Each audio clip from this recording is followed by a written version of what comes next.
it is 5:30, so why don't we call this meeting to order? Okay. And we should probably start with, actually before, it says the first thing on the agenda is call to order, which I did, but let's also kind of do a roll call, make sure we know who's here. Happy to do that. Bartholomew? Here. Burke is here. Present. Dan Drazen? Here. Ray Fay is here. Mike Frank?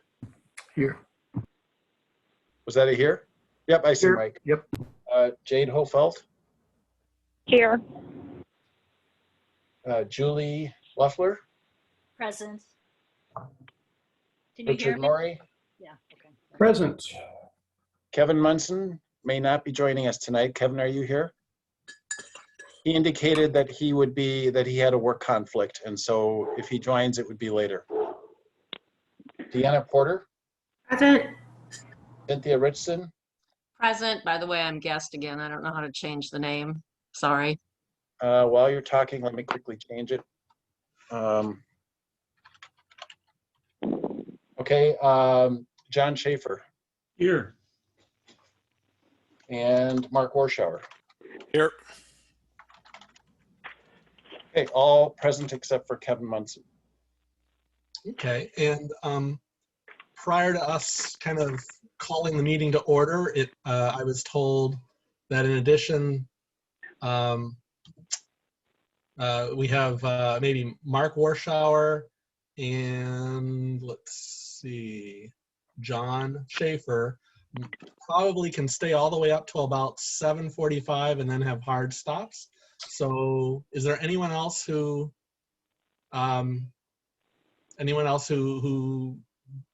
might need to leave at a certain time tonight?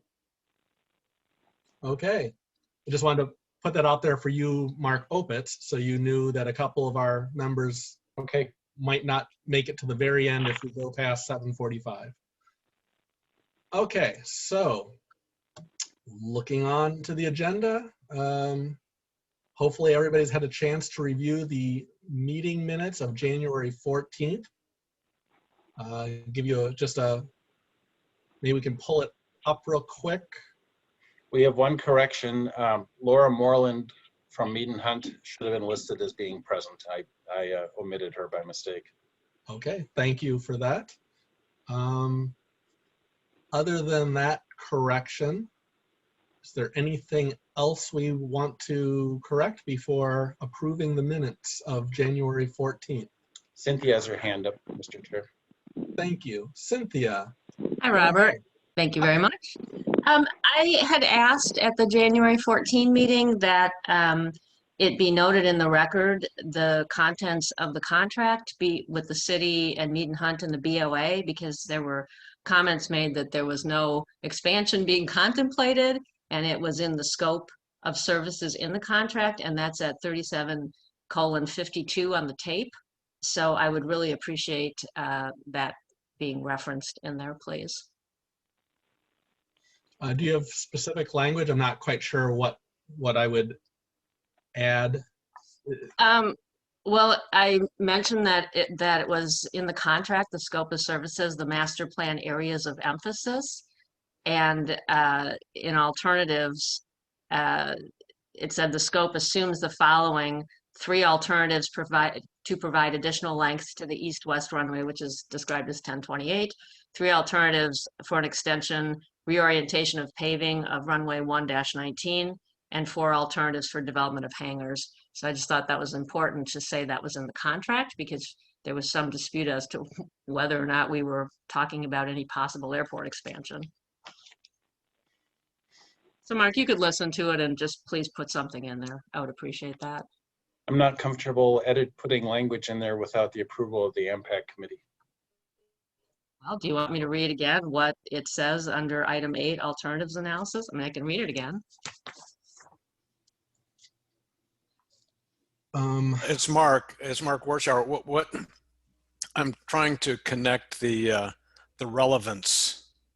I mean, what's the the relevance of the need to put the statement in the minutes? Because Alderman West was stating that runway expansion has not been discussed by the Common Council since 2008.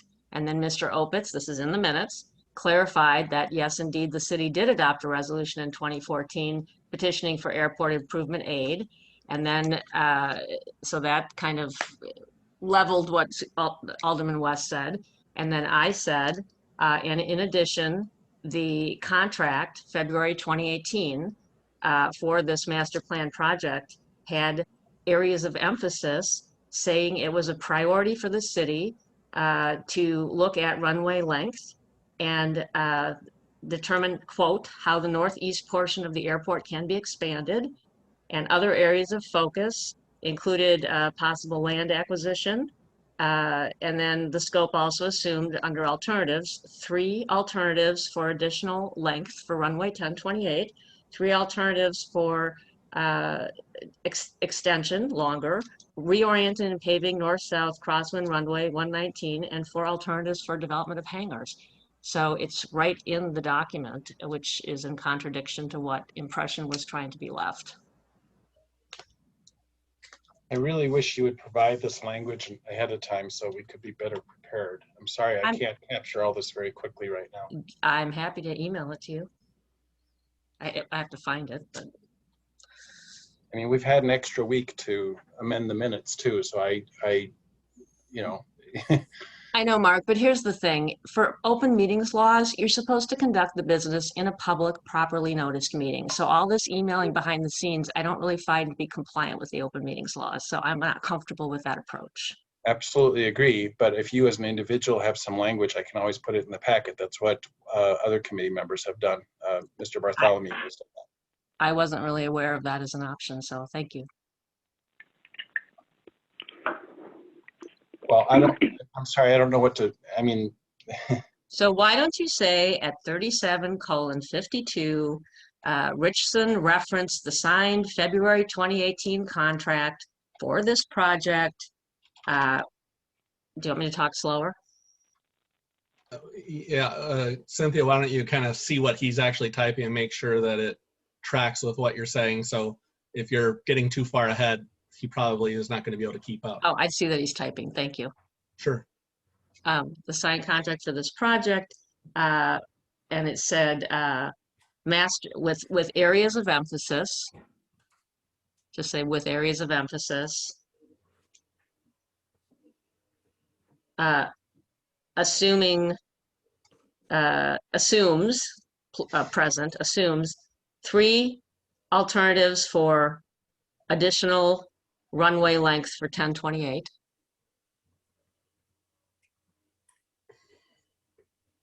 Three alternatives for extension of runway 1-19. And 4 alternatives for development of hangars.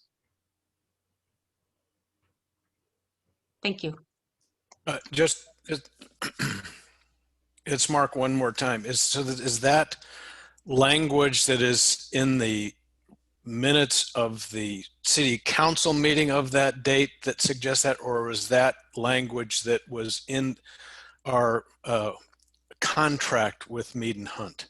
Yeah, it's verbatim language in the contract with Mead and Hunt's posted on the City of Middleton master plan website. Okay, thank you These for. things stated at the, I'm sorry, Mark, go ahead. No, that's fine. Were these things stated at the meeting, though? What you just read, was that stated? Yes, because I was reading. I mean, if you want to listen to the tape, I was reading out of the contract. Okay. Sure. Well, I mean, we don't provide a transcription of meetings, but if this was stated at the meeting, then then that's fine. If it's just being added now, No, I was reading it out of the contract at the January 14 meeting. At the January 14 meeting. Okay, that was the last meeting. Gotcha. That's the one these minutes are for, I hope. Yep. And right. I have a quick question. I don't like the term that assumes from a contract, because assumes is nothing that you're reading into what. I know, Robert, but I'm quoting the contract. It says, No, I'm quoting the contract language. It's item 8, alternatives analysis, quote, "This scope assumes the following for alternative developments." It's the meet and Okay. hunt, it's your language. I didn't Got write it. it. Right. So and I agree because- with you. I wouldn't have written it that way, but I didn't write it, so. Okay, Robert, this is Susan West. sure. I would like Susan, to go state, ahead. yes, because apparently my statement has been way over interpreted. City Council asked to have the master planning process. We did not discuss expanding the airport, doing an that we needed the master plan to expand the airport. Okay, thank you for that. That's what I was trying to say. So I, as an older person, have been rather confused when I hear citizens saying, oh, we are expanding the airport, and I've never heard of that. Right. Yeah, thank you, Susan, for that information or that clarification. Is the language, speaking just to the minutes here, the change that Chair Richardson is requesting, is this acceptable, Cynthia, in the yellow highlighting? Yes, it's great. Thank you. And if I could just say, right in FAA Advisory Circular 150-5070-6B on master planning, it says right in here, the master plan is the sponsor's strategy for the development of the airport. It's the whole reason you do a master plan. Sure. I mean, it's to look at alternatives, and I think that's fair. Yeah, it doesn't mean you have to pick any of them, but that's Right. what the whole purpose is. Right, exactly. Okay, anything else, Cynthia? No, thank you. I'm sorry. No, I'll unraise. you're nothing to be sorry for. I just want to make sure I don't cut people off. Julie, you're actually next. Hi, thank you. Can everybody hear me? There first has to be a second to the motion. I think that would be helpful. Sorry to interrupt, Julie. Well, that's okay. To second to the motion to include that language? Yes, I'll second it. thank you. Okay, hearing a motion in a second. I think Julie wanted to talk then. Yeah, okay, so It was on a separate issue. I'm sorry. I didn't realize that you were done. You hadn't been complete, that we hadn't completed that there needed to be a motion as well as a second and a vote. So that's fine. I'll wait. I do still want to speak up to something else on the minutes very briefly. So Robert, if I may, as the note taker, I'm hearing that there was a motion made to add this language to the minutes as indicated here. And the motion was made by Cynthia, seconded by Julie, to add this language that's highlighted. And I'm also adding the Laura Moreland, which I already have taken the liberty of adding. That's this part up here. okay. So is that the motion, Cynthia? Is that acceptable? Yes. Thank you. It's fabulous. Yes, thank you. Okay. Yeah, why don't we take this one thing at a time then? We have a motion and a second to add this language, both the correction that Mark Opitz has highlighted to add Laura Moreland as one of the others present. And then the motion on the table really is the addition of the language from Cynthia Richardson. Do I hear any comments or questions based on the motion? Hearing none, all those in favor of making these two sets of changes, say aye. Aye. Aye. Any opposed? The ayes have it. Thank you. And Julie, you now have the floor. Okay, thank you. Thank you so much. I just had a couple of very quick concerns, and like Cindy, I honestly did not realize that I could bring this up. It's so short, I didn't think to bring it up in advance. However, I would like to discuss the section of the minutes that Mark has written. Beginning at 3:07 of the recording, committee members reacted to the various alternatives drafted by Mead and Hunt. That's at the bottom of page 3 of our meeting packet. The first thing I wanted to just highlight and maybe make a motion is that I didn't think that what was written entirely captured what each individual was saying, Mr. Burke, so Robert. So I went back and listened to it today just to make sure I was not mistaken. And indeed, Ms. Hofeld said, one of the very first things she said was that she did not want to stay, it was her sense she did not want to see any changes made to the east-west runway, but would like to see additional buildable area for hangars, and then the rest as Mark summarized in his minutes. The other person who also said that the east-west runway should stay the same, but somehow it did not make it into his comments, is Mr. Schaefer. So that's my first concern. My second concern is something for my own statement. Mr. Opitz has summarized. We have a dilemma. Just one second. I'm sorry to interrupt, but we have a dilemma in that the committee has just voted to approve the minutes. No, I thought it was just the motion to add the language. I'm sorry. That's why I asked for clarification if Cynthia was making a motion to approve the minutes. Well, I was making a motion to add my language, Mark. I didn't understand that. I wish you'd read the motion back, because I sure as heck didn't understand it that way. Chair Burke read the motion back. I'm so sorry. All right, so you want to reconsider the minutes. Maybe there should be a motion to reconsider the minutes. Maybe that would be in order now, because that's how I captured it.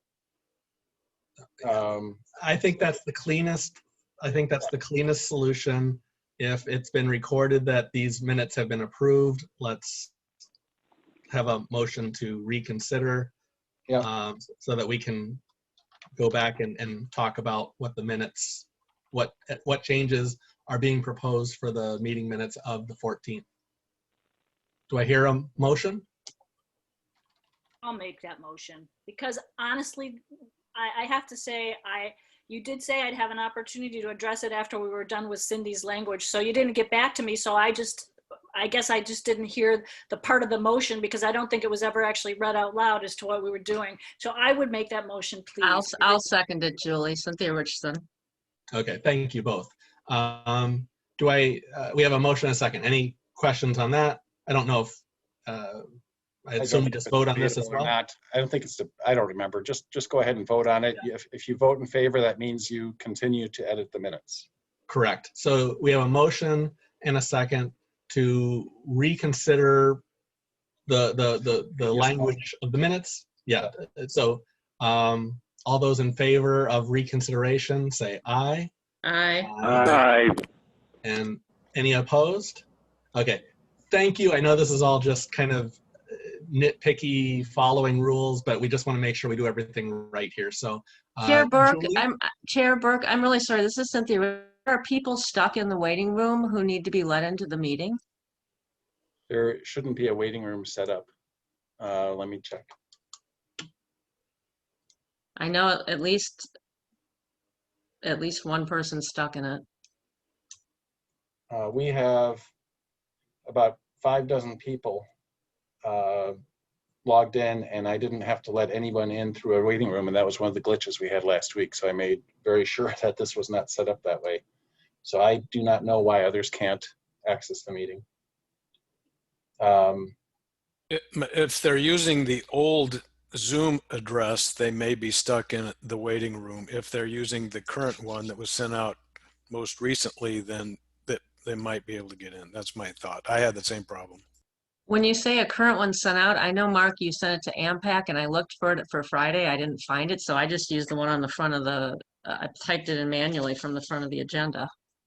That works.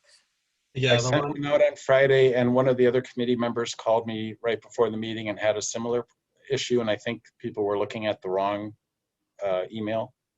So You want to read the proper information so maybe people Sure. can hear it? Although if people are stuck in the waiting room, they're probably They probably not. can't hear it. right. Um, Yeah, I just went to the packet for today, and Yeah, it says the Zoom meeting ID 932-5081-0054 with a password of 102-801-19. And that's how I got in today, and it worked. So I can imagine somebody clicking on an old Zoom link. It's on our So, website. It was the person is saying that they did use that information and that it says Mark Opitz's personal waiting room and can't get in. Yeah, they're not in the right place. That was the glitch we had last week. So they're using an old link.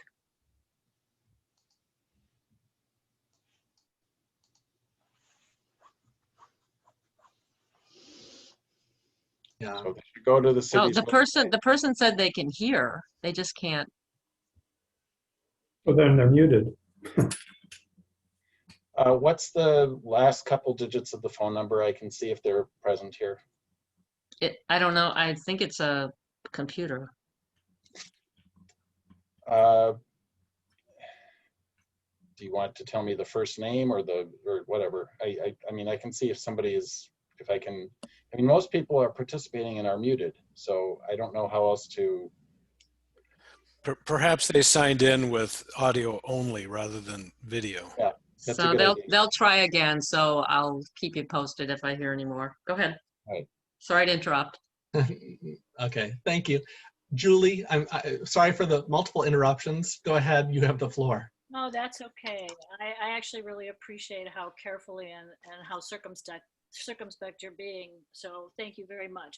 What I was trying to say is that for me, I think it's very important for the record to note that at least two other people that didn't, where you listed certain people, certain members of the committee, like Mr. Munson, myself, Cindy, Richson, Rich Morey, Mr. Bartholomew, and Mr. Burke, you've listed them as being opposed to expanding the east-west runway, but you've omitted the statement by both Ms. Hofelt and Mr. Schaefer that they both thought that the east-west runway should stay the same. And I would just like the record to reflect that. And I have another motion just with respect to the way mine was summarized, but I would like to so move that just for accuracy. And I did listen today, Mark. I believe you.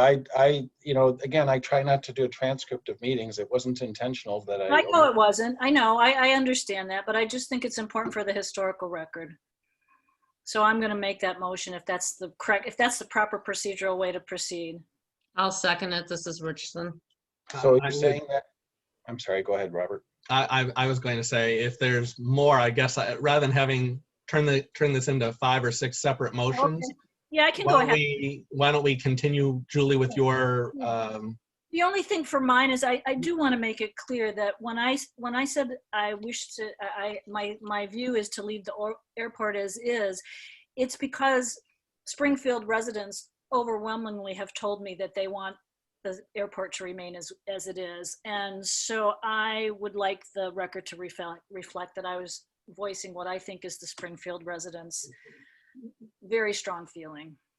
Well, is that something that you said, Julie, at the meeting? Oh, yes, very Okay. much so. I went back and looked at it and I said, gosh, I talked to so many people. I've known from the people have contacted me, and with the exception of 2 people who said they did not care, I've reached out to as many people as I can. Everybody that I have ever heard from or spoken to says that in Springfield says they do not support an expansion.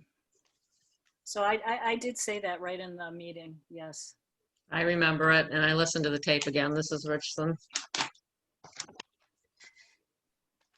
Because I'm not just speaking for myself, you know, and I mean, if you don't think that, I just feel that needs to be reflected. Sure. I think the critical thing here is that we don't misrepresent anybody's statements and don't change the record after the fact. So I guess I do want to at least invite Jade Hofelt and John Schaefer Sure. to confirm And remember. that we're not, well, not just that, but to make sure that we're not putting words into people's mouths after the fact or saying anything that would be, against their perceived positions. I I totally understand that.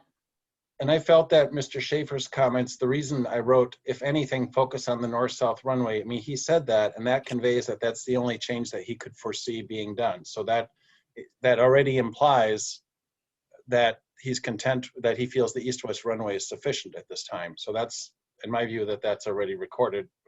But like you said, Robert, let's ask John, since he's present, and Jade, since she's present, to comment.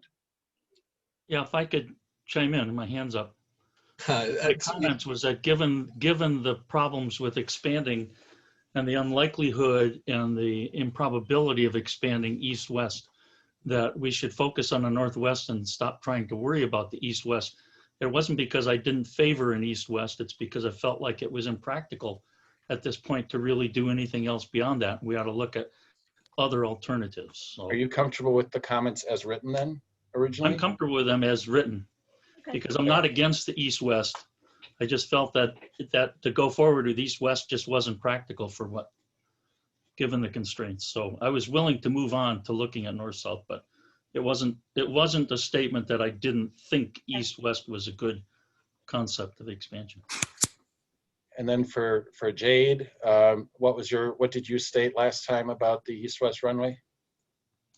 Yeah, I think I would have to go back to the recording to know exactly my language, Mark, but I think it was along the lines of, I thought it was more prudent to explore other areas in the alternatives on analysis, such as, possible right traffic or looking at the north-south runway. I'm also okay with the language as is. I don't see a need to make a change there. Can I then amend my motion? I mean, I just want to then amend it. Is that possible? I don't know the proper way. I'll just say it. I want my own, if it's possible, then I would say I would like my statement to be just a little fuller to reflect that I was expressing what I thought was the will of the Springfield citizen residents. It's on the screen. Can you see the highlighted part? That's what I'm adding. Hold on a second, Mark. Yes, thank you. That's fine. Can I would that be included? So that's your motion to add that as well.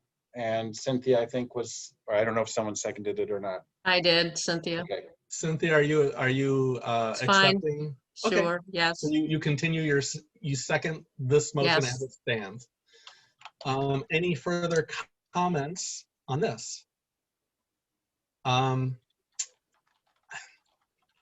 I'm going to say, yeah, let's have a vote then.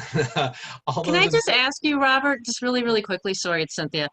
Does this comport with the nice, succinct, written, I don't have it in front of me, report that you gave to the Airport Commission last week, I think it was? Because you kind of recapped what happened in January. I mean, I just want to make sure it's all syncs up.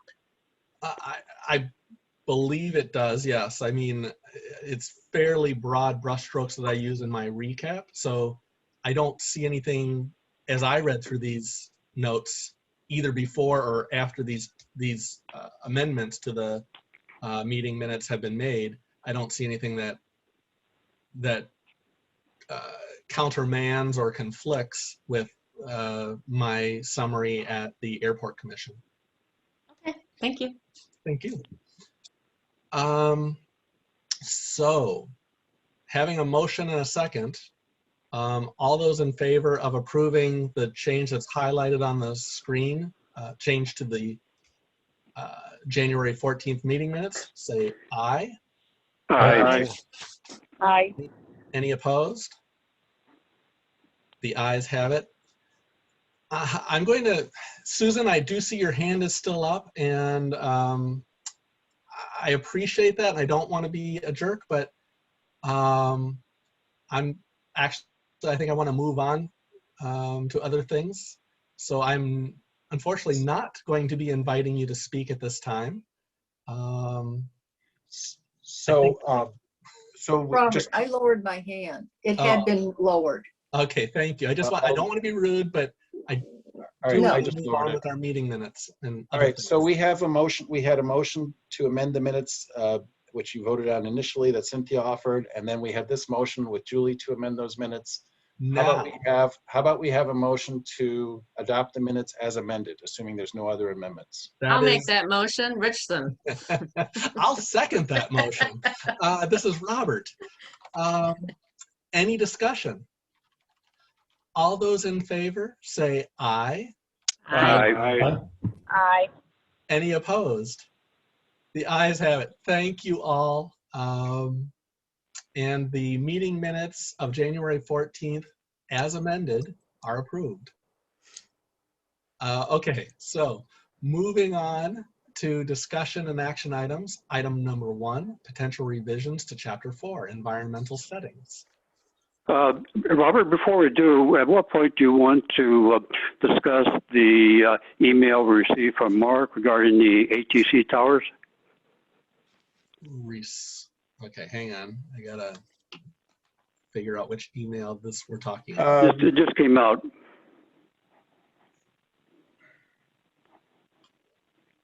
That was in the context of the alternatives analysis discussion. So I would recommend that that be discussed at that point in the meeting.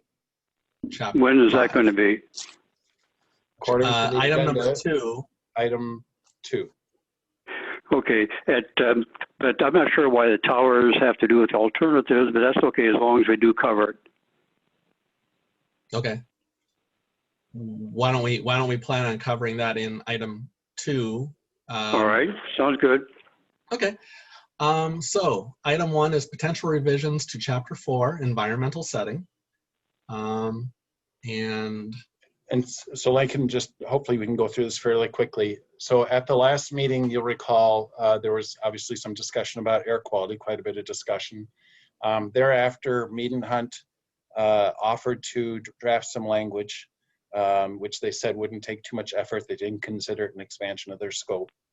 And so they drafted the language that you see here. Let me make this a little larger. It was in your packet.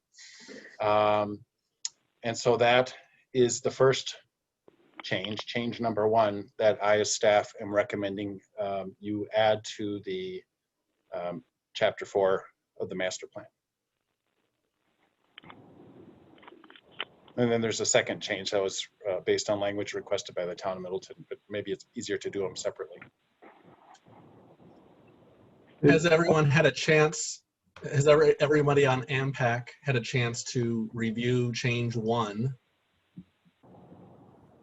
Yeah, Mark, this is Jade. I'd like to make a motion to accept both change 1 and change 2 to incorporate. I'll second it. It's Mark Warschauer.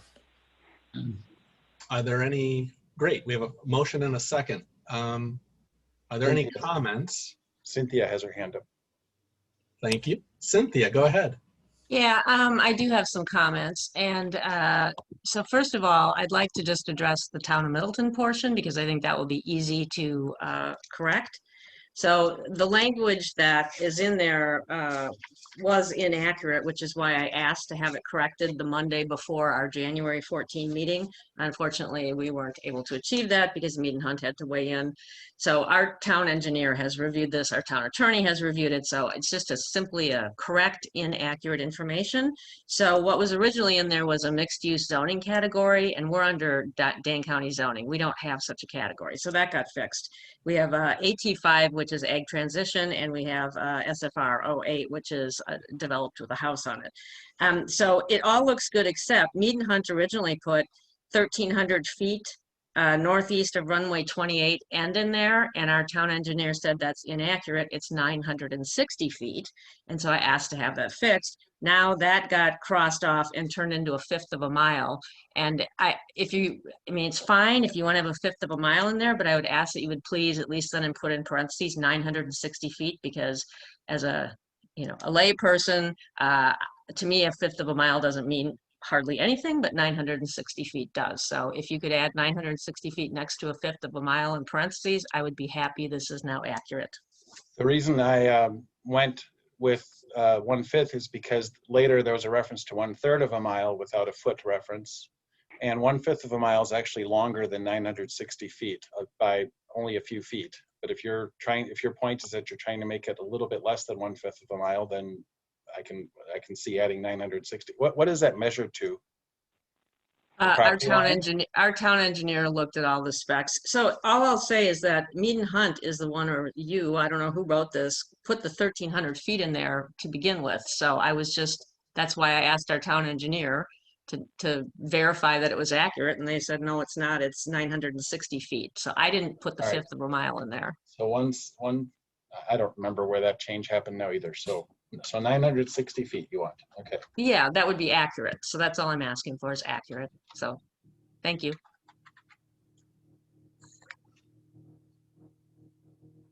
And I appreciate that clarification. For those who made a motion and a second, is that change from 1/5 of a mile to 960 feet acceptable to modify your motions for approval? This is Jade. I would prefer that we keep both 1/5 and then we can do in parentheses, only as Mark mentioned, because the rest of the document does not include feet, but rather refers to mileage. And Okay. that's, I think, what Cynthia originally asked, is to make sure the 960 is in there. So I think you're in agreement. Sure. So, yep. And That's, yeah. And it's Mark, and I seconded it, and I will continue to second it. Okay, thank you. And then I see, sorry, Cynthia, are you done with your comment? Well, could I Oh. talk about the air quality piece now? If that's all Sure. right. Sure. So yes, I'm happy with the town of Middleton being correct now. So I have to say, I read this and I read it again and I read it a third time and I said, this just doesn't make a lot of sense to me. And I'm thinking of the public reading this and trying to understand it as part of chapter 4. And what I'm wondering is, couldn't we just cut and paste and even put a reference to the EPA website? Because this is, so if you'll bear with me, I have very plain English, all with citations, and so if you'll bear with me, I start with the citizen members of the Maury Airport Master Plan Advisory Committee have raised lead exposure and other health concerns regarding the mobile air, lead emissions, and other Maury Airport, also known as Middleton Municipal Airport Maury Field, however you want to say that, related air pollutants. The Maury Airport EPA Air Pollutant Report is available at, and I put the link in that Mark has in here. And then I have the website for the EPA criteria air pollutants, and it describes it very nicely. It says the Clean Air Act requires EPA to set national ambient air quality standards, NAAQS, for 6 common air pollutants, also known as criteria air pollutants. These pollutants are found all over the US. They can harm your health and the environment and cause property damage. These 6 criteria air pollutants are, and this is the order, they're just cut and paste out of EPA website: ground level ozone, particulate matter, carbon monoxide, lead, sulfur dioxide, nitrogen dioxide. And then this is, I think, a really important point, and I've talked to the EPA about this. I'm sorry, the Wisconsin DNR, and I have it in a letter. So the letter, the EPA sent a letter to Governor Scott Walker dated June 15 of 2011 regarding air quality designations for the revised national ambient air quality standards for lead throughout Wisconsin, which states, and this is a quote, "This letter is to notify you of the U.S. Environmental Protection Agency's preliminary decision to designate all of Wisconsin as," and this is the category that's in the publicly available document for Wisconsin. So it's a little different than what Mead and Hunt has.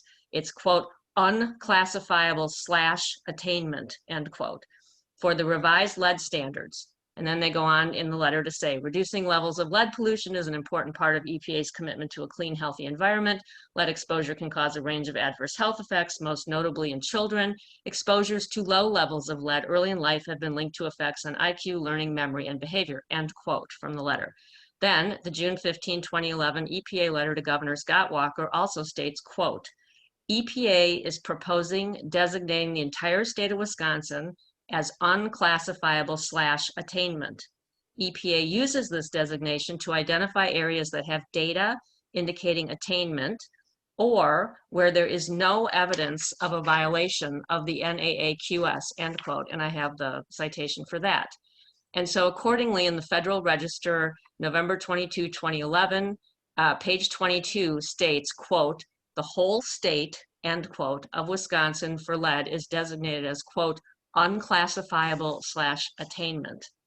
And then FAA Advisory Circular 150/5070-6B Change 2 Consolidated on Airport Master Plans, page 31 states, 605, Environmental Overview, B, quote, "Noise levels and air and water quality are the most common environmental concerns. However, other environmental conditions in and around the airport should also be examined, including," and then I stop the quote, and then I go to FAA Order 1050.1F, Environmental Impacts, Policies and Procedures, effective 7/16/15, page 4-1, lists environmental impact categories including air quality, climate, noise and compatible land use, socioeconomic, environmental justice, and children's environmental health and safety risks, and water resources, including wetlands and floodplains.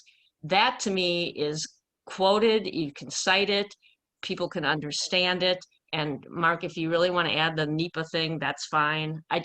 It needs to be understandable to the public, and I didn't find this to be particularly understandable. So thank you. Okay. Cynthia, are you done with? Yes, thank Okay, you. thank you. Julie, you have your hand up. Go ahead. Sorry, Julie, you may still be muted.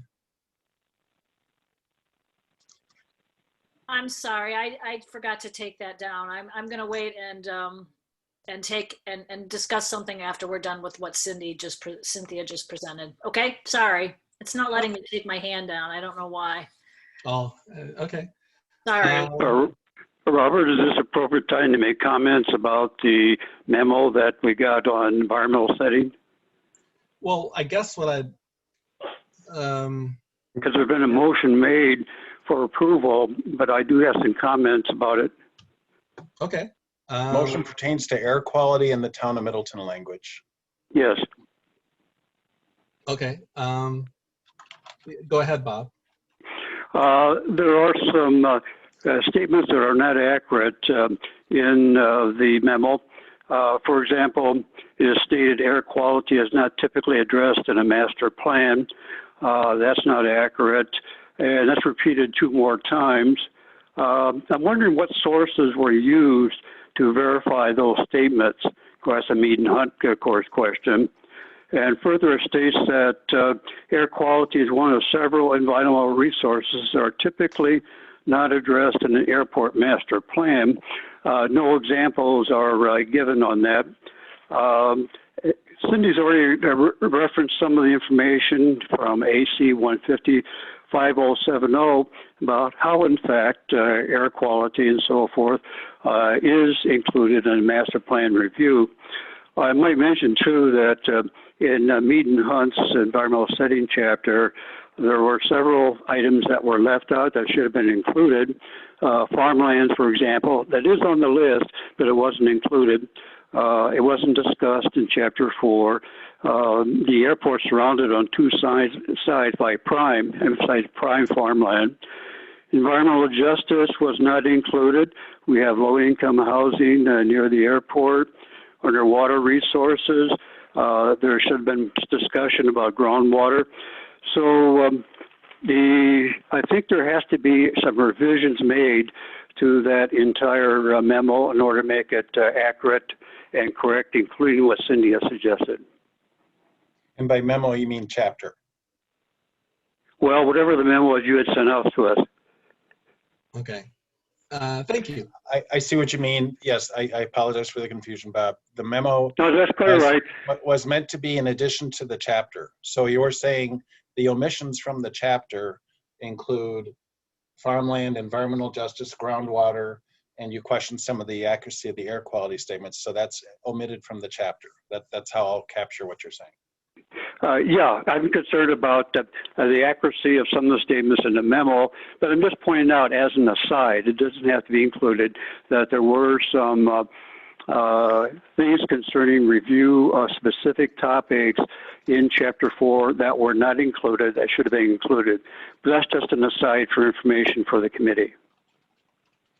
I'm just focused on the memo that came out on air quality. Understood. Thank Okay. you. Go ahead. Well, I'll wait till after you deal with the current motion because I do have a motion to make, but Jade had one, so let's deal with that first. Well, the current motion is to approve what we have here. So Julie, you have your hand up. Go ahead. Yeah, so I don't understand the proper procedure. I do have comments to make about what was in the what was included in Mark's memo. I don't know how to say I would like to make a motion to amend those statements unless I do it before we have a vote on the motion that Jade put in. Is that correct? That's Am I correct. understanding? Okay. So I do, if it's all right, I would like to go ahead and discuss 2 things that are of concern to me with respect to the language that was included. And I think, Mark, that this was stuff that Mead and Hunt suggested to you, if I read the memo correctly. Is that correct? Most of that language? This is all language prepared by Mead and Hunt. That's what I thought. Okay. So, and they are on the call if there's any, there might be an opportunity for them to help clarify if you wish, Yeah. Mr. Chair. Yeah, Thank you. this is Laura Moreland, and that's right. I wanted to first listen to what all your comments are about this, and Okay. So can I go Okay. ahead now? Is that all right, Mr. Burke, Robert? You definitely may, All Julie, right. you have the floor. Thank you so much. I know that I want to focus first on that paragraph that reads as follows. The FAA and US EPA are working collaboratively on the topic of lead emissions from small piston engine aircraft with the goal of further reducing or eliminating lead in avgas. Does everyone see that paragraph? It's highlighted on the Pulled it screen. up. You pulled it up. Thanks, Mark. I agree with Mead and Hunt that that's important information to know for airport planning purposes. But I feel that something has been omitted in that language about what the federal government is actually doing to address these concerns. And I'd like to propose that these other things that the government is doing be included in this plan to provide guidance, the guidance needed for the city's leaders in making airport decisions. Because after all, this is what we're doing. We're making a plan that's going to be considered as part of the comprehensive plan that the Common Council is then going to use to rely on in making its decisions.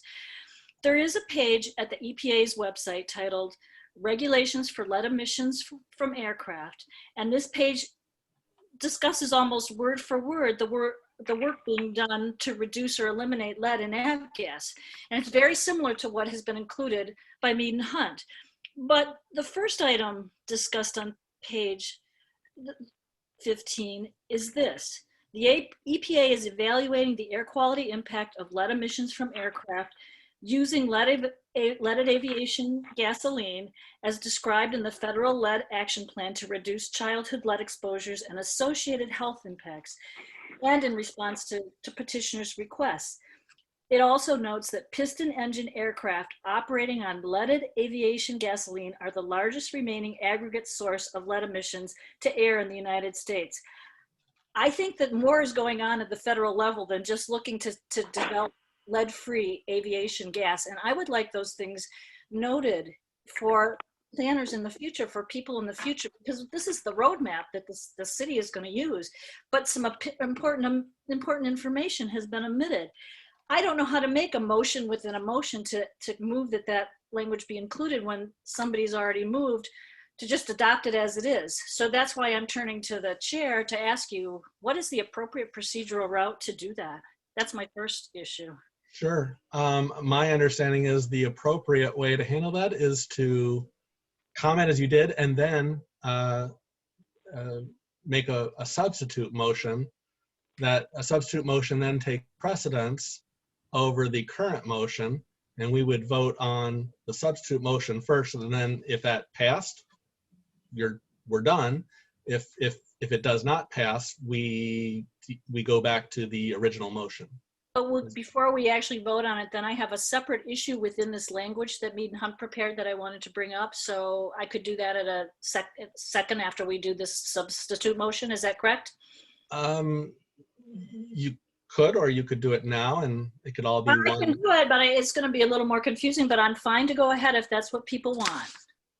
If that's what you say to do. I'm just trying to be as precise and careful as possible. I think, honestly, it makes the most sense to hear you out now before we vote on anything. Okay. Just so I understand, we're talking about this paragraph that's highlighted, right? And you're saying that there's not, that it's omitting information. Yeah, I feel that there should be some. So do we have language for the information that you would like to add? I mean, do we have a sentence or two, or what, that's where I'm not sure what the changes that you're proposing, the specific language.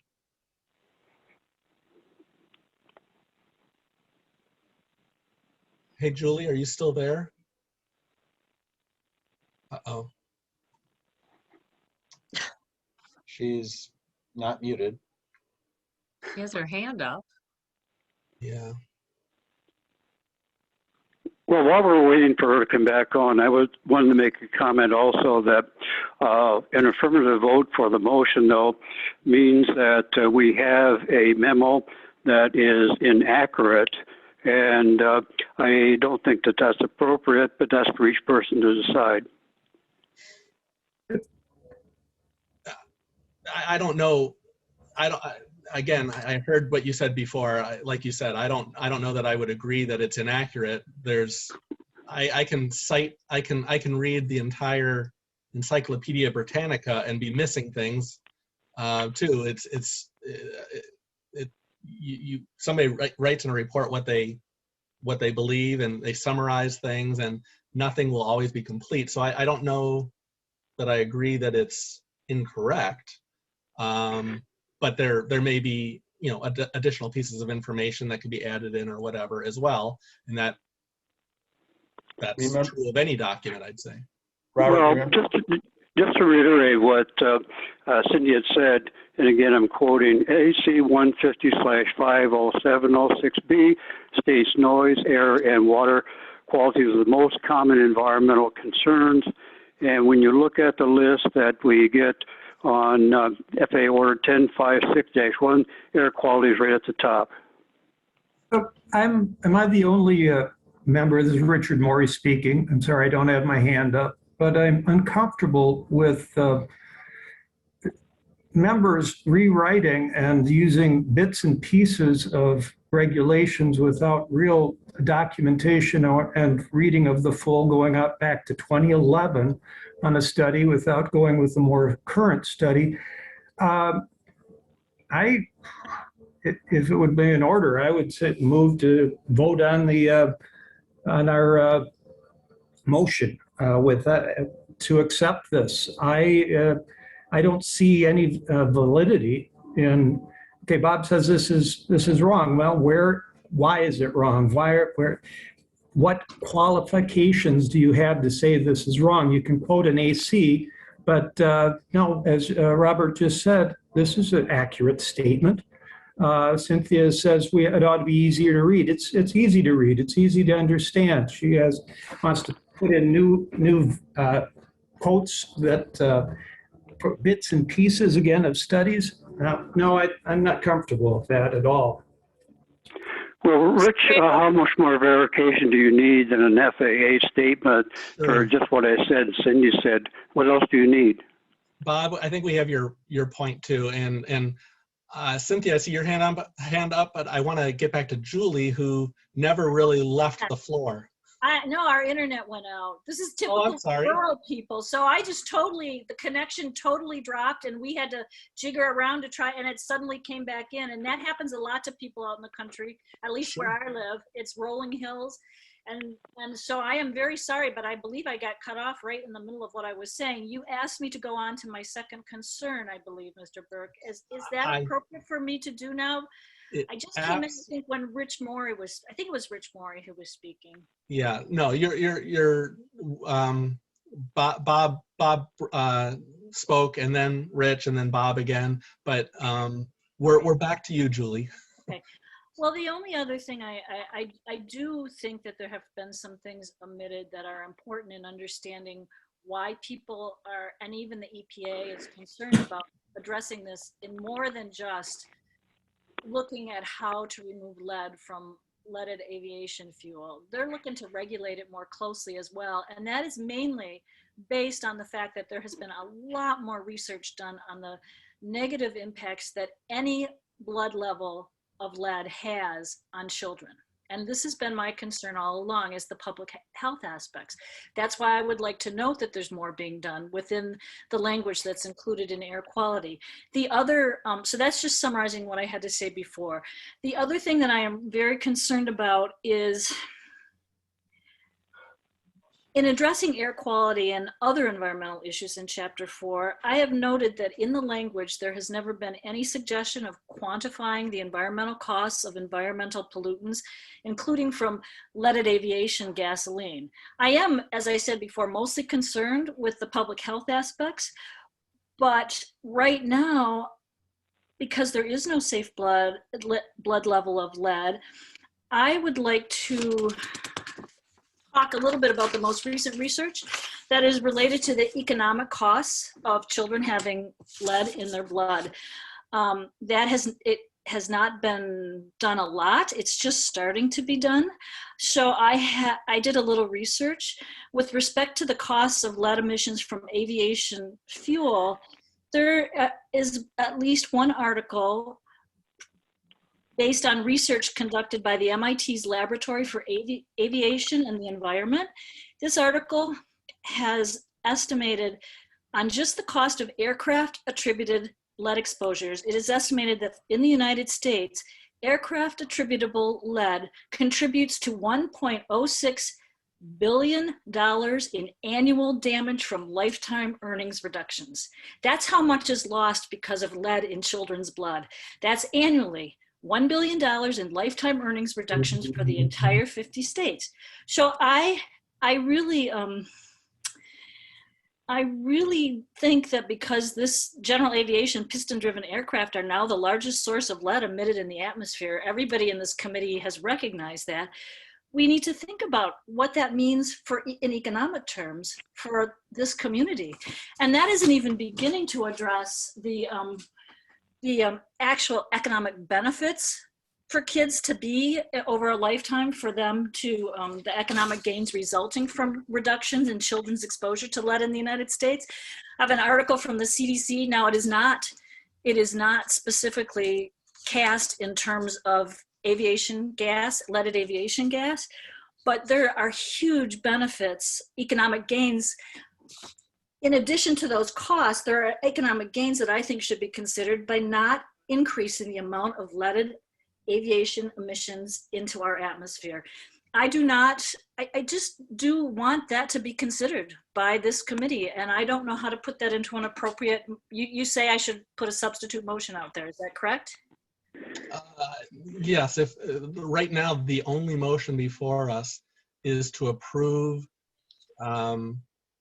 these changes to Chapter 4 as has been presented to us by both the town of Middleton's requested changes plus the addition of the environmental information from Mead and Hunt. So that's And the Robert? The purpose is to amend Chapter 4 as written by Mead and Hunt. And remember, you have Mead and Hunt staff available as resources. The purpose of this chapter is to present an overview of environmentally sensitive features and land uses on and surrounding the airport. And this is Laura Moreland from Mead and Hunt. Laura, let me just check. Julie, are you finished for the time being? Well, I do want to make a motion, and and Mark, I do understand what you're saying, but I also would note that everything that I was kind of struck by the way you kept saying air quality is not normally considered in an airport master plan. So I just started looking at guidelines, to not just federal guidelines, but state planning guidelines as to what should be considered in a master plan. And almost everything I looked at said environmental and financial considerations should permeate every bit of the master plan and the planning process. And it seems to me that we have spent a fair bit of time talking about the economic benefits. We have not talked at all about the economic costs of these pollutants on our children and what it means for our economy. And I would like to, I don't know where the appropriate place is to bring it up, except right here when we're talking about adding in a section on air quality. And I'm ready to make a motion about that, but I would love to hear from, is it Ms. Moreland? Ms. Moreland, before I make the motion. Yeah. Yes. Yeah. Good evening, Well, everyone. Good evening. Laura, you have the floor as the next speaker. Oh, great. Yeah, so I just felt that I wanted to explain why Mead and Hunt proposed doing this. You know, we were at the last call and we heard the concerns from the committee and the public about it. And so after that call, we talked to the city and said, you know, we think we can, without amending our scope, you know, acknowledge the concerns that we heard and add some language that includes some very high level information about air quality, but it talks about the concerns that the FAA, the US EPA, industry groups are working together, recognizing, you know, that lead is something that is an avgas. But what I want to point out, you know, there's been a lot of quoting of the ACs and master planning and FAA guidance and such. You know, every master plan scope is different. And, you know, I'm looking at a section of the master plan. I don't want to get into this, you know, back and forth. This section says this section says that. I think really what we need to understand is that our scope of work did not include air quality. It sounds like it has become, you know, something that the community is concerned with. No project will get implemented. Nothing will move forward without going through the NEPA process, and that's what we keep on as a team, keep on trying to have people understand is that this is a planning process. So we thought, well, we could put in here something that would acknowledge the fact that there is a concern about lead, but the things that are being talked about here are way beyond the scope of what this master plan is. And these things can be considered when we get into the NEPA process. And I guess that's all I have to say is to for people to understand what our intent was in doing this. And yes, there can be a lot more information that can be put in here, but there's a process coming up where this can also be looked at. Okay, thank you, Laura. You're welcome. The next raised hand I see is Cynthia Ripson, and then Julie. Thank you, Robert. So Laura, I appreciate your comments. This is probably a good moment if we're talking about chapter 4, is Appendix H, background information on noise, was introduced with chapter 4. And I actually spent the weekend, because I read this a number of times and really kept thinking, what am I missing here? It's not making a lot of sense. And I'm thinking, if this is so the public can better understand what is going on here, this is not particularly helpful. So when I went and looked at the source documents, for example, on page 2, the B curve, the B weighting was omitted from the source document chart, of which figure 1 is supposed to be a cut and paste. And I think the B weighting is particularly important because we do have a lot of helicopter traffic here, and no, it's not all med flight. So I would like that to be included. So if you go then to page 3, the bottom of the chart got chopped off. So it's not even a complete cut and paste from the source document. It's from City of Los Angeles in 1970. And I don't know why in the world we're using something this old and talking about a Concorde. I don't think they even fly them anymore. And Boeing 747 certainly doesn't have a lot of applicability here. And more interestingly, what was chopped off is the quiet rural area being below 30 decibels, because that's kind of exactly describes the town of Middleton, unless there's airplanes flying over it. And the lowest threshold of hearing noise is 0. So that was chopped off. Then you go on to page 4, duration of sound. It's mentioned 14 times. It's really important to understand sound, yet it wasn't studied. Like at Flying Cloud Airport in Minnesota, duration of 4 seconds or longer, 65 decibels or higher was measured. And they were really surprised at how loud the Cirrus airplanes were. One went over 90 decibels, which we have those here. Then we go to page 5, potential effects of noise 1.2. Excessive noise exposure can cause hearing loss, and that's kind of glossed over. If you go on to page 7, figure 3, that is actually invalid. So it's from 1992, London. They used actigraphy, which is not as accurate for this field study, and polysonography is now the gold standard. And there's much more current information. There's a current field pilot study using the gold standard. So why would we still be relying on an outdated, invalidated chart? Go to page 8. Physiological response reflect measurable changes in pulse rate, blood pressure. Quote, these physiological response cause harm is not known. That is just absolutely not true. There are tremendous numbers of studies. You can find them on the EPA website. Decibels of 55 and over, people age 65 and up being hospitalized at a higher rate for these overflight aircraft noise events causing cardiology problems. So then go to page 11. This is table 2. There is a EPA public health and welfare noise standard that they adopted in 1974, where to reduce annoyance and because they have lots of studies on the health impacts. When noise is out of your control, like over flights, you can't, you create stress hormones. You can get tinnitus, ringing in the ear, increased blood pressure, cardiovascular disease. So the EPA said to protect the health and welfare of the public, the standards they propose are to avoid these bad things with aircraft noise and other things. It shouldn't exceed 55 decibels so you can actually use your front yard or your backyard and enjoy it. And it shouldn't exceed 45 decibels in your indoors, which is what the HUD standard is when affordable housing is implemented.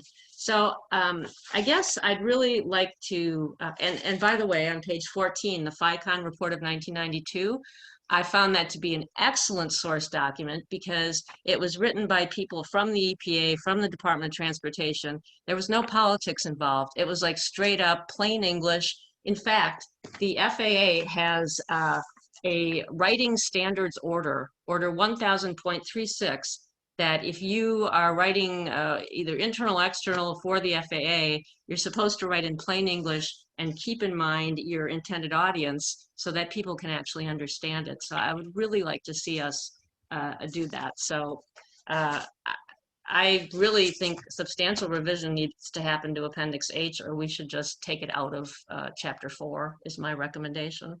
Thank you. Okay, thank you. The next hand I see up is Julie. Go ahead. Hi, can you all hear me?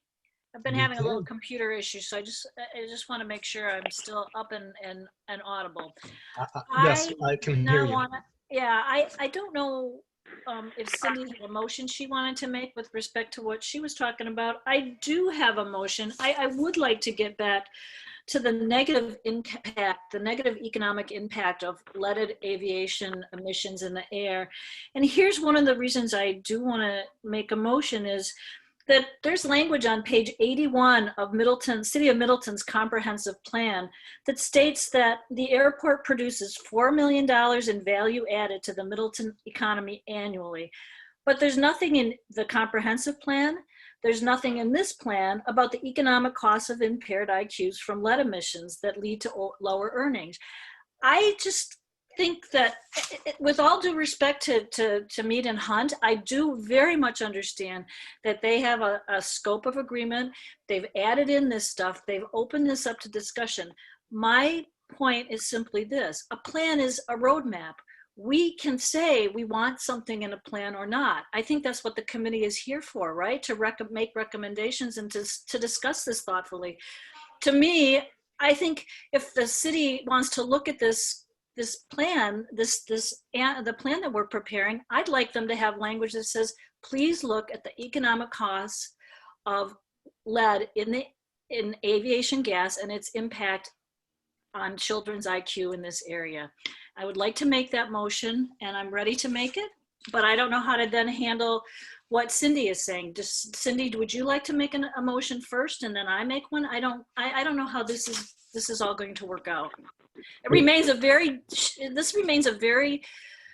this public health concern is a very big thing to me. I really care about the kids. And I've said that from the very beginning. I've said it in the Town of Springfield Board of Supervisor meetings. I've said it to everybody I meet. Well, before we get into, I can address. Hello. You've not been recognized. Okay. Rich,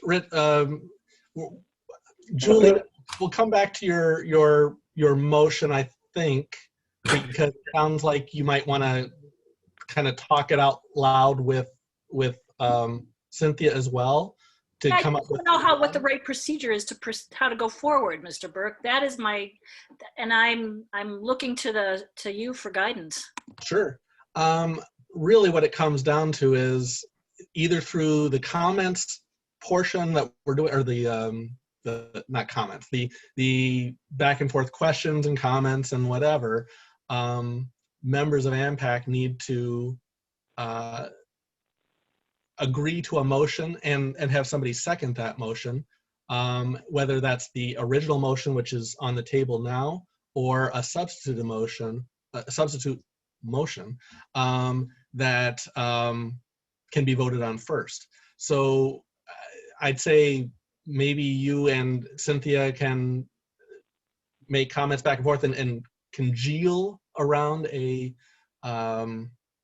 motion that can be made. And so I expect maybe a few more comments yet here, but I think I'm going to move on to Rich Morey next because he has his hand up, and then we're not done, Julie. I'm not like sidelining you. We'll come back to you and Cynthia to come up with, if you want a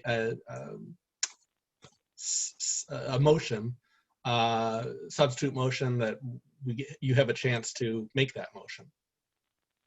But Rich, I'm gonna pick on you next since your hand is up. Thank you, Robert.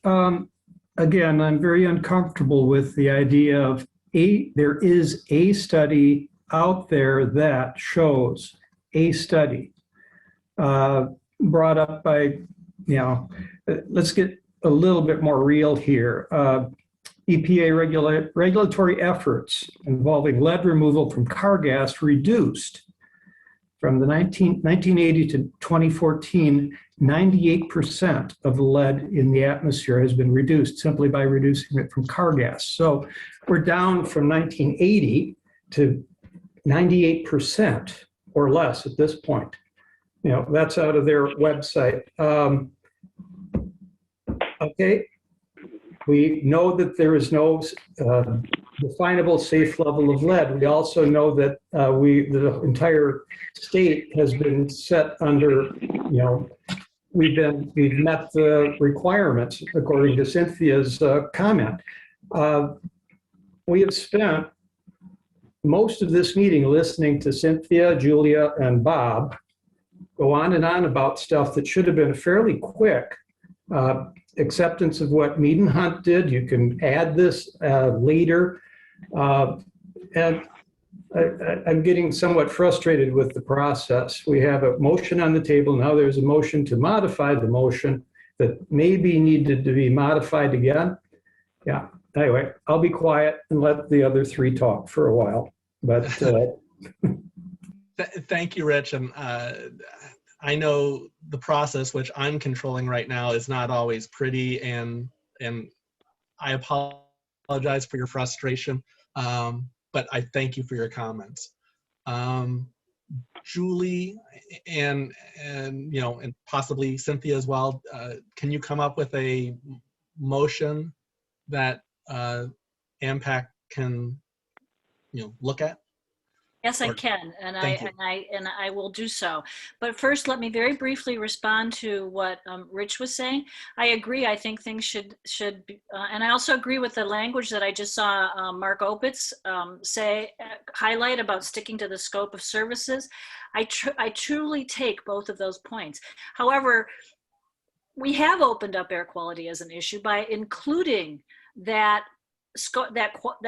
air quality section that Mead and Hunt proposed. So I thought it was very appropriate, Rich, to bring up that there's a few things that have been omitted from discussion of air quality and indeed all environmental issues, which is economic consequences, the negative economic consequences of continuing to put leaded aviation emissions from the leaded aviation gas into the air.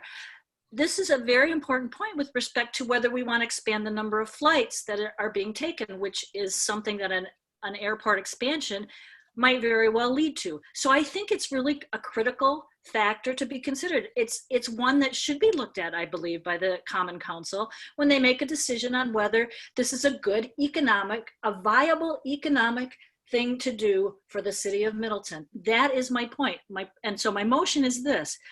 Because I would move because the comprehensive plan omits any mention of economic costs of lead in the air for children, while at the same time it specifically notes that guidance and decisions about the airport will be provided by the airport master plan.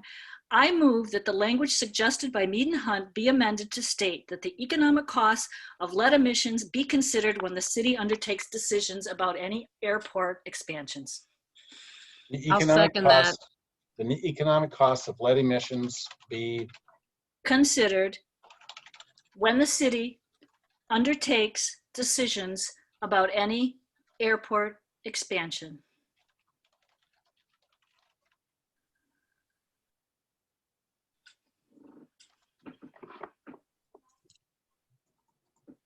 This is Richardson. I'll second that.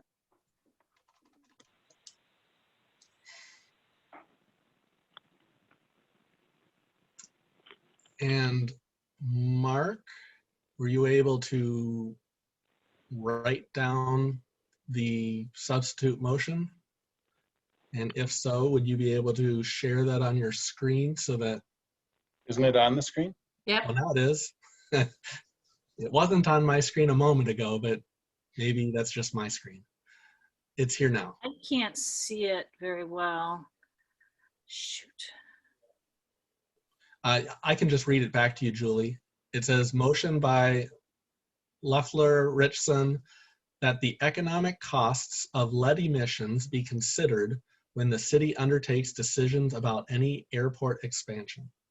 Well, I guess that's all right. I just wanted to say I move that the language suggested by Mead and Hunt be amended. I'm not opposing what language is in the Mead and Hunt drafted air quality section. I'm just suggesting that the air quality section that they have proposed be amended. Can that be put into the motion, please? May I offer a suggestion, Robert? Go ahead, Mark. So maybe, given what Ms. Loeffler just said, maybe what she's saying is that if she's not opposed to the language that Mead and Hunt prepared, maybe it would be appropriate at the end of that suggested language to add that sentence that the city should, that the economic costs of lead emissions should be considered when the city undertakes decisions about any airport expansion, or about, yeah, I mean, so that could be added at the end, which is along the lines of what Laura Moreland was saying, is reassurance that the NEPA process for any project does consider environmental concerns such as air quality and other aspects in greater detail, much greater detail. I don't think it's quite in line with what she was saying, because this is something I really want to make sure that the city itself considers, not that we leave it to EPA to do. This is something that I think the airport community here and the city should do here. So Julie, can I just say, if you're gonna say that you like the current Mead and Hunt language, then that was my second point. I don't 100% agree with that. Yeah, I think you should have left it the way it was, because that was what my second was based on, just to add the economic cost. Because let's not forget, there was an economic impact benefits only statement done by BOA in 2019. So where's the cost side of that equation? Yes, that's why I'm saying I prefer what's up now to add a sentence to the air quality section that the economic costs of lead. Does that suit you, Cindy? Is that no? Because that's assuming that you're going to leave all the Mead and Hunt current language in there, and it's not accurate. Because one of my points that I made that got misunderstood is the letter to Scott Walker is current information, and the current technical designation for the whole state of Wisconsin on lead is unclassifiable / attainment. And what that means is unclassifiable can mean that there is insufficient data because they haven't done sufficient monitoring to prove it's a non-attainment area, and or / so it's attainment or non-attainment. But those two words need to go together, and they're not in that memo. That is how it is on the website. That is how it is displayed in all the reports related to Wisconsin, and etc.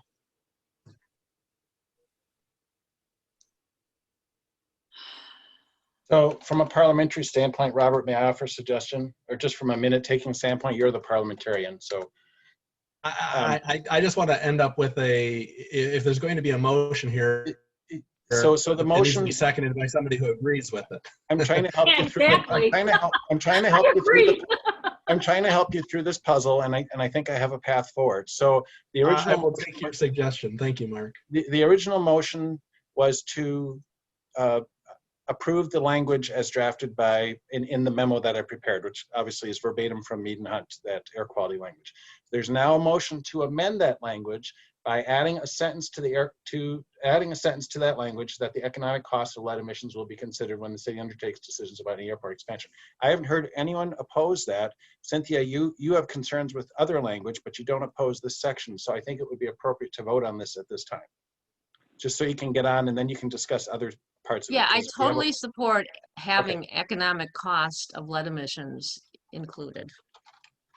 So you're asking that Mead and Hunt's report add this sentence to this language, and you'll still be discussing the air quality language after this motion passes, assuming it passes. So in the interest of time and efficiency, I thought it would be good for you to try and break this apart a bit. So Robert, I would suggest you call for a vote. Oh, this is Laura Moreland. I'm sorry. Laura, you're recognized. Is this appropriate? I feel like It is not. I can talk. You may. Okay. The only thing I would add about this, if this language is being considered, that it says that the AMPAC recommends this. If this is going into our document, I feel it's a master That's plan fair. for the airport. I completely agree with that. That's Okay. a very valid point, because a profession, I mean, this is their work, this is their technical report. They never envisioned this to be wordsmithed like this, but you are Right, and- obviously at the committee welcome to provide feedback. So Right. I support Laura's recommendation.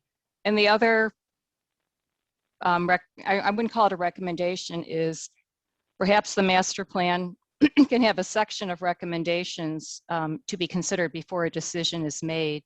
And this could be added to this list rather than being put into the air quality text that we provided. Just a thought. And I'm not trying to complicate it, but just throwing ideas out there. No, I appreciate that. It actually helps clarify our thoughts of what we're trying to accomplish here. So thank you. Right, right.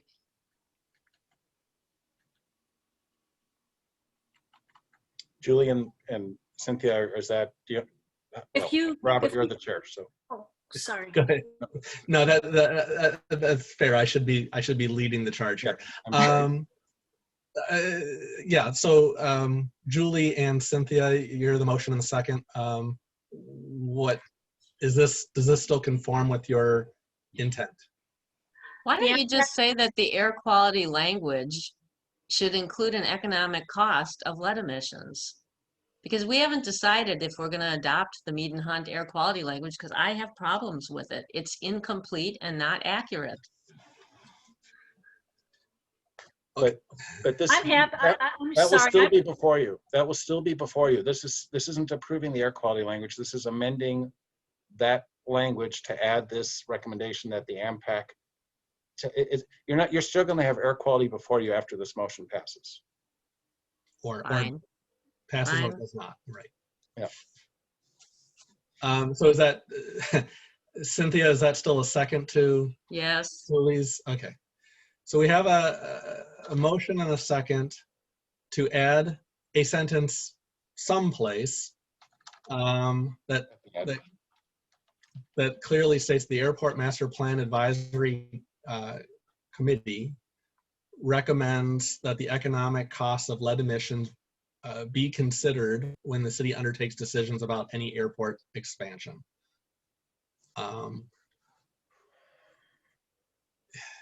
don't you call the question? Yeah. So we have a motion and a second. Any further comments? For this, I don't even know if this is technically a substitute motion or not. I guess it's not. It's an amendment to the motion. It's an amendment to the motion. Thank you. For all those in favor of this amendment to the motion, say Excuse aye. me. Wait, Robert, I was trying to I'm say sorry. one more thing. Can we just do a roll call vote? Can we do a might not roll be call vote on necessary. this? You- Or is that not necessary? Just Well, in the you interest can of time, always do roll call if somebody wants it. That's all I wanted to say. how about this? If somebody ends up objecting, then you can ask for a roll call vote. That would, just in the interest of time. I'm just Sure. trying to help you No along. problem. Nope, fine. Okay. So thank you all. For all those in favor of this amending language to the motion, which we will be voting on in a bit, please say aye. Aye. Aye. Aye. Any opposed? Horshower, no. Okay. Hopefelt, no. Lori, no. All right, maybe you should, well, is that satisfactory to have those three documented? Is anybody else? Robert, go ahead. I'm sorry, I'm just trying to help us. Again, we did say that a roll call vote could Okay. be called, so why don't we do that? All right, I'm trying to remember where I had my notes here. Just a second. Oh, they're not there. Otherwise, All right. Mark, why don't you just ask if there's any more no's? Then you've Well, got that's your what I roll was trying call. to, that's what I was trying to do, but I'm I going think through that's the a good roll call. idea. But Okay. what's a good idea? Just ask if there are any more no's. There's 3 no's so far. That's what I tried to, okay. Robert, go ahead. This is Jade. I would like to see a roll call. Who is it? Okay. If somebody requests a roll call, then I think, Mr. Chair, we should accommodate that. So It must be a roll call vote now. Yeah, Bartholomew.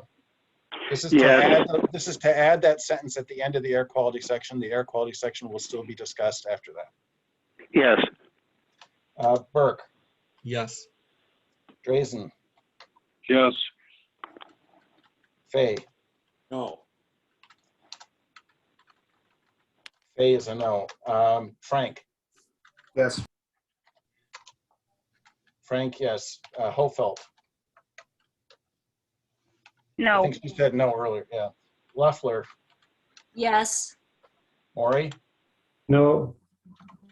Did you get my yes? I'm sorry. I did. Okay, sorry, Mark. That's all right. Munson is not present. Kevin, are you present? Munson's not present.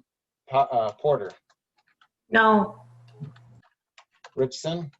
Yes. Schaefer. Yes. Horshower. No.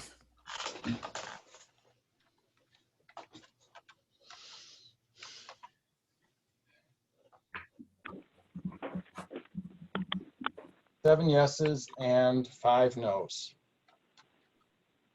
Okay. So, any further discussion of anything before we move to the original motion? I had a comment about the scope of air quality as it was mentioned by the Mead and Hunt representative. If that's not appropriate now, I can wait till after the motion business is discussed. Is this related to chapter 4? Yeah, because the Mead and Hunt representative had mentioned air quality was not part of their scope. I wanted to address that, but it's not part of the motion, so I can bring it up after we finish the motions. No, the motion at hand right now will end this topic. All right. If you're going to bring it up, this is the time. Okay. I know the representative from Mead and Hunt. I'm sorry, I don't remember your name, but it's not whether the air quality is part of the scope. In the environmental setting, it is the scope to review all relevant issues, and that includes air quality. So that should have been a part of the report rather than something that would be assumed to be added on. As we pointed out on several occasions during this meeting, air quality should have been covered, but wasn't.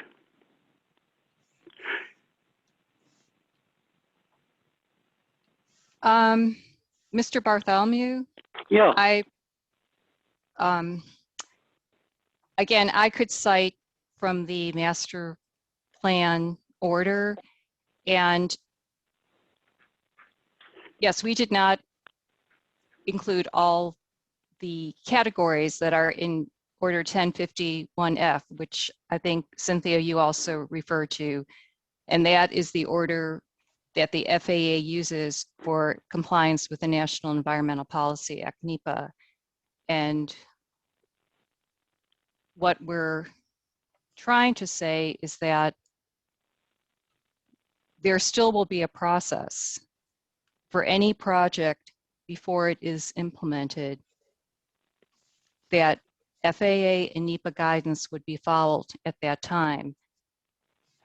And I don't know what more to say about it than that. Okay, thank you, Laura. Well, I'm looking at the list right now that you're referring to. Air quality is there. The only thing that was covered was biological resources, hazardous materials, historical, architectural, and land use. And I'd mentioned already some that were left out. So the point is, there's no reason why that shouldn't have been included. Okay, thank you, Bob. Any other comments? Hearing none. Rich, you have your hand up. Yeah, Robert, I Go was ahead. hoping that we could simply vote to limit debate, vote on the motion to accept the wordage, verbiage, excuse me, the report from Mead and Hunt and move on.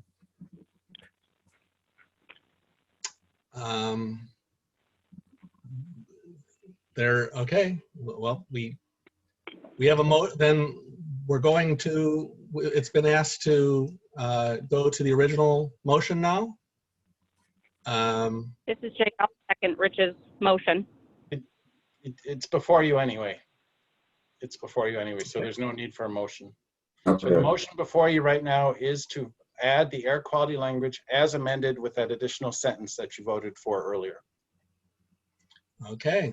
Well, excuse me. Now Vote on that? Hang on. Oh. This is basically the motion has been called, or yeah, I forget what the phrasing is, but it's basically, what's that, Mark? It's calling the question or calling the previous motion. Calling the question. So the Well, motion, I just want to clarify. Can we clarify on the motion? We can ask Mark or somebody to read back the original motion, but I believe it's to accept the language from Mead and Hunt for air quality as written. As well as the town of Middleton language with that one change. I don't remember if that was part of that motion. I don't. Right, and it also includes the amendment that we just voted on. Correct. Now, does that include, though, the statements that were not accurate concerning master plan? Typically not include? It does not. Okay, all right. So that's the motion. Does everybody understand it, hopefully? So once you vote on this, the air quality section is done. The environmental settings chapter is done. So what happened to Appendix H? There was no motion regarding Appendix H. I heard commentary, but there was never a motion that I heard the chair recognize. Correct. Well, I can make one. Well, you have to. This is your time to do it. You got to do it quick because. Well, my motion is to either correct and make it understandable, Appendix H. I went through, it wasn't comprehensive, but the list, or exclude it. It's not helpful. Is there a second to Cynthia's motion? I'll second it. Okay. Bartholomew. We have a first and a second. I guess this is to amend the original motion again. Which is fine, but I just want to be deferential to Mead and Hunt as the consultant and their professional work product. The AMPEC is advisory to the master planning process. If it's your recommendation that Appendix H be deleted or amended, it would be good to know what your input is now to leave it as either deleted or amended without the specifics. And I know, Cynthia, you went through some of the page numbers saying things are cut off and things. I mean, I wrote some of it down, but I didn't get it all. But again, this is a professional work product from our consultant. Actually, based on- actually, Mark, I hear you. I used to be a consultant. I know how to cut and paste. This is not helpful for the public at all. So is the motion to actually remove Appendix H? If that's what this is boiled down to, then yes.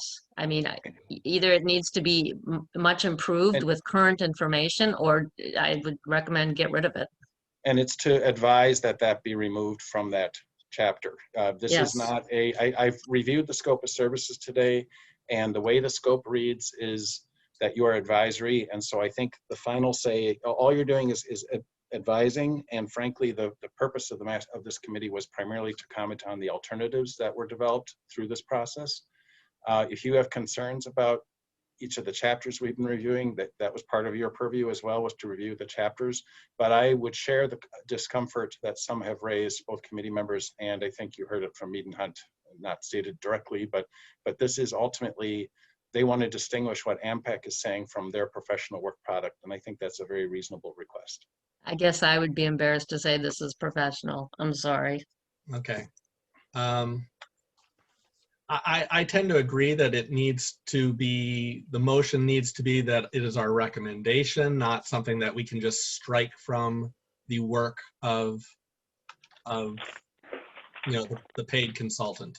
So if that's amenable to you, that should be what the motion states, which is, what is AMPAC recommending here? That rather than actually saying we are striking something from this report, because I don't think we have the right to do that. Even if it's not accurate? That's your opinion, Bob, and I have my own opinions. I have the whole stack of source documents, Robert. I'd be happy to share them with you. How about removed or revised for greater accuracy? Okay, I'm just going to say let's vote, but it is just an AMPAC recommendation, and I'm going to say that this must be a roll call vote. Well, if we vote then in the affirmative, does that mean we agree with inaccuracies? No, it means that we recommend the removal of Appendix H as it is stated on the screen. Or revised as identified during the discussion. Except Mark, that wasn't a complete rendition of what I just said for the meeting. I mean, revised for accuracy. Some of what I said, right? I mean, this is not like a complete analysis. Oh, I see. Okay, gotcha. I thought you were citing pages. I thought that was the extent. Well, yeah, because that was very obvious. Discussion. And that was during the discussion, so that's why I was trying to be helpful. But if you would rather, got it. Thank you. Appreciate it. Okay. Okay, so what's on the screen is what's being proposed by the motion by Richson, seconded by Bartholomew. And I'm going to ask for a roll call vote to see if the members of AMPAC approve this amending motion. And is the way I took a little license, and for clarity, is that okay, Cynthia, the way it reads, that Appendix H either be removed altogether or revised for accuracy? That's great. Thank you, Mark. Yep. All right, roll call. Ready? Yes. Mr. Chair? Bartholomew. Yes. Burke. No. Drazen. Yes. Fay. No. Frank. No. Hofeld. No. Loeffler. Julie Loeffler, are you voting for the motion? I'll come back to her. Maury. No. Porter. No. Richson. Yes. Schaefer. No. Warschauer. No. Julie, are you there and ready to vote on the motion? If not, we will record her as not voting. All right, I did not hear a vote from Julie. I presume she would have voted in favor. It sounds like she might have internet problems. She might, but I think the yeses have it by my. I'm sorry. Well, I believe the noes have it. Sorry. Yeah. She said her computer is frozen. Okay, and that's fair. Hear me now? There, Yes. Hear yes. you. Vote. Are you, Sorry, I would vote yes. okay, 1, 2, 3, Oh, 4 sorry, yes. I can't control this computer tonight. I think it's the internet is flickering. And I couldn't control Zoom last week. It happened. So we have 4 yeses Thank you. and 8 no's. 1, 2, 3, 4, 5, 6, 7, 8. Yep. So the motion The fails. motion fails. Yep. We're back to the original motion, which is to approve the language that the town of Middleton. So the motion is from Hofeld and seconded by Richardson to approve, or whoever was the second It originally. wasn't Richardson. It was Warschauer. I'm sorry. I'm sure it was. Oh, yeah, here it is. It's right here. Okay, by Warschauer. Sorry, Cynthia. So the motion is to approve. So the original motion is before you now, and that's with the amendments that you authorized, which was adding that one sentence, and also was that addition. I think that was incorporated into the motion that Cynthia requested, the 960 feet. So that is how that language is amended, and before you is the motion to adopt it. So where is that motion? I don't see To it. recommend that be added. I will write it here. So, well, the original motion is up here. So the motion was right here to approve both changes, and now it becomes as amended. I mean, it's because you've already amended it. So I will just repeat it down here.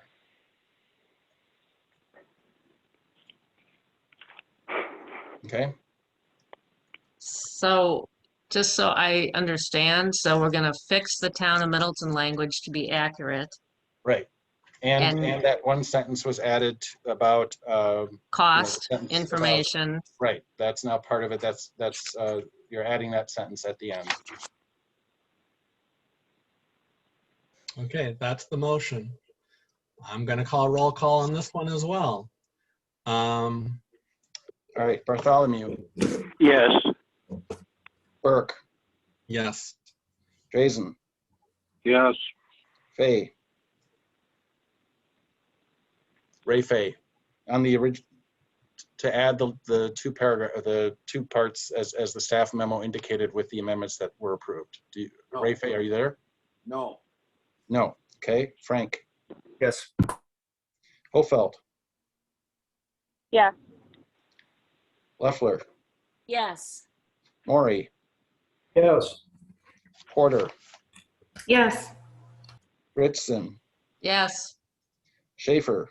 Yes. Warschauer. Yes. It passed 11-1 with Fay voting against it. Okay. We are done with action item 1. Thank you all. We move on to action item number 2, chapter 5, alternatives analysis.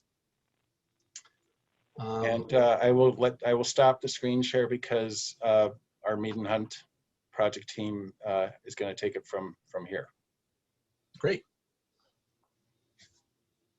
And as they're getting ready, is it okay with the group? I mean, I could list it all. I guess they were roll call votes, so that's how I have to list it. That's fine. I answered my own question. Okay. Hello, Greg. Hi, can you hear me all right? We can. Yes. Okay, I'm going to try to share my screen here, and hopefully this comes through. And I'm going to bring up the PowerPoint presentation here. And is that visible?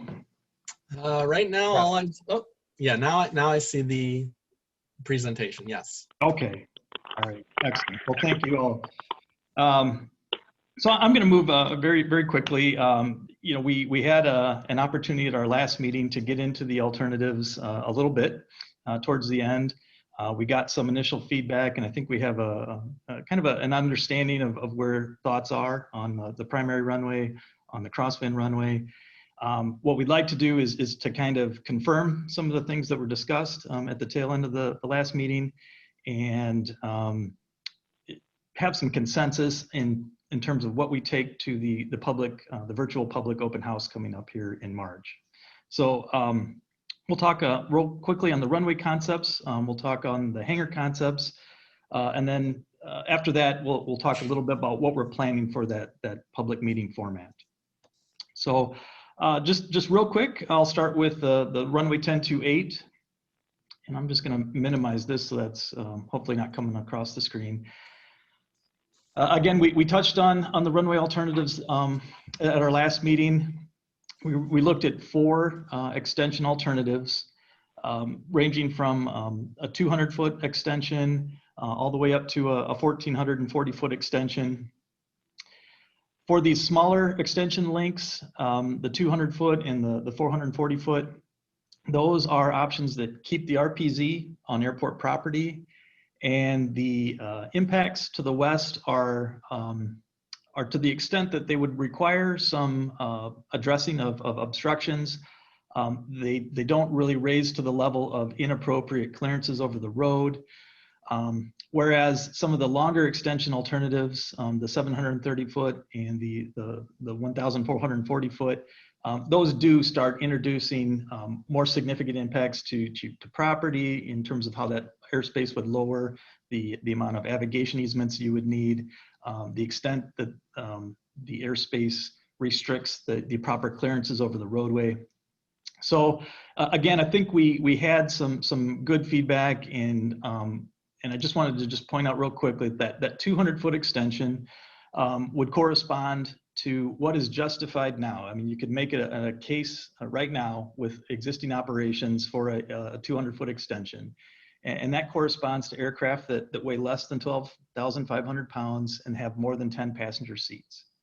The length for 440 feet did not correspond to any particular aircraft. It was simply trying to illustrate the maximum length you could add and still maintain that RPZ within airport property. The 730-foot extension corresponded to those aircraft weighing greater than 12,500 pounds, but not jet aircraft. So the turboprops, things like the King Air 350, whereas the longest runway length there corresponded to aircraft weighing more than 12,500 pounds. But what that does is it adds another 15% onto the runway length to account for wet and slippery conditions, which is a requirement in the advisory circular for that aircraft. So again, I think the overriding consensus we heard last time was it probably doesn't make sense to do much to the east-west runway. The only thing I did want to circle back and invite for additional conversation was the 200-foot extension, an alternate one. I think what we'd heard at the previous meeting is that a very incremental change to the runway length just isn't worth it to shut the runway down for just adding 200 feet. I guess what I wanted to sort of bring to that discussion is that that really isn't probably how that improvement would play out. The pavements out there are approaching the 20-year age. And at some point over the 20-year planning horizon, that runway is going to need to be reconstructed, and that pavement's going to need to be rehabilitated. It would be at that time where I think the city would want to ask themselves, okay, do we rehabilitate the runway in its existing length, the 4,000 foot, or do we look at putting it back at a slightly longer length that is justified with the aircraft that are operating there today? So. Chairman Burke, that's all I really wanted to present. I know we've already talked through this, but I just would open that part up, and if we could just get some feedback from the committee on this, that would help us knowing what to carry forward. So. Okay. Let's take a pause from the presentation real quickly, and I think while that's in front of us, maybe we just chat about that for a couple minutes amongst the impact members. Is there a preference for the east-west runway for two things? What are our thoughts? Plus, eventually, we're trying to figure out what we're presenting to the public at the public open house. So, we're trying to basically zone in on what our recommendations are at this time. Obviously, any final recommendations will come after the open house. We will be convening again after that. But with that being said, are there any thoughts on this topic? And I see I don't know if these hands are up from before or if they're new, but Julie, I see your hand up. Yes, I'm sorry. I just want a quick question for clarification purposes addressed to Greg Stern. When you're asking for guidance, all of these options are going to be included in the airport master plan. Is that correct? Or are we right now discussing whether we should take some of these alternatives out of the plan? I've never been 100% clear on that. Yeah, no, thanks, Julie, for an opportunity to talk about that. Yeah, these will all be kept in the alternatives chapter, things that we looked at for alternatives. In some ways, it's helpful to maybe put some of these to bed. That we looked at these.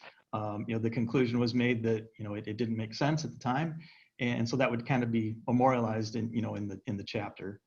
I guess.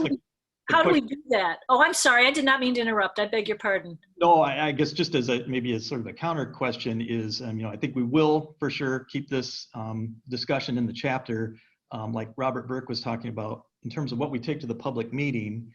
I mean, it would be our thought as Mead and Hunt that we would still present these alternatives to the public. Again, say, look, we looked at all of these. We discussed them with the AMPAC, and we ruled out, whichever ones that we get the feedback from you tonight. So that, I guess we'd like to know two things. Are there some that we want to carry forward?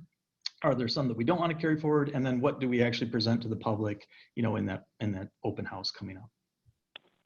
So hopefully that answered your question, Julie, and I think I threw another question back at you. Thank you. What's the question you threw back at me? Because I kind of lost that in what you were saying. I'm so sorry. I was listening really carefully, but I was also thinking about all those options. Yeah. So not just for you, but for the entire, I guess, AMPAC is, again, are any of these alternatives on the table? Did none of them make sense? Do we not want to change anything with the runway? And that's just fine. Whatever you folks decide. But again, when we go to the public meeting, do we want to have all these alternatives that we would present to the city, or I'm sorry, the public, and then and say, yeah, we looked at these, we ruled them out, and have that be part of the discussion at the public meeting. Okay, thank you. Okay, Rich, I see your hand up. You're next. Yep. Well, again, as the airport manager, we have to balance airport and user needs with the fitting in with the city and our neighbors. It has to be a good fit all the way around. I can see certainly when we do our repave, adding a 200-foot extension that is justified by the current process, even possibly going to the 440 at most. I cannot see the alternate 3 or alternate 4 being a good fit for this airport. That's in my humble opinion. Okay, thank you, Rich. Jade, your hand is up next.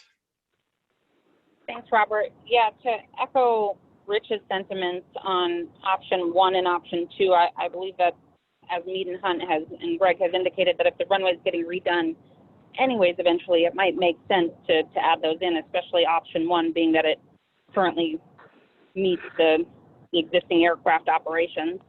Option 3 to me makes very little sense, primarily because 5,000 feet is really the threshold for many insurance companies for charter operators and larger insured operators, that even though their aircraft are very capable of coming into even a 3,000-foot runway, for insurance, those runways are disallowed unless they're a minimum of 5,000 feet. So 4730 to me just doesn't make any sense, leaving build alternate 4 certainly on the table, although I echo Rich's comments. Okay, thank you, Jade. Mark Warschauer, your hand is up next. Well, I hate to be repetitive, but I do agree with Rich and Jade. The notion that we need to have a longer runway, we do have a big airport within 8.5 nautical miles and a $25 Uber ride from the Madison. I might have a different opinion if this was a small town out in the middle of, much farther away, but I really don't think that we need to do anything immediately, or again, if we're expanding, if we're going to be rebuilding the runway, then I'd support maybe a 200-foot, maybe a 440-foot. But I am honestly concerned about the lower approach profile over the hill on the west side. You know, the longer we get, the little bit lower it gets, and I do have some sensitivity, a lot of sensitivity for the people that live on that west side on the hill. Okay, thank you, Mark. I see John Schaefer's hand is up next. Go ahead, John. Yeah, thank you. I just also want to concur. I think 1 and 2 are both options that should stay clearly on the table. The comments about alternate 3 make some sense. I question how much we should be taking off before we go to the public, though, because we are not the public, and it would still be nice to hear what their response is to all 4 of these, and then we as a commission can come up with recommendations. But I clearly think that 1 and 2 need to stay on the table, but I think for public discussion, all 4, or at least 1, 2, and 4 should stay on the table.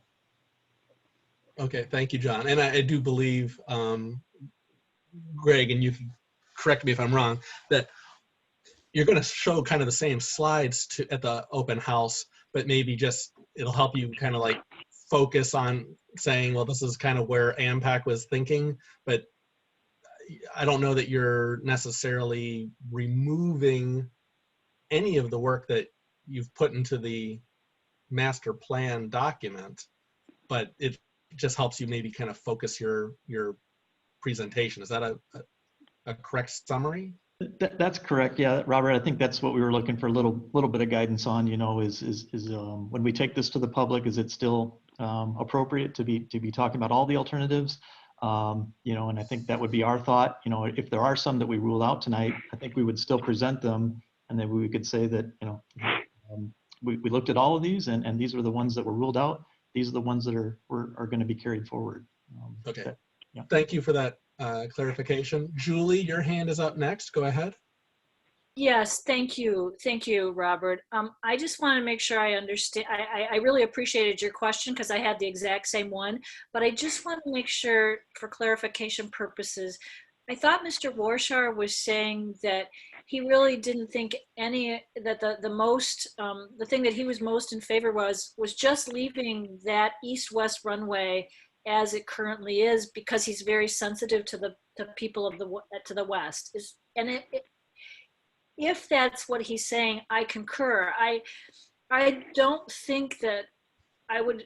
I think I would say that I would, based on what I heard at the last committee meeting, what I listened to tonight from the last committee meeting, it seemed like we already had some coalescence around not expanding that east-west runway. And so I just want to say that's probably what I would like to have conveyed at a public meeting. But Mr. Warshauer, if I've got what you said wrong, do feel free to correct me. Oh, you have it right. I mean, I wouldn't go out of the way to add it now, but if we're going to add it, if they're going to do some runway, I might add 200 additional feet. You know, the longer it gets, the more uncomfortable I am. Okay, thank you. Okay, thank you both. Cynthia, your hand is up next. Thank you, Robert. So I did now locate the February 4 Airport Commission packet, and the summary that you did, Robert, which was very good, says that the general consensus was that 1028 main runway should not be changed. But yet here we are tonight talking about the possibility of changing it. And I'm wondering, so I really appreciate Mr. Warshauer's sensitivity to the people of the West, because I see Beach 99 and I'm telling you that airplane is unbelievably loud. And so now we're gonna have, you know, it sounds nice. Oh, just add 200 more feet. Anything that increases the noise level and the lead emissions over our heads out here and to the city is not a good thing. So I'm wondering, why are we having a public open house March 20 or whenever it's going to be established? I don't understand why we're doing this in front of it. If we're going to have all the options for public input, let's have the public input. I really don't understand what we're doing tonight.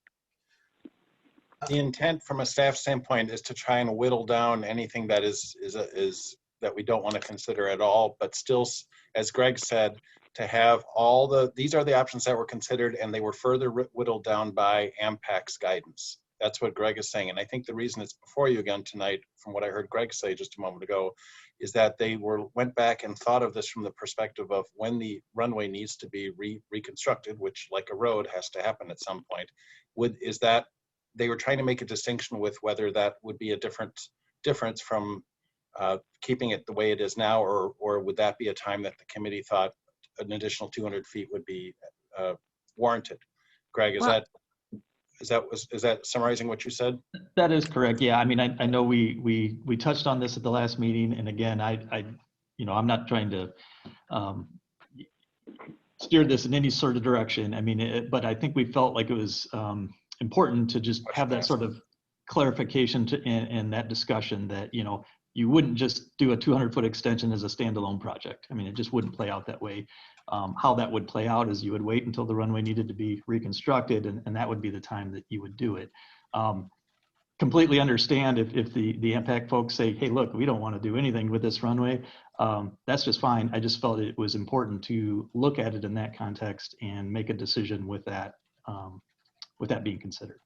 So Greg, if what you're suggesting, when do you anticipate this to happen? In a year, in 3 years? We all have to sit here on pins and needles so we can all move out before they're going to add more so we can have more Beach 99s that wake us up at first thing in the morning? And then if we are voting on this, which I'm not sure we are, but if we are, and this goes to the public, even though all alternatives are going to be shown, are you going to show, are we doing a roll call vote on every alternative? And you're not talking about which ones of these require eminent domain, which the town of Middleton, and I think town of Springfield is specifically saying, we don't support the use of eminent domain to take private property. So this is not very clear to me. Okay, Cynthia, thanks. Jade, I see you have your hand up. Yeah, I just wanted to make one quick comment to correct Cynthia's misstatement on the Beach 99, only because she brought up once again lead emissions, but the Beach 99 actually takes jet fuel, so that's non-leaded fuel, just for the record.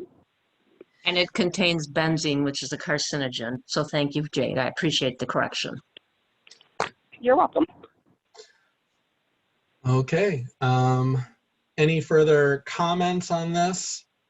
Yes, Bob Bartholomew, if I could make a comment, and now I ask for Rich Morey's views on that. Well, first off, is we do get more runway. We do get more hangars. We get more pollution. We get more noise, and we also get more impervious surfaces. And none of those are good. My understanding is, though, if we expanded the runway, the FAA, this is where I have to ask Rich's comments on, the FAA will pay for a certain amount of width. I don't have the figures, but my understanding is that the current Morey Airport runway is wider than what FAA would pay for, and the city would then have to pick up that extra. Is that correct? Bob, I don't have an answer to that. The reason this runway was set up wider than standard was we did not have a paved cross runway. Therefore, at the time, the FAA approved going with the wider runway. Whether they would wish to do that in the future, I don't honestly know. If we end up in a situation where they only want 75 feet instead of 100 feet, well, the runway is going to be redone anyway. We just have a little wider shoulder on it, and we'd make it happen. I think that the reason for the wider runway is still valid, but it would be up to the FAA to decide what they would like to do. I also, while I have the opportunity, I didn't actually not drop my hand. I had it back up again. I do, looking at it, if you go back and listen to what I stated, was shutting down the runway for an additional 200 feet would not be worth it. On the other hand, if we're going to be shutting down the runway anyway, and we are justified to have an additional 200 feet, that's something that we should not rule out. I hope that answered your question, Bob. Okay, thank you. I appreciate that. Okay, great. And And I can confirm that there have been discussions. I have heard what Bob just mentioned. I'm sorry to interrupt, but just to circle back so we don't have to come back to it. Bob has raised an issue that it is true that normally a 100-foot wide runway isn't funded. As Rich noted, I don't have to repeat what Rich said. So I think Rich summarized it really well. But I have also heard what Bob said, that the width is not normally this wide. That is a true statement. okay.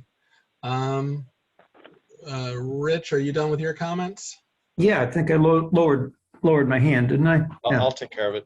Oh, sorry. Yeah, I think we're having, I don't know that everybody can lower their hand. Well, You Cynthia's have to go to reactions. Oop, yeah, I lowered it, so. Okay, thank you. Cynthia, you're up. Yeah, I just have a question. I'm reading FAA Advisory Circular 150-5070-6B on master plans, and it says that the cost of each of these alternatives should be done for all alternative analysis. So when are we going to get cost information? And I'm wondering, what is our alternative evaluation criteria? Have we established any?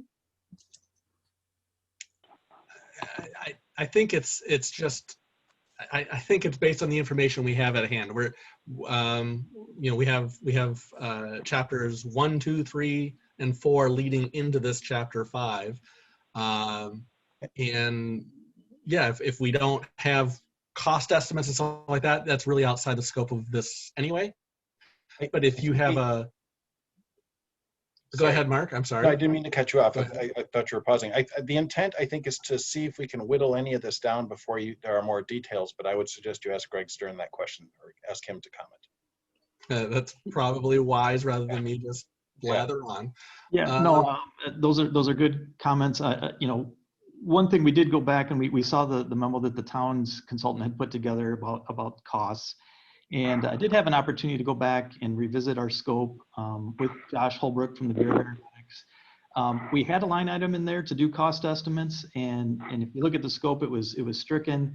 And talking with Josh, I think the thought was, the hope was we could try to maybe first narrow down these alternatives like we're trying to do tonight.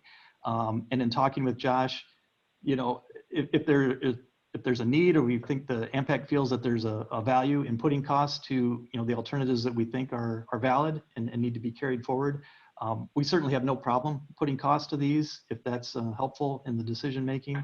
But our criteria right now are generally on the environmental considerations, the operational factors, and the implementation feasibility. So those would be our focused criteria. If we need to add cost to that, and we can narrow it down to some of these that make sense putting cost to, we certainly have no problem with doing that, and the Bureau of Aeronautics has no problem adding that to the scope. Okay, thank you. And Julie, your hand is up next. Yes, I'm sorry. I just wanted to very quickly ask Greg to repeat those 3 things that he said they were using as considerations and weighing each one of those, because you went through it really quickly, and I want to make sure I understand you thoroughly, and then I have a follow-up question to that. Yeah, and it's straight out of the Chapter 5 alternative. Okay. Chapter, but it's the 3 factors really are operational, environmental, and implementation feasibility. Okay, because at one point you had a slide, or you discussed in the meeting, that you were going to have a scoring system made up that we could look at and maybe try to plug things in. Are these 3 considerations, the operational, the environmental, and the implementation factors, is that your scoring system that you were referring to? Yeah, and there'd be some some subcategories underneath that, but yeah, the thought is let's narrow these down. Let's take it to the public. Let's get the public's comment, and that when we sit down with you folks again, that we would have essentially a scorecard with the alternatives that remain, and we'd be asking you to rank and score the alternatives with those types of criteria in mind. And if we need to add cost, we can do that too. So. Yeah. So this is a little bit for me. I'm just trying to make sure I totally understand this process. We're going to keep all these options in the plan, because that was within the scope of your work. But we're going to whittle them down to the ones you want to, that we think the community wants to focus on the most, that we want to look at as a committee, and then maybe present just some of those to at the public open house. And then whatever we get back from feedback from the open house, you're going to take what remains and apply the scoring system. Is that how that's going to work? Because I really want to understand this. Thanks. Yeah, no, and I think this is good to really hash out. So again, I think what we were hoping to do tonight is for each of these alternatives is determine, are there any of them that are non-starters that we just don't want to carry forward?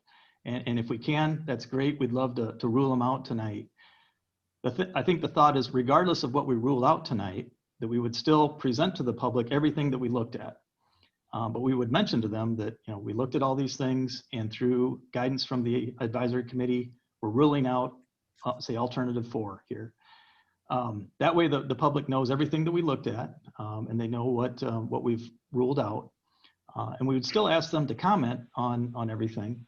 But yes, when we come back, I think we would like you to have, you know, the feedback that we got from the public in mind, and then to look at, you know, just the alternatives that we've elected to carry forward and rank those, help us determine, you know, what we identify as carrying forward into the airport layout plan. Okay, thank you. All right. Okay. Cynthia, is your hand back up? Yeah, I just have a quick comment. It's my understanding that cost is an extremely important factor in determining the viability of an alternative, especially if I were a City of Middleton taxpayer, knowing that I'd be on the hook for 10% of the cost. I'd really want to have that information up front. So can't you at least do a back of the, you know, envelope kind of rough order of magnitude cost estimate, Greg? Yes, we can. I mean, and like I say, I did talk with the Bureau of Aeronautics about that. It'd be very helpful for us to know, you know, which of these alternatives are you know, not worth putting cost estimates to, because we've got, you know, roughly 20 alternatives between everything here. If we can really, after tonight, focus it down to the ones that we're serious about, I've got no problem putting order of magnitude cost to these. Thank you. Okay. Any other comments? The gist, I'll just throw this out, and then the gist of what I heard was, you know, that no change is definitely still one of the options, and potentially, you know, alternate 1 and alternate 2. A number of people said they wouldn't rule that out. I haven't heard anybody speak at length about wanting to keep alternative 3 or alternative 4. That's my summary of what I'm hearing. And Julie, I see your hand is up, so go ahead. Oh, I just wondered, do we need to make a motion about, you know, a rough cost estimate for what we whittle things down to, or is that just something we can take as a given? Because I'm very interested in it, and I think citizens would be, of Middleton, people who are paying taxes, like Cindy said, also would be. But you're just saying we're definitely going to do it. Well, I don't think, I mean, definitely going to do some type of financial thing. I think they're looking for us to give them some direction. So they're not going to do probably a financial back of the envelope calculation for all alternatives. What I heard Greg say, and I'll let him speak for himself, but with that, it might be, they'll try to get a few numbers, especially if we can narrow it down to a few. And what I was hearing and what I was trying to summarize is that no change, alternative 1, and possibly alternative 2, but to a lesser extent were maybe considerations. Alternative 3 and alternative 4, I really didn't hear anybody speaking up for those alternatives. Okay. Mark Warschauer, I see your hand is up. Yeah, you know, I agree with it. The longer the runway, the bigger the impact it does. You've got water issues, you've got wetland issues, you've got all sorts of things that would be factored in. And I just honestly don't think that it's worth spending a great deal of time trying to speculate what that would be. The shorter issue, the 200 foot or the 440 foot, you know, I think you probably have a better idea for a back of the envelope, nothing more. Okay, and thank you. And Rich Moore, your hand is up. Just having worked with the city on a number of projects over the years, the cost is always a consideration. We always look at that and as to what we're really looking, or what it's going to cost. So that will be a big consideration, and it will be looked at. Oh, and in addition, benzene, I think, is in every auto fuel as well, Cynthia. I'm pretty sure there are a lot more cars going by Airport Road than jets. Okay, thank you for your comment. Well, I'll just comment on that, though. The problem is you do have planes going by the airport. However, the aircraft are flying over populated areas. So whatever the pollutant is from either avgas or jet or whatever, it's getting spread over a wider area and affecting more people, including schools and churches, healthcare, etc. Yeah, because we all know that cars never go next to churches or healthcare facilities. You know, Rich, you and the Hofelds don't even live here. And what about electric vehicles and hybrid vehicles, which is the future? And the city is committed to climate change. And it would be really great to include the airport and have some vision. Thank you. Cynthia, thank you. I do want to not have us haggle over some of these details. So I would ask you to focus in on all of us to focus in on what's before us now. Jade, your hand is up. Yeah, I actually just had a question for Greg in regard to build alternative 4. Why Mead and Hunt picked 5440? Only, again, reverting back to my insurance question, with many insurance companies requiring 5,000 and many airports within the state recognizing that, and frankly across the country, in building a 5,001 foot runway. I was just curious why we went with 5440. Yeah, so gee, that's a great question. I mean, the 3 runway lengths here that are defined, with sample aircraft, come straight out of the guidance from the FAA. So when you're defining runway length requirements, that's based on the weight of aircraft, and so there's a runway length that comes out of the guidance for aircraft that weigh less than 12,500 pounds.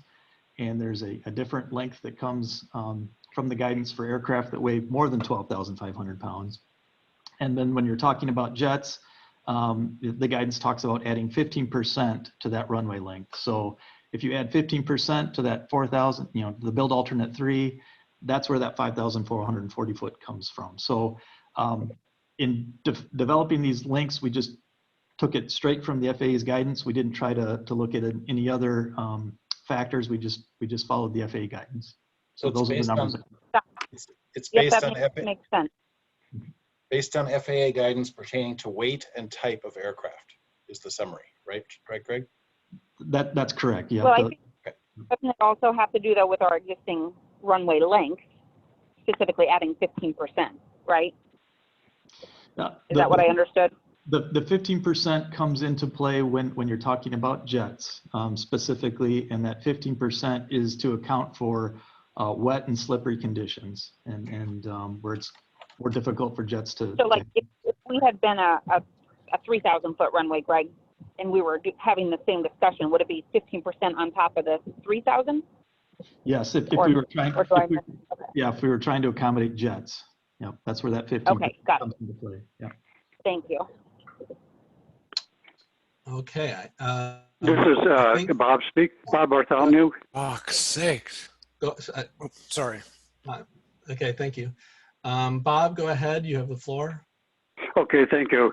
I wanted to point out, though, when issues of runway contamination, insurance issues, other aircraft that can't use the current airport, just a reminder that we do have Dane County Airport nearby where none of those conditions are a problem. So being a short distance over, if our airport can accommodate those situations, then I would use Dane County Airport. Okay, thank you for your comment.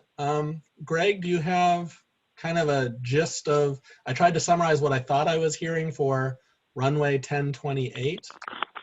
And it, no change to the length, alternate 1, and to a lesser extent, alternate 2, I thought were the kind of the clear 3 that were, had maybe a little bit of legs to them. Is that enough to go on, and then we can move on to the next screen? Yeah, I think that's, if there's consensus on that, I think that's what I was hearing as well. And if that's true, that's how we'll present it going into the public meeting. Julie, I see your hand is up. Go ahead. Yeah, I would just like to add to that I think that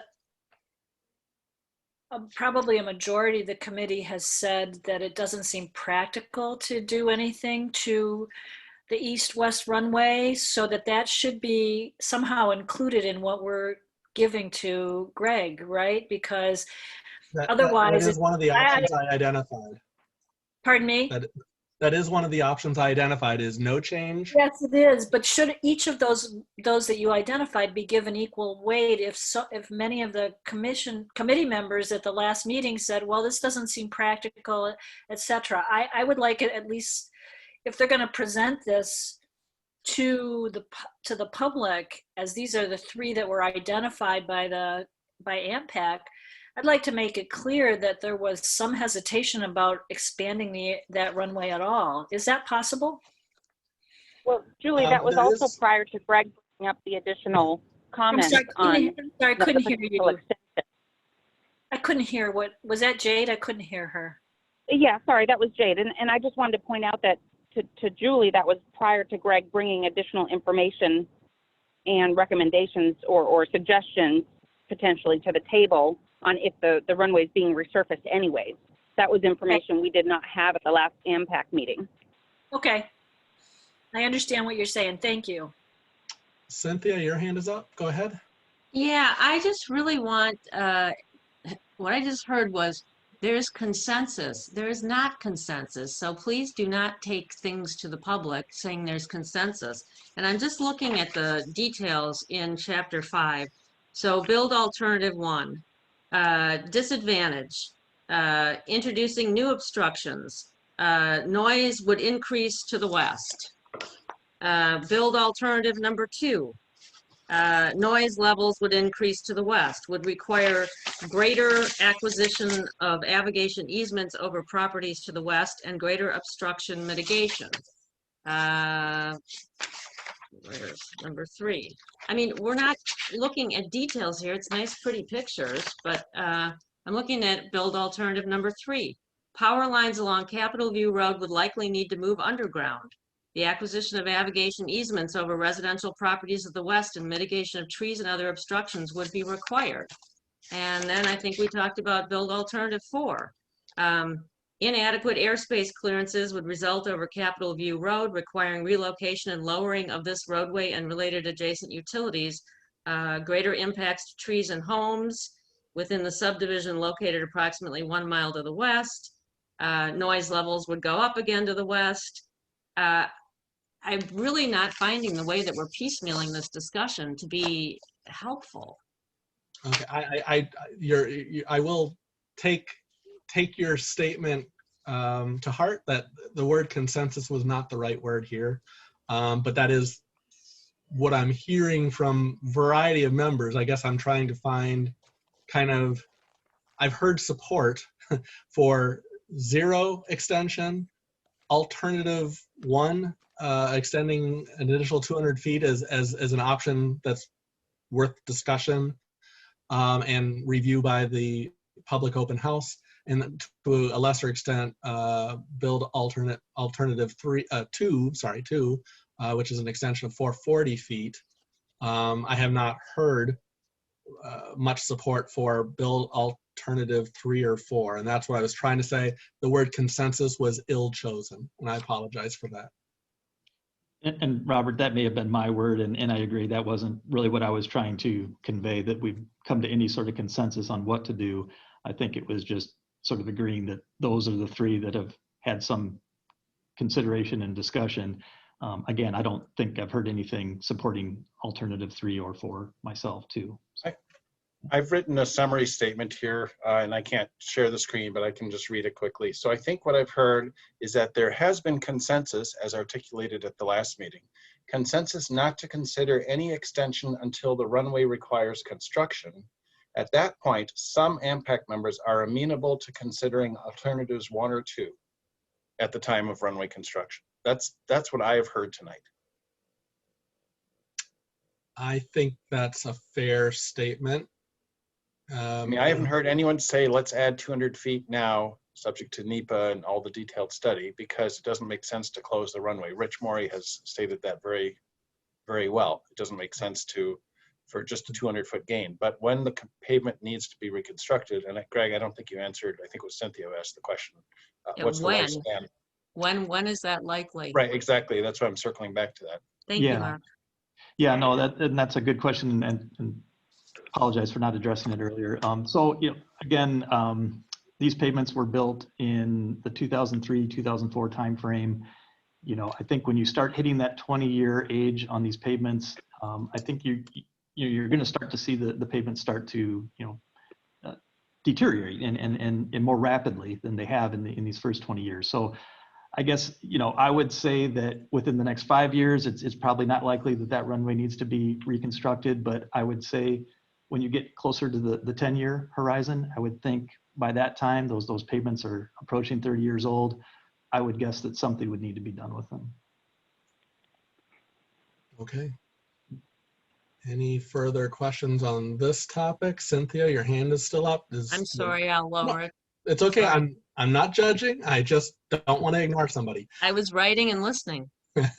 Perfect. So is that acceptable as a summary statement for the minutes, that the consensus is not to consider any extension until the runway requires construction?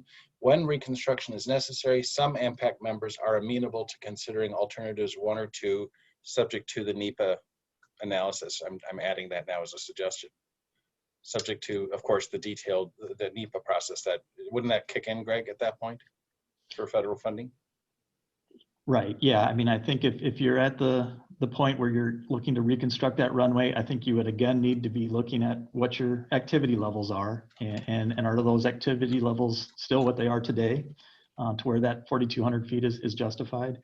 And I think others have brought out, the extent of eligibility in terms of the width of the runway and things like that. Those are all things that would need to be considered. But yes, having a NEPA document too would be the requirement to actually implement the project. Julie, your hand is up. Yeah, I'm just referring back to what you read out, Mr. Opitz, Mark. Yeah.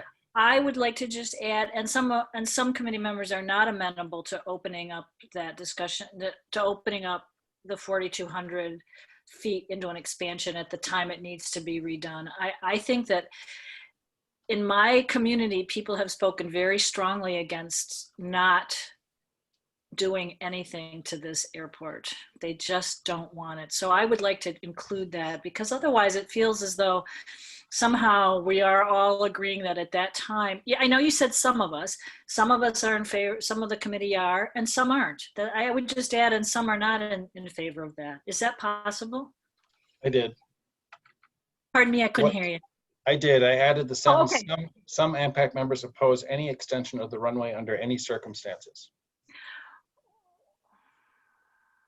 Due to community sentiment, that's fine. Okay, I don't. It's also the 1998 resolution that we all relied on that's still in effect.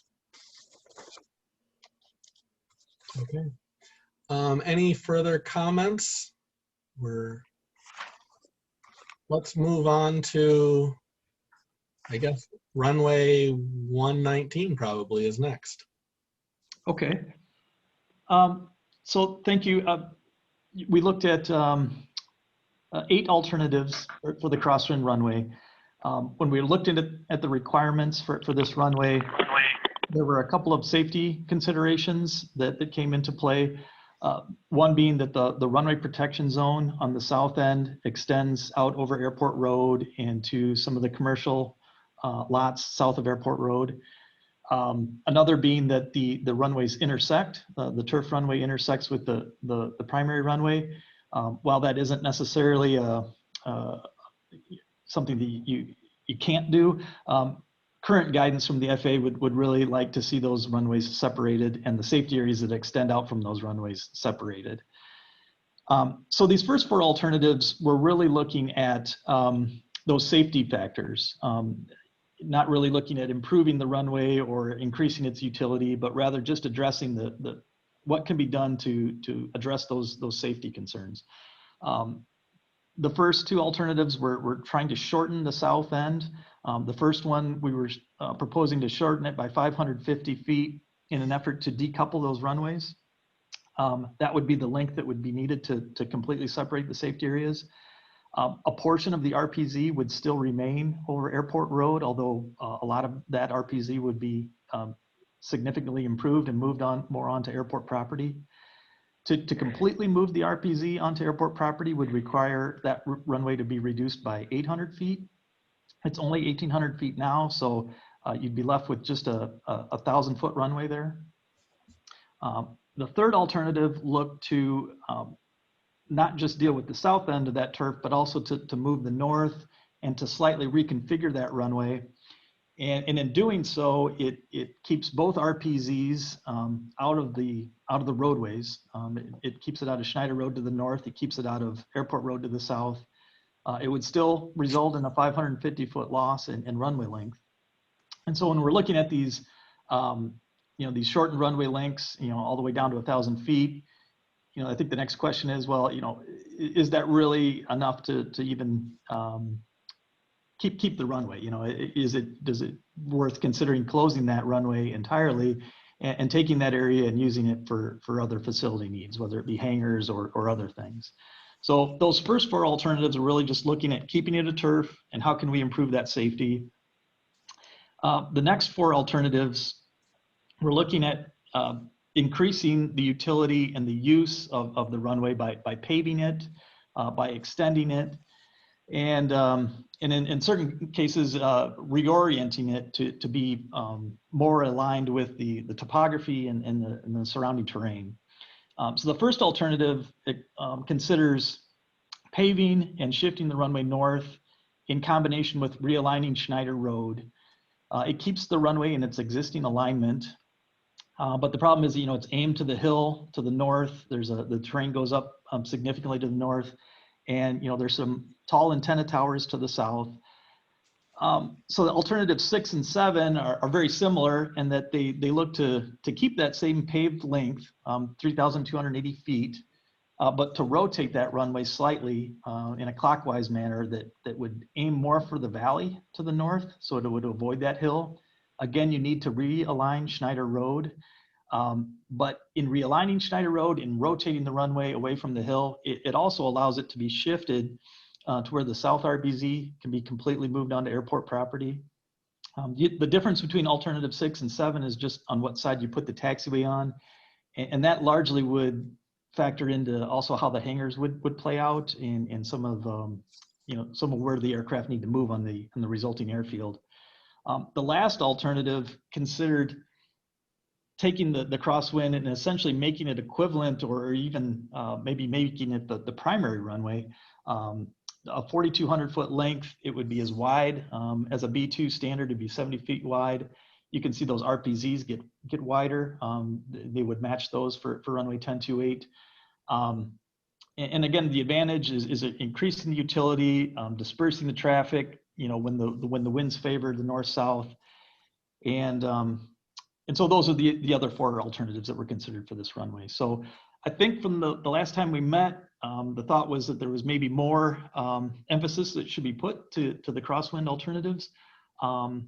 So with that, I guess I would just turn it over again, Robert, for any discussion on either the turf alternatives or the idea of paving and potentially lengthening and reordering the runway to increase its utility. So, thank you, Greg. Julie, your hand's up first. I forgot to take it down. I beg your pardon. I'm going to take it down right now. Sorry. Again, no apologies. Thank you. Next up is Mark Warschauer. Go ahead. It's Mark. I'm already 20 minutes past my intended departure time, but I don't think, again, any of the longer paved alternatives, given the fact that we're 8.5 miles away from a Cat 3 ILS runway that goes 1836, I think just the displaced threshold, alternative 1, perhaps alternative number 3 would be better.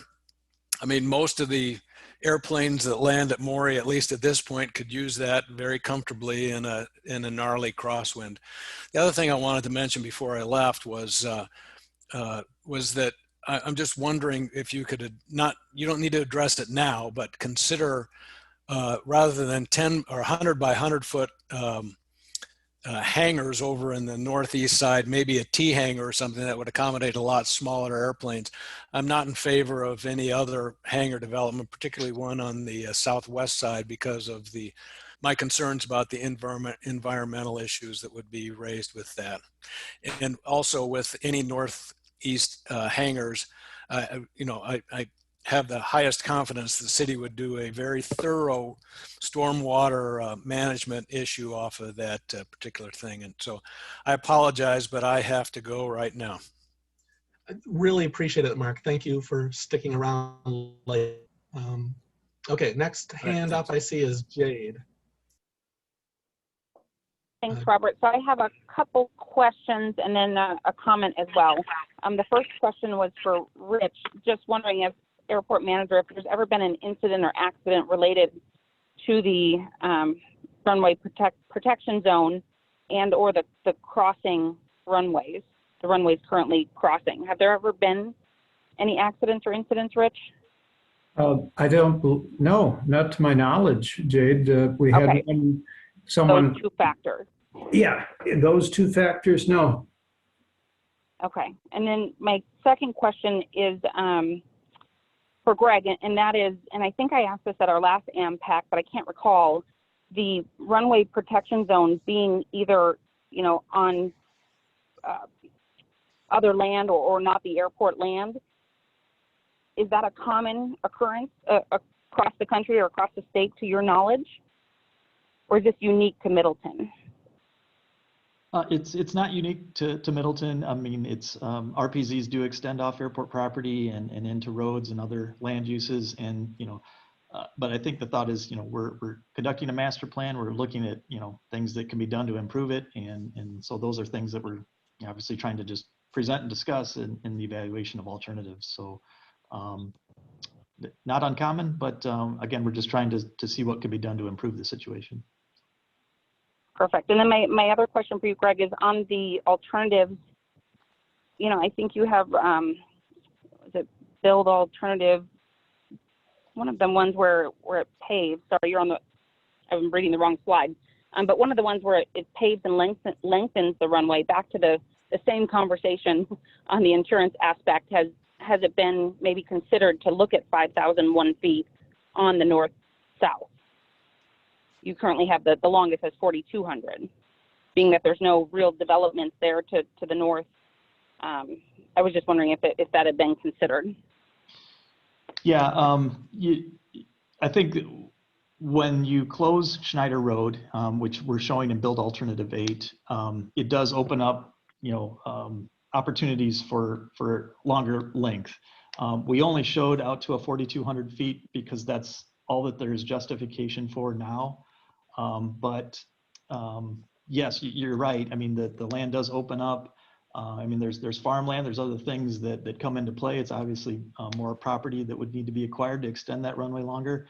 But there is some space beyond that. And I guess the big drawback with Alternative 8 is that, you really need to close Schneider Road at that point to get a runway length like that. So I think we didn't look at anything longer than that, just to first determine is even that alternative, that length, have any validity, and do we want to even consider closing Schneider Road? So.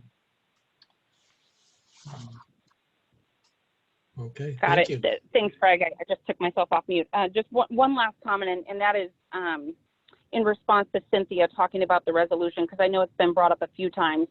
And the part that fails to ever be brought up is one of the last sentences in the resolution, when it says, when and if there is a need to make improvements to the airport, the city will welcome further public input and will hold at a minimum one public hearing on the proposed improvements. So that sentence somehow always gets left off when we talk about the resolution that occurred. And I just wanted to point that sentence out. Okay, thank you for your comments. Rich, your hand is up next. Go ahead. Okay, I think I'm unmuted.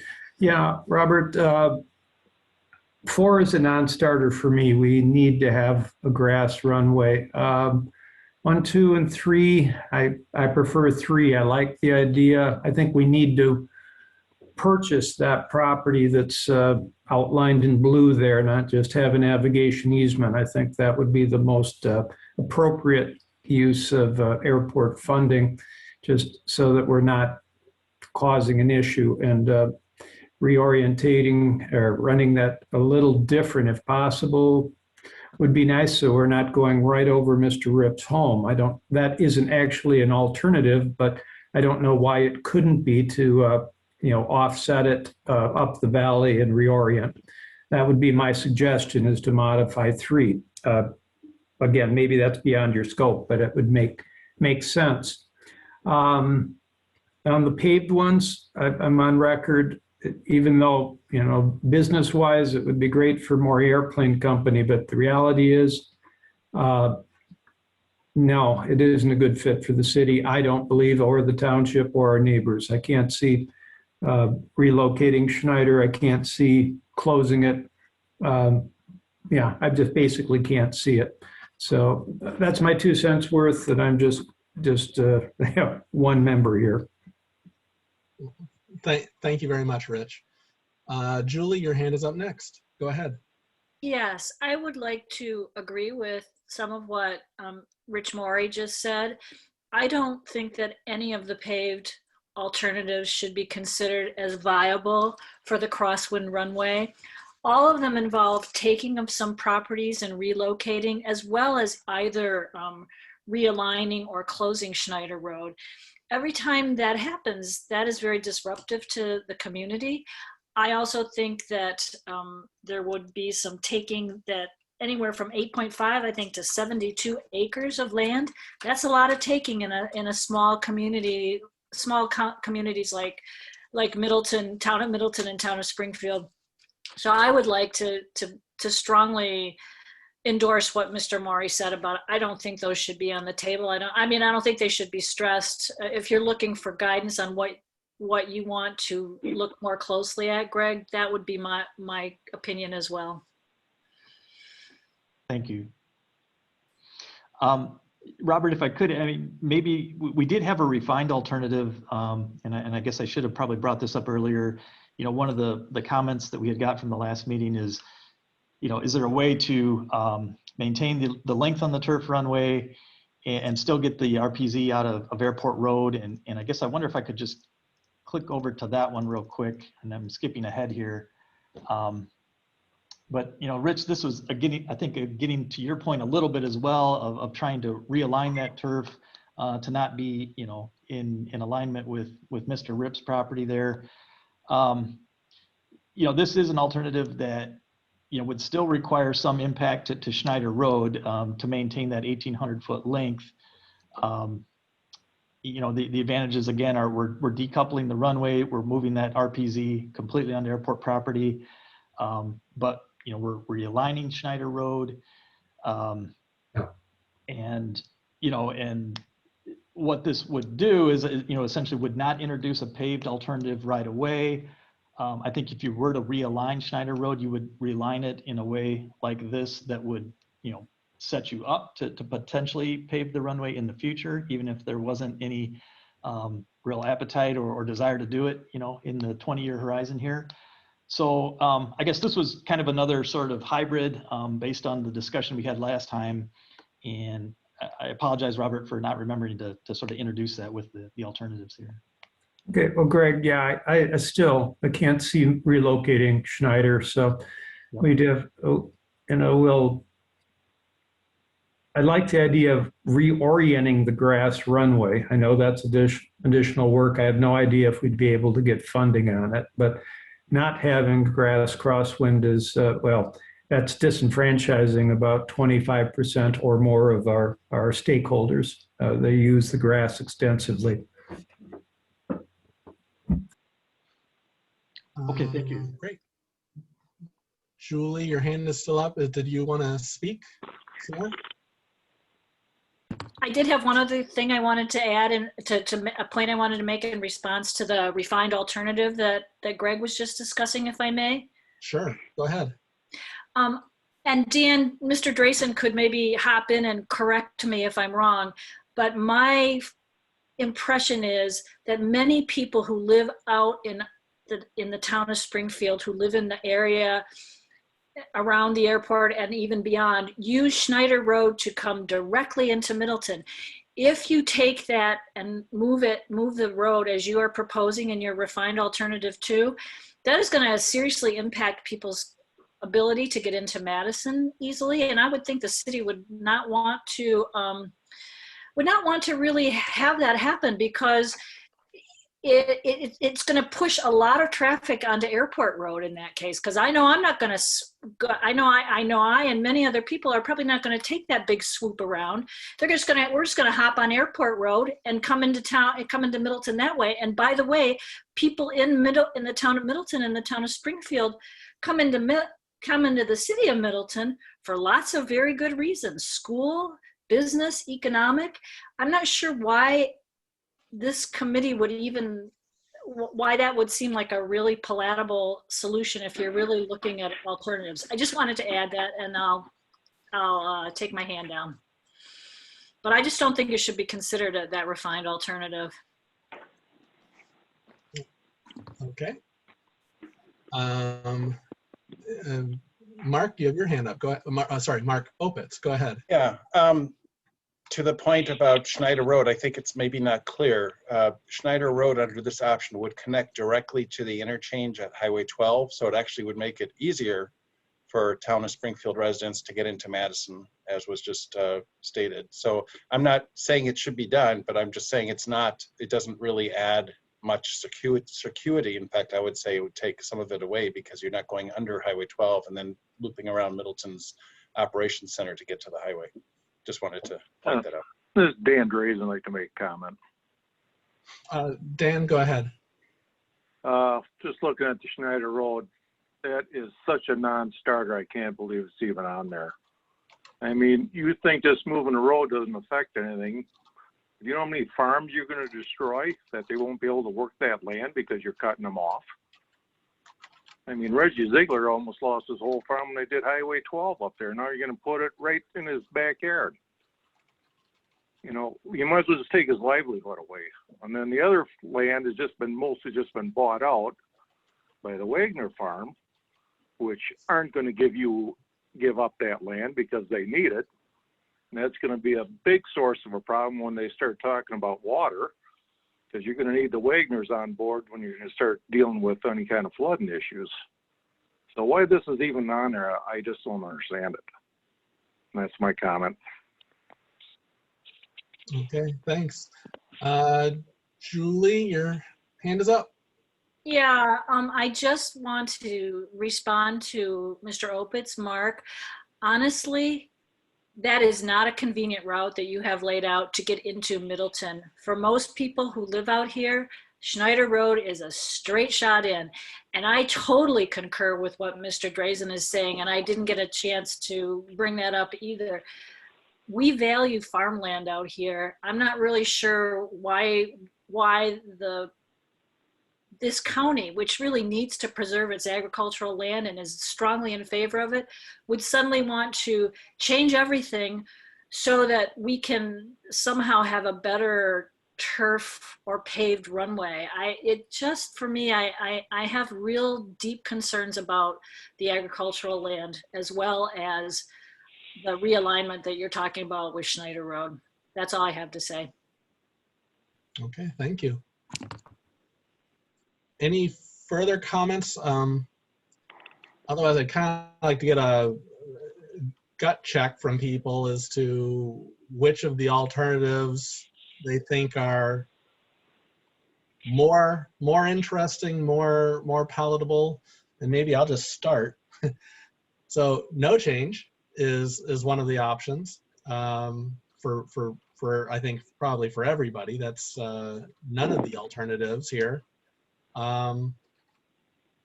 and based on what I've heard, maybe I am somewhat interested in alternative 3 as well. Although my concern with alternative 3 is that it does shorten the grass runway by quite a bit, about 550 feet as I read it. But I personally, I like those two, no change or option 3, which at least decouples the east-west runway from the north-south runway. And then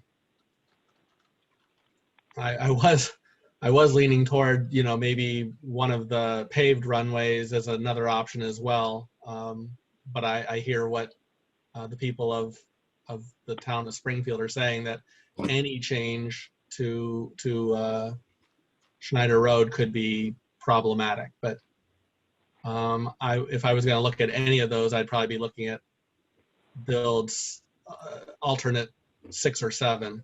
So that's just me thinking out loud. I'll open it up to other people to kind of help give some guidance to Mead and Hunt on which options they like or which options they don't like.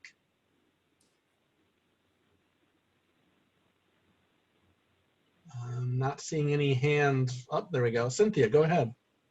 Yeah, thank you, Robert. I think alternative number 2 for the north-south runway, where the RPZ is within airport property, it doesn't require any use of eminent domain, and you still have turf for the tail draggers. It's the only one that makes any sense to me.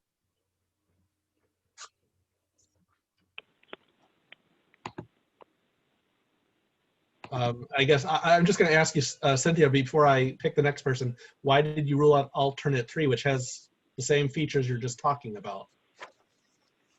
Let me just see here.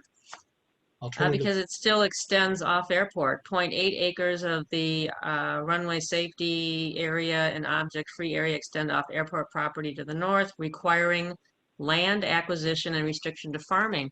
And I really appreciate the comments from people who understand this is prime agricultural farmland. You can't replace it.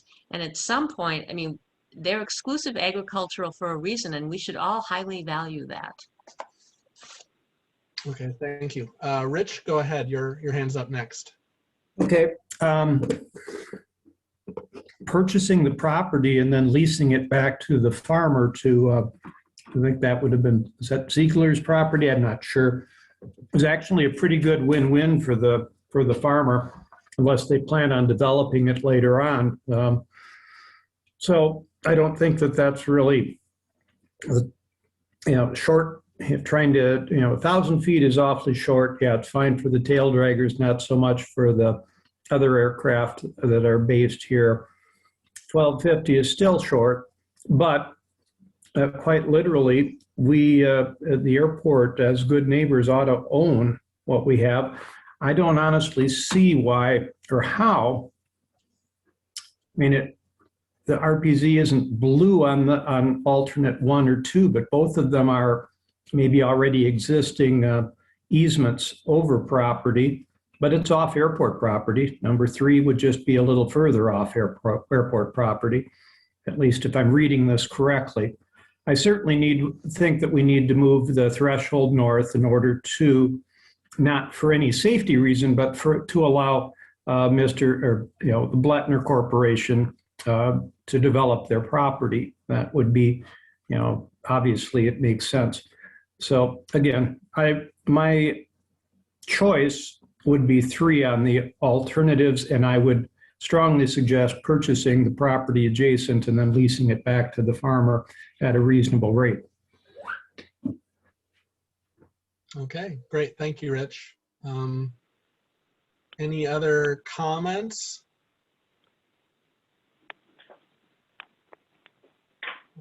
Not seeing anybody willing to comment. So to summarize, I've heard people speak up for no change, build alternative 2, build alternative 3, and one person, me, saying if we were going to look at any paved runways, 6 and 7. But as I said, that's just one voice and not hearing anybody else. So that might be, oh, and I guess I should also state very strong negatives for alternative 6 and 7 in particular from a couple of members of AMPAC. So that's, I don't want to just focus on the voice for something. I want to focus on the voices against as well, because I think they're very strong arguments on both sides there too. So thank you. Any other comments? Rich, your hand is back up. Go ahead. Yeah, I think we really should make a note of the strong opposition from, I think, almost all of the committee to relocation of Schneider Road. That should go in as well. Okay, I think that's fair. I think that's a fair comment. So does that, Greg, kind of give you some guidance? We're not hearing a lot of voices tonight, but it seems like it's worth noting a strong objection to moving or changing Schneider Road, which is definitely worth noting because that affects at least 4 of the alternatives, and that no change, alternative 2 and alternative 3 seem to be the ones with strongest interest. Yes, no, that's very helpful and good feedback, and that'll certainly be kind of what we carry forward when we're talking to the public. So. Okay, great. Okay. Hearing no further comments on that subject, why don't we move on to the next thing after crosswind runway, which I believe is the hangar situation. Robert, this is Bob Arthanu. Before we do, earlier in our meeting today, it was said that the ATC discussion would come up, and I presume would be appropriate when we're talking about runways. You are correct, and thank you for reminding me. Let's. Do you want to start the conversation, Bob? Sure. I'll just refer to the memo that Mark had sent out regarding the city's view on the process that was arrived at regarding the approval and installation of the ATC towers. I really don't know why the ATC issue is coming up now. We talked about it quite some time ago. But however, the city knew in advance the ATC transmission lines were the discussion, the plans were active, but did not address it in a timely fashion regarding the potential instructions. Improving the city public records, I found on October 27, 2016, internal email that confirms that the city had been informed by the FAA and the ATC about the towers. And I'll just read a few pertinent statements from that particular email. Let's see, the FAA routinely sends out city postcards whenever the agency is conducting or completed an aeronautical study of a proposed structure in the vicinity of the airport. Such was the case with the transmission line towers are planned, and I'm told now are installed west of the airport. The attachment of samples of the cards that were received for 2 of the towers, one set as a study commenced and the other when the study is completed. Those cards were received, of course, by the city. The city also got invitations from ATC to attend public informational meetings for the project. So, without going any further, which we do further delving into it, it's pretty clear the city did know about it. So the fact that the city was informed, they just didn't act on it in a way that where they could have then enacted the city height zone ordinance. So, that's the end of it. Okay, thanks for your comments. I guess, Mark, your hand is the next one I see, so go ahead. Yeah, I You know, the reason why I sent out that additional communication was because it was responding to a statement that was in the analysis provided by the town of Middleton's consultant, Dan Bartholomew. Yeah, that was quite some time ago, though, wasn't it? I'm sorry? Wasn't that quite some time ago? The memo from Dan Bartholomew came last Thursday, a week ago. Regarding the towers? You must not have seen the full email I sent yesterday. So our city attorney documented very well that city staff, namely me, as well as the former commission chairman, Howard Teal, attempted to intervene with ATC well before the date that you just cited from that internal email. And I don't think it's worth going into details here, but I completely disagree with your summary of it. And I would encourage you to look at the communication I sent yesterday, which was written by our city attorney, which clearly indicates that the city was very disappointed with how ATC treated the city and disregarded our procedures, but we're proactive. So I completely disagree with your conclusion, Bob, with respect. Well, when you did receive the cards, you were the one that received them. I think we're not going to just go back and forth. We have the information that came from Dan Bartholomew that came in about a week ago. We also have the letter from the attorney, City of Middleton attorney, to address that. I don't think questioning, just refer to those documents, I think is where we can go. But I would like to go to Rich Morey next because his hand was up. Okay. Yep. I think, again, Bob is wrong in this. I was very active at the time, working with Howard, working with Mark, doing what we could to try to stop and or move and or bury that tower. Those towers, the FAA did a study. They said that they would not affect the airport, at least on the instrument approaches. Later, they modified that and increased our minimum slightly. But no, we were very active at the time and did everything. From my perspective, the city did everything they possibly could to try to fight ATC on that. Now, you're making a statement that we are in violation of our grant assurances with no evidence of it. The FAA. No, I wasn't saying that. I was just pointing out. Bob, I think I have I'm speaking now. Okay, sorry. Yeah, it's ridiculous. The FAA, if we were in violation of our grant assurances, the FAA would have let us know. We're fine. The FAA had gave where there was no hazard because of a plan that was submitted to the FAA, which I understand didn't have any indication of the tower locations on it. I'm reading from the same email reading from before, and I spoke this afternoon with Rich Morey. He believes he has not received any direct notification regarding the ATC project. So apparently there was knowledge about it. Davis said he didn't have anything in his files. So the point is, the city knew, and the city didn't act on it. They had an opportunity to do it. And that's completely incorrect. Yeah, I would say that the documents I've seen say otherwise, Bob. What about this one? Which one is it? Give me a date. This is the October 27th, 2019. Maybe you want to check it out. 2019, you're saying? No, 16. Okay, you just said 19. Sorry. Okay. Thank you for your comments. Cynthia, your hand is up. Go ahead. Yeah, thank you, Robert. Look, the ATC towers are in existence.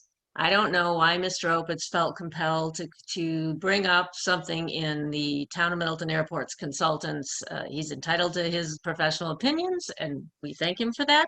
But the city did have many attempts, and I will tell you, October 2016, if the city was going to expand its runway to 5,000 feet, then there might be a problem, but there was no intent to do that. And I would just say that people need to see the record and not just the little dribs and drabs of things that have been shared. So the FAA issued no hazard letters.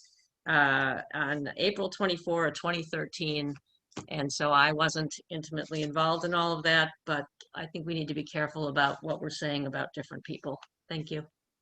Okay, thank you. Any further topic or any further conversation on this topic? Hearing none. Why don't we move on to the hangar development, which is on the screen before us. Okay, thank you. So we looked at really three alternatives for future hangar expansion. The first two that are depicted here, 1A and 1B, are really trying to look at ways that we could add additional aircraft storage on the existing airport property. The 1A area is to the south and west.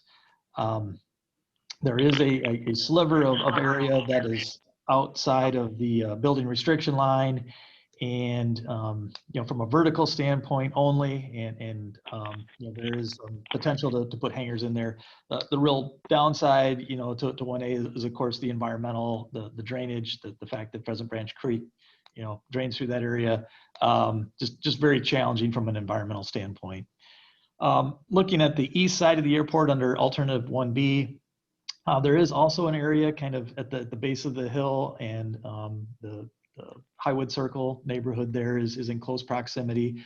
But you can get an access road in fairly easily from Venture Avenue, and again, there are some emergent wetland areas that would need to be considered, drainage issues in that area as well. But in terms of available space on airport, there really is no great spot, and those two are ones that are feasible, but just very challenged from an environmental standpoint.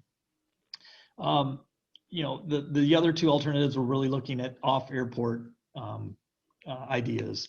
And alternative 2 is looking, to the east. Again, this development is at the base of the Highwood Circle neighborhood, but it's an area that could be, through property acquisition, could be developed without any other sort of impacts or changes to the airfield. In the alternatives, we did look at aligning these hangars in a way that would correspond with some of the paved turf runway alternatives. But in this concept, you can see that we could keep the turf runway where it's at. The hangars could still be developed. There is, fairly good access. They could come off of Venture Avenue. Some potential circulation benefits of connecting it to the roadways to the north there. And then the third alternative we looked at was, again, off airport, looking to that land to the north. The city does not own that land, but there is a clear zone easement on that area. The problem with that site is that it would require something to be done with the turf runway. And in this concept, we're showing, again, a paved turf runway, but at a minimum, that turf would need to be realigned and reoriented and extended to make the hangar alternative 3 viable, whereas alternative 2 does not require any changes to the airfield. So I guess that's the quick summary, Robert. Chairman Burke, I'll open up for any comments or thoughts on those. Okay, great. I see, well, actually I see Jade's hand up first, so Jade, go ahead. Yeah, and just looking at the 4, or I guess 3 alternatives listed, 1A and 1B, of course, coupled with Greg's comments, I'm a strong proponent of build alternative number 2 to the northeast. I don't see number 3 working all that well. I like the possible road connection on number 2. And of course, the emergent wetlands on 1B is certainly not very desirable. And 1A, I know there's been some other concerns expressed on that option. So build alt 2 is my vote. Okay, thank you, Jade. The next hand I see is Rich Morey. Go ahead. Yeah, this is just a comment on 1A build. That area is just a drainage ditch at the moment, and it has an old pond that the Quisling property used for pumping water for the sod farm, which has washed out. It really could use some kind of remediation, I think, or reroute to try to put a meander in it. So but the downside, of course, is that's horrible soil over there. So I don't know. I don't know of the four, if we're going to go with additional hangars, I agree with Jade. Build alternate 2 would be the most appropriate, assuming we can purchase the property and, of course, make it a fair price for the people. And assuming we could find funding for simply a hangar development, which is a big question mark with the FAA. Okay, thank you for those comments. Julie, I see your hand is up. Go ahead. Hi, thank you very much. I want to ask just a little bit of background questions that maybe Mr. Morey or possibly Greg Stern can answer for me. Has anybody ever assessed or looked into how many hangars at the airport actually have things stored in them that are not airplanes? Mm-hmm. Yep, we did a survey of all of our hangars last spring through, winter, spring, winter. We found that I think 2 hangars that did not have aircraft in them. One of which has been sold. The other one has sold and has an aircraft in it. The other one also has since remedied that and gone with the aircraft in it. There are people use the hangars they store small items or a car or something along those lines.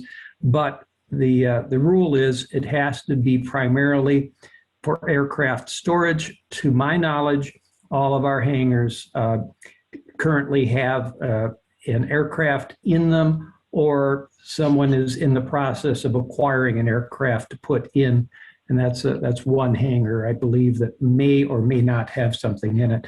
We have, I know there's been some question marks, but we have people that are looking to rent hangars here. If they could squeeze into a T hangar and get in, that would be ideal for some of them. I think of active people that really are looking for, I can come up with at least 3 folks in the top of my head that are really actively looking to find hangars. And that's just from the last month or so of people popping in. If we went back on the list, we'd have to do some triage. But yeah, there are a lot of folks that are interested in being out here. And I try as best I can to connect them with the individual owners that I feel might have, or have any idea that might have some additional space. Thanks. I have another follow-up question, if that's allowed. Go ahead, Julie. Yeah, the follow-up question I have is, I've heard over and over that, and I think it's accurate, that the hangars fees here are much lower than the ones at Dane County Municipal Airport, and I'm wondering if that impacts the demand. Has anyone ever looked at or considered that? Besides, I think this was brought up at a meeting by Cynthia Richson. Has there ever been anyone who's actually thought about that at Mead and Stern or at the airport about raising the hangars to a more of a market rate?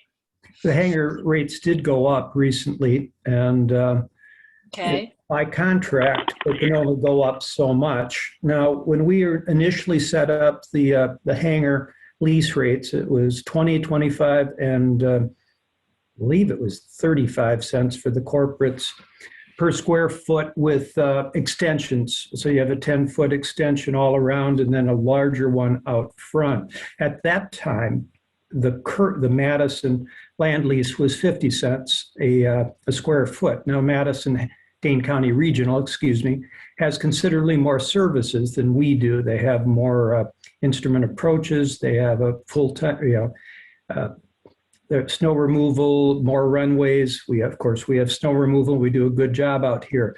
But it was thought that the airport, we wouldn't put the rates that high because we weren't offering the same level of service. Now, I don't know precisely what, I know Madison has an escalating scale for new development, but I believe that they grandfather with escalation in the older hangars. So I'm not, I think I read in the city or in Bartholomew's report that the current hangar land lease over there is something like 70 or 72 cents a square foot. So that would be consistent with the growth over the last, since 2004. Now, again, we have raised the rates as per the, I think per the contract and it was decided what we did the records are in the Airport Commission minutes of last year, I believe, Mark, is when we addressed it. But yeah, it has been thought, but primarily the problem here is, of course, we can't build anymore. There are no more spaces. If you want to buy a hangar here, you would spend about as much as you would in a modest single engine or single family home, not necessarily in Middleton, but out in the maybe in Springfield somewhere. There are some hangars that are going for well over $200,000 here. So yeah, it's demand, it's wanting to be here. And then my final question, if I may be allowed to ask one follow-up question on something that you had also raised, Mr. Morey, that I don't know if this was what you were talking about or not. I wondered, has anybody at Mead and Hunt or at the airport thought about how these, where these various options are, how that is impacted by the soil contaminated with lead from, from where there was originally a shooting range and those sort of issues? I'm just looking for a little guidance there. Have you done any of that work? Well, when we did the original project, and sorry, Greg, I don't mean to step on you. The lead contamination was to the west, or is to the west of, or east of the airport, excuse me. And some of it, I'm trying to, the old Middleton Sportsman's Club would have been right up against where the Beltline is now. So the trap and skeet fields were to the west of that, but well short of the airport, the original airport property, and then up toward the hill. Now, a lot of that area has been developed already. I think the DNR with lead in soil, it's not a problem when it's in soil. My understanding is it's inert. It is a problem if you ingest it or if you breathe it. So they said by capping that what was in place, either with pavement or layer of clay and grass, that that is considered enough remediation. At least that was, as a layman, that was my understanding, and I believe that was what happened. If you're looking at any of these hangar developments, they are well aware or well away. Well, okay, 2 and 1 would be well away from any of the lead contamination. It is possible, but not real likely, that there might be a little bit in 1B, but that would have to take actually just, it's easy enough to find out if there's lead shot in the soil, and then if there was be excavation, they'd have to handle it separately or figure out I'm not exactly sure what would be required, but yeah, that's a possibility that there might be some lead shot on the far east section of that hangar development if we went with 1B. Thank you. I guess I'm just a little concerned because, again, I am thinking about public health, and if you start digging around, you won't have the cover over it anymore, will you? If you start doing things to make hangars and everything, and that is something that remains of a concern to me, and I really appreciate you addressing that so thoroughly. Thanks. Yeah, I'm sure that if there was any contamination, we'd handle that soil in a proper way and find a place to cap it. But again, I'm not even sure that there would be out in that area. I'm just remembering where the shot would fall from the old club, and it's I don't have it precisely in my mind. Okay. Some of these hands have been up before, so let's see if they're real hands. Jade, your hand is up next. Go ahead. I'm sorry, lowering it now, Robert. Okay. Then Cynthia, your hand is up next. Go ahead. Thank you, Robert. So I'm hearing that people seem to be favoring option number 2. And before we go there, from the materials that I've reviewed, we're tying this need, this demand for these hangars. Rich just said he had 3 that he comes to the top of his mind, but the hangar inquiry list of 36. And I rechecked it since last time. And so one Chinese UW student was using an American name, which is why it was difficult to find, but it turns out that Chinese student is a pilot. So to redo the numbers of the 36 inquiries, of which the Mead and Hunt assumption in the materials is that a third would actually follow through. So 20 are pilots on this list of 36, and 16 are not. That was as of January 23rd. This is with the FAA Airman database. And if the assumption that a third will actually follow through, that's 6.6, so 6 to 7 people on this inquiry list. So why are we looking at 25 hangars? Why are we looking at 100 by 100? And for goodness sake, why are we looking at putting them right next to Highwood Circle, a long established 47-acre subdivision in the town of Middleton, for more noise and more emissions? It seems like it's the least ideal place to place new hangars. And 33 acres of, I presume, the use of eminent domain to acquire property. Taking. Sure. Okay. Thank you, Cynthia. The next hand up is Julie. Go ahead. Jade still has her hand up. Did she want to go ahead of me? That was a real, this is Jade, but if Julie's first, that's fine. Okay. Yeah, I'm just going through the order that it shows up on my participants list. I don't want to jump. I don't want to budge anybody in line. That's what my kids used to say when they were little. I don't want to cut in front of anybody. I would like to just add, I've been listening, and I will listen to the end of the discussion, but I have to say, from what I'm hearing right now, I thought Mr. Morey said that he didn't think any of the hangar development was something he would favor. I am very hesitant to talk about hangar development. I think the no build alternative is the one that I would favor, because there's just enough questions left that have been raised by everybody. I'm not 100% satisfied about the lead. I know Cynthia Richardson has raised some points that I think need exploration. And I have to tell you, honestly, I have heard from 2 or 3 community members, one just this morning, who says there may be a primary airplane storage in a hangar, but they're used for other things as well. I am not passing judgment or saying I know this for a fact. I'm just saying all of these things are raising a lot of issues or red flags in my mind as to that make me hesitate to say I'm in favor of a build alternative. I'm more in favor of a no build alternative at this point, until I see a lot more research done on the issues that have been raised so far. And that's all I wanted to say. Thanks. Thank you, Julie. Jade, your hand is up. Go ahead. Yeah, I was just going to respond to Cynthia's comment on the demand for hangars and make note. And my husband Matt and I have both indicated to the city that should that land become available to lease, that we would commit to leasing 100% of it, or whatever percentage was available for lease.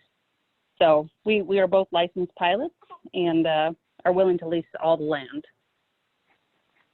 Okay, thank you, Jade. And Cynthia, your hand's up next. Go ahead.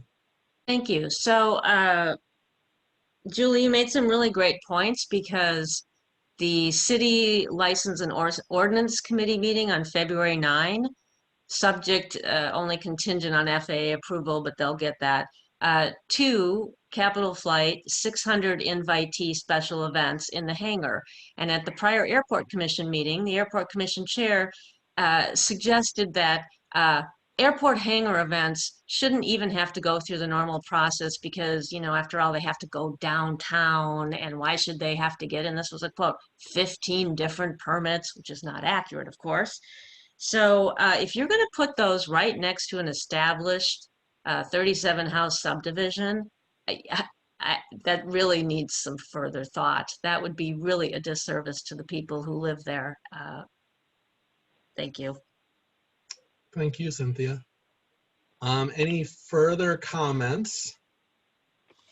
Hi, Robert. This is Bob Coyne again.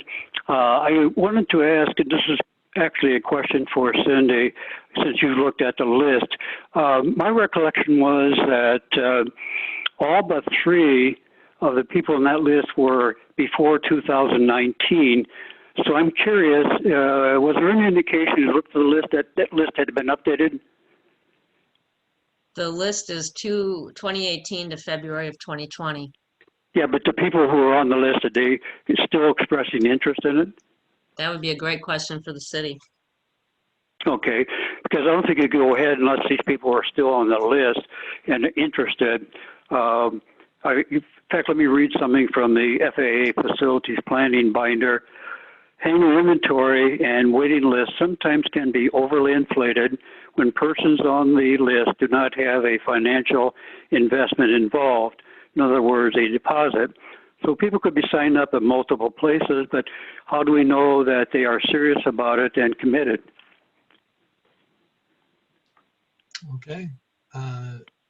Thanks, Bob. Rich, you have your hand up. Go ahead. Yeah, I agree.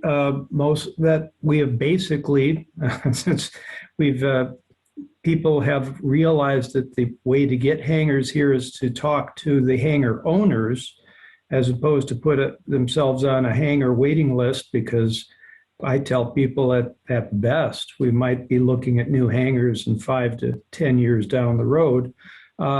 People aren't really signing up on that list. I would guarantee you that if we develop hangars, we would need a lottery to choose who gets these lots, and because of the demand. That's what we had in our first bit. If the economy stays even remotely good, we'd have the same thing. Now, I do wonder about the use of corporates over there. I would think that it would behoove the city to encourage multi-use hangars, but that also ends up getting a few more airplanes on the field. And I understand people are concerned about that. We can go into details along those things later, but in the original hangar layout, we had a bunch of T hangars set up here. Problem is the bifold doors are very expensive. So it became evident to people that a 50 by 50 that you could put 3 airplanes in was a lot cheaper per unit than buying a T hangar for 3 separate aircraft, which is why we ended up with so many big box hangars and so few T hangars. Okay, thank you. I don't see any of their hands up right this minute. Let me kind of summarize what I've heard. I feel like I've heard a lot of support for the no build, basically no additional hangar development as an option. And then the one I also have heard more support for as an alternative is alternative number 2. But obviously that one is it can't even happen as of now. It would require land purchasing and stuff like that. And there's some concerns also brought up about the nearness of the I already forgot the number, 45 acre, 45 house. 47. 47. Thank you. 47 acre development. So, I think what I'm hearing is alternative 2 out of all the alternatives is maybe of some interest, but sounds like a real long shot and has some serious concerns. Whereas the other alternative I've heard is no alternative, 0, no additional. Anybody want to comment? That's what I feel like I've heard under hangar development. Anyone want to disagree or raise a different point? And Rich, your hand is still up. Do you want to speak? Sorry, I keep forgetting to bring it down, but no, I agree completely, Robert. I can't actually see how we could get a project to build hangars. The soil would really need to be checked. Building out here can be very problematic, going from either a dig out and replace and or they call that surcharging when they pile up the large stuff. So yeah, I don't know. That you're looking at a whole bunch of bad options, and that's the best of the bad options, in my humble opinion. Okay, thanks for kind of making sure that I'm hearing everybody correctly. Mark Opitz, your hand's up. Go ahead.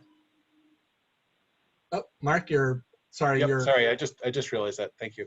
I was just going to reinforce that from a city staff standpoint, from a public land standpoint, and city policy standpoint, that expansion into Penny Klein Park would be highly undesirable, given the city's park programming.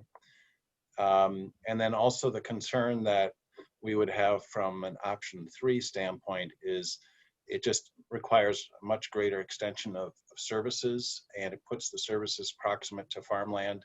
It just would be less desirable as well. I would agree with you that options 2 and no build are the two that are worth carrying forward. Okay, great. The next hand I see up is Jade. Go ahead, Jade. Yeah, I just wanted to add one thing I don't think that has really been addressed yet, and that is, with the airport being a business that the city got into and invested in, and wanting to be a self-sustaining business without, public funds having to be input, such as would be a public library or a golf course or something of that nature, and requiring city funds. But to be self-sustaining and to increase the city's interest in their business, adding additional land leases would certainly help that, along with the additional fuel flowage fee that would go back to the city. So there is some interest there with regard to the city and continuing to be self-sustaining and staying in the black. Thank you, Jade. I appreciate that. Cynthia, your hand's up. Go ahead. Yeah, thank you. So raise the lease rates to market. There's a good solution. Or turn it into a business park so that the revenues can actually all flow to the city. Would be something that could be considered. Thank you. Thank you, Cynthia. They did try turning it into a business park a while back, and I believe the city at that time invested in the airport. Yeah, that's because they were told that it would preserve open space and wetlands, and now we're talking about degrading that even further. I lived in the city at the time. Yep. Okay. Thank you both. Mark, your hand is still up. Any further comments from you? Okay, no further comments from Mark. If no other comments are forthcoming, I think we've given some direction to Mead and Hunt on that topic. Yes, thank you. Yes. Is there any further Chapter 5 alternatives analysis information we want to review under this topic? And Robert, I know we're getting very late here, but there is one other thing that was brought up at the last meeting, and I was hoping we could have a conversation on this before we talk about the public meeting format, and it was the idea of a modification of the traffic patterns, and if it would be all right. And I know we're running late. Do you think we could still have time to touch on this? We're running late, but that's kind of par for the course here. I would feel remiss in my role if I said we can't talk about something that AMPAC wants to talk about. Let's do it. Okay. Well, real good. I'll just introduce this very quickly. I think there's Rich and others who are way more versed in the pilot training and the traffic patterns, and hopefully they can help inform this and facilitate this discussion. But just very quickly on the left here, this is illustrating the existing left-hand traffic patterns that are in play at Middleton, Murrayfield. The standard, most common is for, upon takeoffs to make a left-hand turn, and that's where things are at now at Middleton. And so this picture on the left is depicting, the same sort of flight tracks that we developed when we were evaluating noise in the previous chapter. And you can see that everything, whether you're taking off to the west or taking off to the east, whether you're talking about the north-south runway, but everything moves in a counterclockwise flow. And so the blue is kind of showing the traffic patterns for 1028, the yellow showing those for the crosswind runway. The idea of going to a right-hand traffic pattern, the biggest benefit of that is, the winds are predominantly out of the west. So the majority of takeoffs on 1028 are to the west, into the wind. And so when they make that left-hand turn, they're turning and they're going over some of these residential properties to the south. Whereas, if to make a right-hand turn, you're obviously going up over more farmland, less developed areas. And so there is that benefit. The cons to it are, one of the biggest reasons that the left-hand traffic pattern is standard, and maybe Rich or Jade or other folks could chime in here, but the pilot sits on the left hand of the cockpit.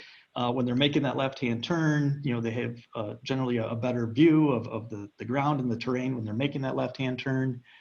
One other disadvantage of going away from a left-hand traffic is that these are the patterns that have been in place since the airport's history. So trying to convert to a different pattern, that transition, could potentially introduce some confusion, to folks with that change. I think Rich had alluded at the previous meeting that if you were to change the traffic pattern to right hand, you couldn't just do it for one runway. You would want to change the flow for everything so that you're moving in a similar fashion. And I guess the other thing that came to mind when we were looking at this is, to make this kind of a change, any sort of change of this magnitude, I think the FAA would generally probably put together a safety risk management panel that would, more than what we're doing here, look at the pros, the cons, the factors, to be considered in doing something like that. So I'll just leave it at that, and maybe I could turn it over to Rich and Jade and just other members of the AMPAC to talk on this more. Sure, and good segue because Rich's hand is up. So Rich, go ahead. I'm going to take my hand down first so we know. Okay, is there any way to blow up or get a larger view of the right-hand traffic pattern there? Good, okay. All right, if we do a right-hand traffic pattern off of runway 10, look where those arrows are. You're at a relatively low altitude, and at full power, we're flying over residential in Middleton. We turn, we're going to be, and we're not going to be, well, possibly that wide, probably a little tighter. We're going to be climbing up and through as we go further west. Yeah, if you move the hand, yeah, so now you've got, okay, you're low and full power over the office parks. And there's a nice arena. There's a few other things down there. Now, we're not going to go all the way out past, where this traffic pattern is to the west is artificially extended so that we can get up to pattern altitude while climbing over as yet undeveloped property, throttle back, and then turn our crosswind. We're going to be turning in approximately opposite point of touchdown, which if you take a look where the far yellow line is, that's where we'd be throttling back. And now you're going to do a glide in that's going to come down as we descend over residential town, and then turning in again over residents, probably crossing about where the D on Airport Road sign is, and then coming on in from base to final. That's the pattern that would be flown if you're going to do to the right off at 10. Not a very good pattern as far as I'm concerned. What we have off at 28 is trying, at least if people are following it, to climb out over undeveloped property, throttle back. We're at pattern altitude, 1,000 feet above the airport, not necessarily above the houses, unfortunately, but 1,000 feet above the airport, and then we turn. Also, you can look where those arrows are. Not too many houses at that point. Now you're at 1,000 feet and throttled back. So if we are going over the homes, we're at our minimum, and we will, often we will. There's no way to fly this pattern at this airport without going over someone's home. Powered back, we're at our smallest, our lowest noise footprint. We continue on and through, and then about the time we get to this turn, that's again where we've throttled back, maybe an arrow or two back, we start our turn, we come on in, and for the most, we try to keep it between Parmenter and the belt line with the smaller airplanes, the slower stuff, the bigger stuff sometimes goes wider. But that's the pattern in existence. It's been reviewed twice by the FAA and found to be perfectly acceptable. So, any questions? Nope, that sounds good. Jade, sorry, Rich, are you done? Okay. I think that pretty much covers it. I mean, right, you can pretty much reverse the flow. If you're going to go off of 28 and do the right hand, it's kind of a mirror of what the left-hand traffic pattern is. But if you can imagine that the traffic pattern to the north here superimposed to the south, that's what we'd end up flying for a safety measure, if nothing else. You're not going to extend out and do the same as what we're doing on the other side. Okay, thank you. That's helpful for me to visualize it a little bit better. Jade, your hand's up. Next, go ahead. Yeah, I guess since I'm the one that kind of brought up and proposed the right traffic, I figured I might as well comment. I certainly respect Rich's position and opinions, and having been part of some FAA reviews of left traffic and having that approved and be the preferred route, I totally understand that. But also having operated for over 8 years in Southern California in very densely populated areas, it was not uncommon to have right traffic on one runway and left traffic on another runway. And it's certainly up to the pilot. And when we train, we are trained to research all options and everything related to our flight prior to taking off. So, I don't find it to be a good excuse that pilots might fly in and not know that we have unstandard or right patterns, because it's their responsibility to do their due diligence. So I'm still very much a proponent of looking at the right-hand traffic pattern. I know Rich operates a little bit different fleet than we do, but his dictation of right-hand traffic off of runway 10 points out, being over more populated areas when you take off. And in fact, whether you're turning right or left, when you first take off, you're in the same situation regardless. Now, the airplanes that we operate are typically up or very near pattern altitude. By the time we turn our crosswind, whether that be left traffic or right traffic, that first turn, we're almost always at pattern altitude, putting us at a safe gliding distance back to the runway. So those are just some of my comments, but I'm still very much a proponent of right traffic for 28 to help alleviate some of that noise going over those neighbors. Okay, great. Thank you, Jade. And Rich, your hand's up next, and then Cynthia after you.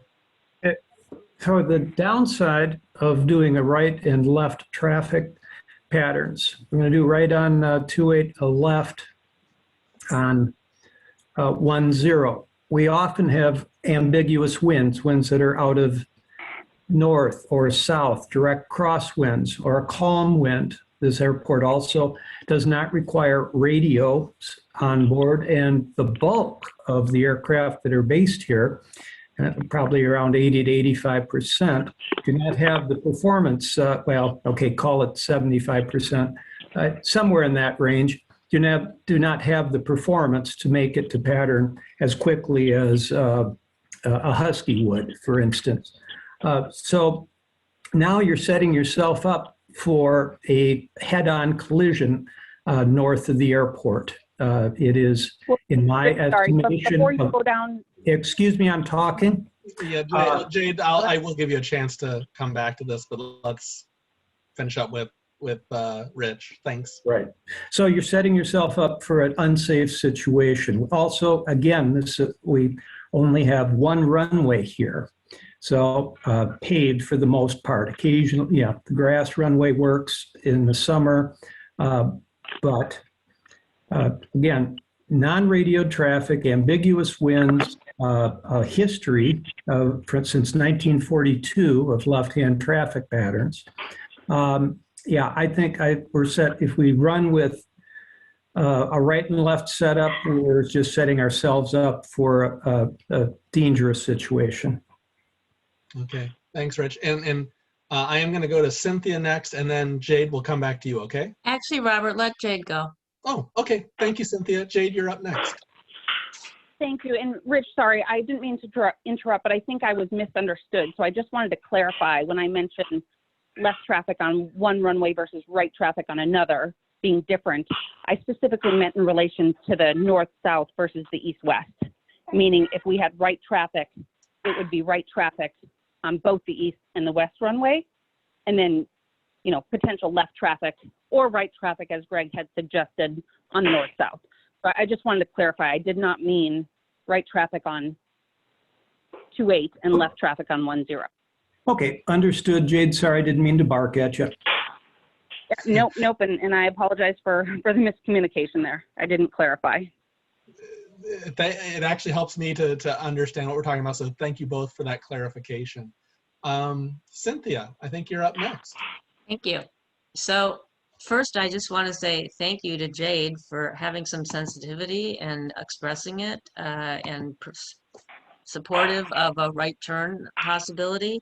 We would be very appreciative if that could happen. And Greg, I'd like you to ask or to add 2 pros to this slide, especially if it's going to the public, because if we had a right turn pattern for 2-8, the third party safety for people and property on the ground would tremendously increase. And it would also result in significant reduction in aircraft, air, lead, and other emissions over our heads, because as it has been pointed out, 1,000 feet doesn't mean 1,000 feet from the ground over our houses. It's from the end of the 928 mean sea level runway. So I just strongly support a right turn, and it works well at 17 other airports in Wisconsin. I don't see why it wouldn't work well here. Thank you. Okay, thanks. And Jade, your hand's still up. Do you want to speak again? Sorry, no, it's gone down. I apologize. No need to apologize. Again, just making sure I don't miss somebody. Are there any further comments? I guess I'm hearing a case for left-hand turns, and I'm hearing a case for right-hand turns. Sorry, I should call it left-hand traffic and right-hand traffic patterns. Any other thoughts or comments on this? I think, not hearing too many comments, we probably have to keep both. I don't know that, I certainly don't have the knowledge to narrow this down. I think both left-hand traffic patterns and right-hand traffic patterns need to be probably considered a little bit further, as AMPAC hasn't made a clear, shown a clear preference for one versus the other. From recommend that go to the public, Robert, as well for discussion. Yes, thank you. That's really where I'm going with this, is that I don't think we have I haven't heard anybody, I haven't heard like 11 out of 13 of us say, you know, we got to go with one and the other one's got to be shut down. Right. So that's kind of what I'm saying. I think they both need to go forward to the public hearing. And Jade, now your hand is up. Go ahead. Yeah, and I just wanted to reiterate what Rich said, and that is that the favoring winds are for runway 28. So typically speaking, folks taking off runway 28 with a right-hand turn would be over the farm fields, just kind of like we are now with our noise abatement procedure. So I just want to make sure everybody understands that and knows that that is typically the preferred runway, but certainly not always when we have winds from the east. Sure. Thank you. I appreciate that. Cynthia, your hand. Go ahead. Yeah, I just have one more comment. I wish that people actually flew the way this chart depicts, because they don't, for those of us that live here. And they are repeatedly going over Sunset Ridge Elementary School and somewhat to the further west. And I wish they were flying like this, but I don't know if it's because they don't want to, they can't, they don't know. But this is a nice drawing. I just wish they flew like this. Thank you. Thank you, Cynthia. So I think the direction on this one, not hearing any further comments, is that present them both and let's hear what public comments we get back during the open house, and maybe that will help give us more additional information when AMPEC meets again at a later date. Sure. Yeah, no, that sounds real good. So we'll go that direction. Thank you. Okay.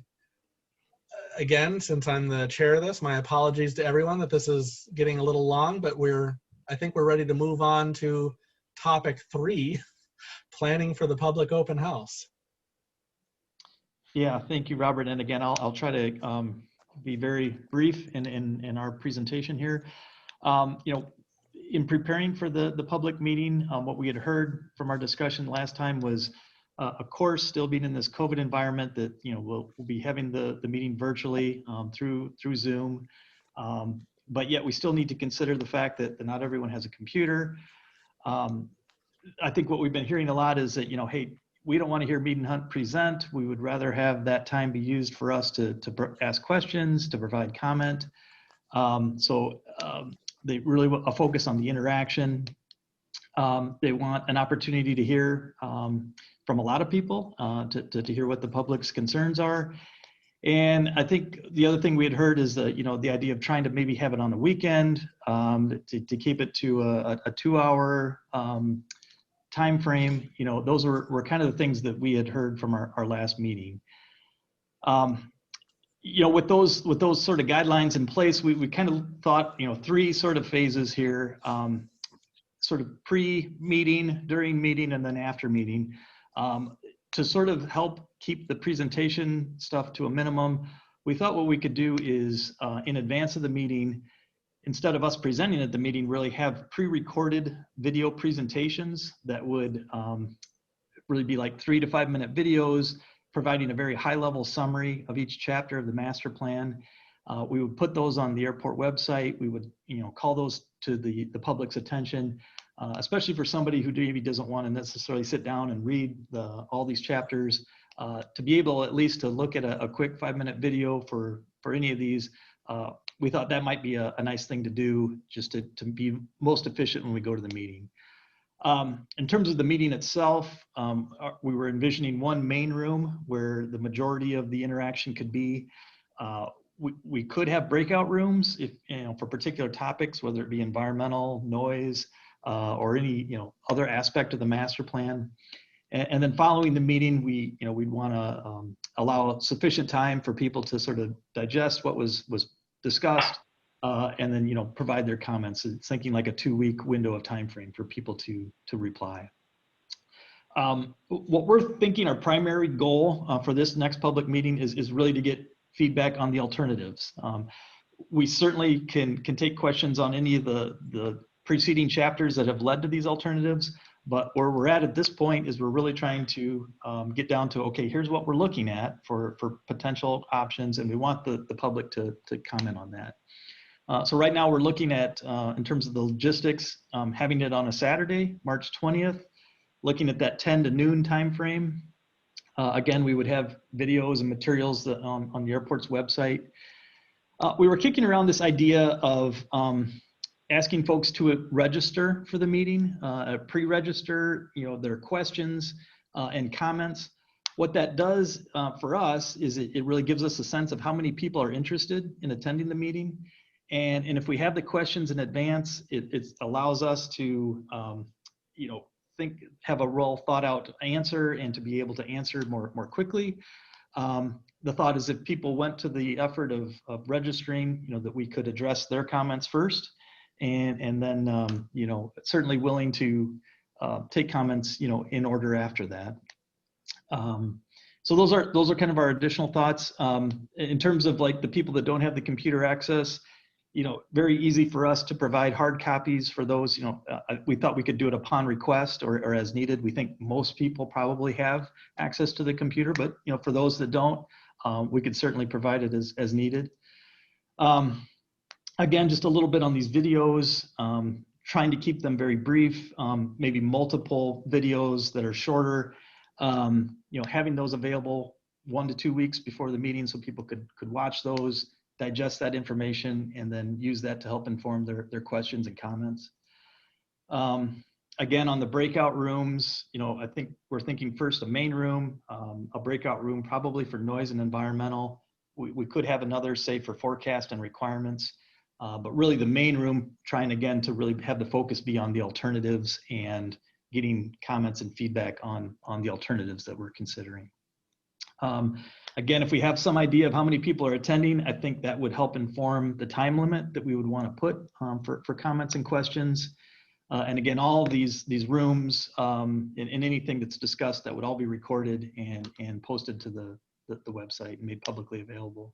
So if you're not in one room, and you want to know what was discussed in the other, that could be looked at a later time. So again, the breakout rooms really trying to maximize efficiency. Somebody who wants to come in and maybe doesn't want to sit through another discussion, if their focus is on noise or it's on environmental, they could go to that breakout room. The breakout rooms would probably be a little less attended, maybe a little less intimidation factor for people to speak up and more comfortable making comments. And again, just that idea of recording everything, whether it be one room or multiple rooms. And again, just allowing the public ample time to provide responses, and setting up a very convenient way for them to do that online. But if for those folks that don't have it, we can certainly provide a way for them to provide comments through paper or other means. So that's it. That's very high level. I think we wanted to see if that sat well with the AMPAC, if they had any other ideas. We'd like to know what a successful public meeting would be in terms of folks' opinion, any other ideas. So with that, Robert, I'll turn it back over to you for discussion.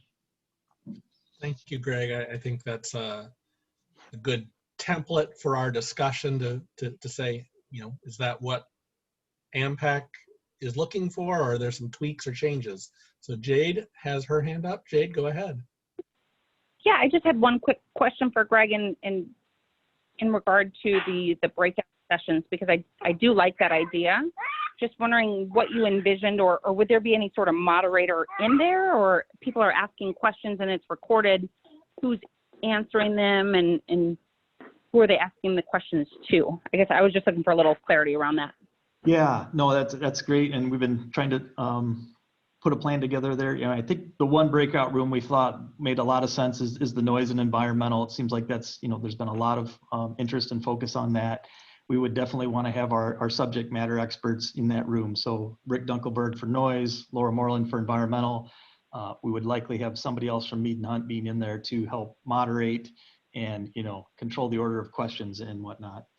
So primarily moderated by Mead and Hunt. Would AMPAC actually would we have is there anything we can do to contribute in your guys' vision? I think we were hoping that Mark and Robert could be in the main room and kind of help facilitate like they've been doing, in the main room. I think we thought Mead and Hunt folks could help facilitate the breakout rooms. I guess that's what we were envisioning. And I guess whether we need to have another breakout room or not was also something we were hoping to discuss, because we do have staff that could touch on like forecasts and requirements, and we could have some other, subject matter experts for those topics in that other breakout room. Great. Excellent. Thanks, Greg. That was exactly what I was hoping to hear. Okay. Thank you. Cynthia, your hand is next. Go ahead. Having had the benefit of a year of running meetings via Zoom, how are you proposing to do these breakout sessions? Greg, you want me to take that? Yeah, Colleen, could you jump in on that? Sure. Hi, this is Colleen from Meaden Hunt. So Zoom has a feature now where participants can self-select and move themselves through into breakout rooms, and they can go from the main room to the breakout room, back to a breakout room, to go to a different breakout room.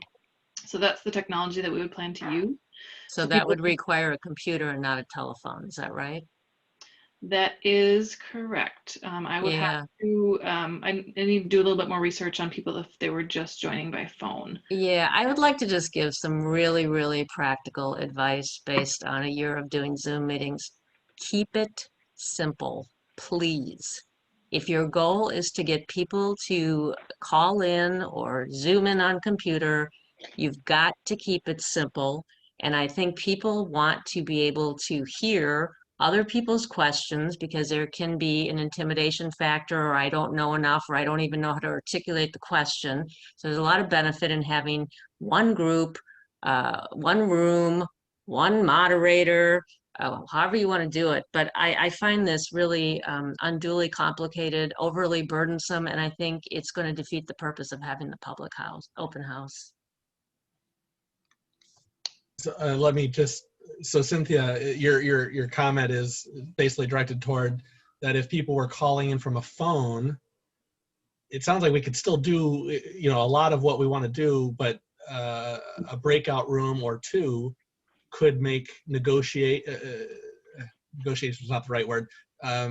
Navigating, that's the word I was looking for. Navigating to another virtual room difficult. Is that my summarizing? Or impossible. Sure. And then you're discriminating against those who have technology and technology savvy against those who don't. And you really ought to have hard copies available. We'll be happy to make them available for our residents at Town Hall, or for anybody who wants to come in if you want to give us hard copies of things. And if you require pre-registration, this is the same discussion we have at the Airport Commission. Pre-registration, password, this, that, and the other thing to make a noise complaint. Keep it simple. The more you ask people to do, the more they're going to say, forget about it. Okay. Thank you, Cynthia. That's helpful information. Julie, you're up next. Go ahead. Thank you, and thank you to Mead and Stern for the work the thought they put into what was our, you know, the comments that we had made at previous meetings. I actually really appreciate it, and I do have a couple of questions, including some that are both for Greg and I think Colleen. It is. I know, Greg, that you, in the course of what you just said, you had assumed that most people have computers. I have a computer. I have wonderful tech backup from my family. And at the same time, sometimes our internet just drops. It dropped tonight 3 times. So I really have to stress that for people in the town of Springfield or other rural areas, that it is not, I don't believe that's a good assumption, Greg. I think there needs to be a better way to connect people who may experience just what I experienced tonight. The second thing I wanted to just comment on, maybe to Colleen, is, you know, there are a lot of people who will want to be involved in every breakout room, and there will be things going on. And I do take your point, Greg, about how you know, some people won't want to listen to some issues and they're really interested in others. I do take that point, but I think there are going to be a lot of people here who might be interested in more than what's going on in more than one breakout room at the same time. And I don't know with breakout rooms how that can be addressed, because I know myself, I've been trying to learn as much as I can, and it's hard. And if you make people go from breakout room to breakout room, they're going to feel as though they're missing things. It does concern me a little bit. The final comment that I have about this, or at least for right now, is related to environmental justice issues. I think I brought it up very briefly in the January meeting. I would really like to hear some ideas from the city of Middleton or from Mead and Hunt for ideas for reaching out to people of color and others for whom environmental justice issues really ought to be addressed.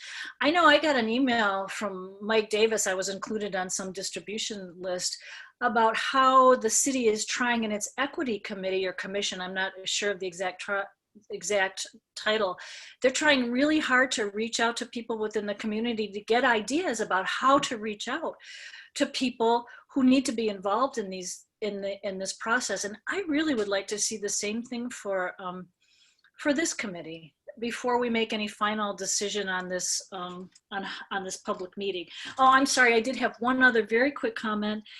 I have been troubled a little bit by how things arrive at the arrive later than what is initially expected for consideration in these meetings. So I noticed you had a 1 to 2 week time frame of when you were going to let things, be available to people.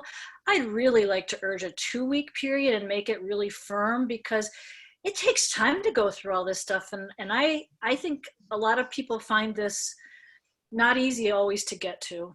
It's not easy to get through, and a lot of people don't have the time to get to it. So those are my points. Thank you, Julie. And Jade has her hand up. So Jade, go ahead. Yeah, I just wanted to add on to Julie's last point. I agree, getting documents last minute is super frustrating, because many of us are working full time, and we want to give and spend the time to review the documents before the meeting. Specifically, I know we've gotten a couple documents from the town of Middleton that have been just hours before our AMPAC meeting. And I was thankful that the AMPAC meeting actually got delayed last week so that we had time to review the document from Mr. Bartholomew from the town of Middleton. But I would agree that we should request and hopefully get those documents well ahead of time so AMPAC has sufficient time to review. Thank you. Any other comments from either AMPAC members or Mead and Hunt? I can just respond a little bit to Julie's question about the breakout rooms. And so that, I think that was our intent, was if we do have those breakout rooms to be able to maximize our time and lower that intimidation factor for some people, we would record the main room and the breakout rooms. And so if you chose to be, if you chose to stay in the main room the entire time, we'd have those recordings available for anybody who wanted to catch up on what happened in another location. And then part of the reason we didn't want to overwhelm with too many breakout rooms for that reason. So, one probably or two breakout rooms was what we had intended.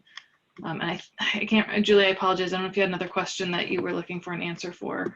Well, Julie has her hand up, so I'm going to call on her next anyway. So thank you. Julie, go ahead. Oh. Sorry, I was muted. Can you hear me now? We can. Can you all hear me? Yes. Sorry about that. I was just listening so carefully to what Colleen said, and thank you very much for addressing that. It does seem to me that if you want to ask questions or make comments, though, if you're only restricted to looking at what occurred in a breakout room after the fact, then I guess you have time to submit comments for 2 weeks after, and that may be the way around it. So thank you for addressing that. I would like to hear more about how we plan to really get to that problem of limited computer access and the issues that Cindy brought up. I would like to have more on that thought about before this public meeting is held. And I also wanted to say, I also would like my other points to be addressed, if it's at all possible, before the final parameters of the meeting are set. And then the last question that I had that I forgot to ask earlier, I'm sorry about this. You said the preferred time frame and length was a weekend morning for 2 hours. I do support the weekend, but what if there's so many people that turn out and want to talk so much it goes over 2 hours? Because that's happened in these meetings too. So I just wondered what the thought of Mead and Hunt is on that. Yeah, no, that's a great comment, Julie, and certainly something we've thought about.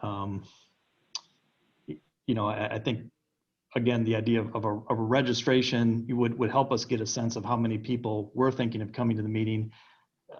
Not that the registration requires you to attend the meeting.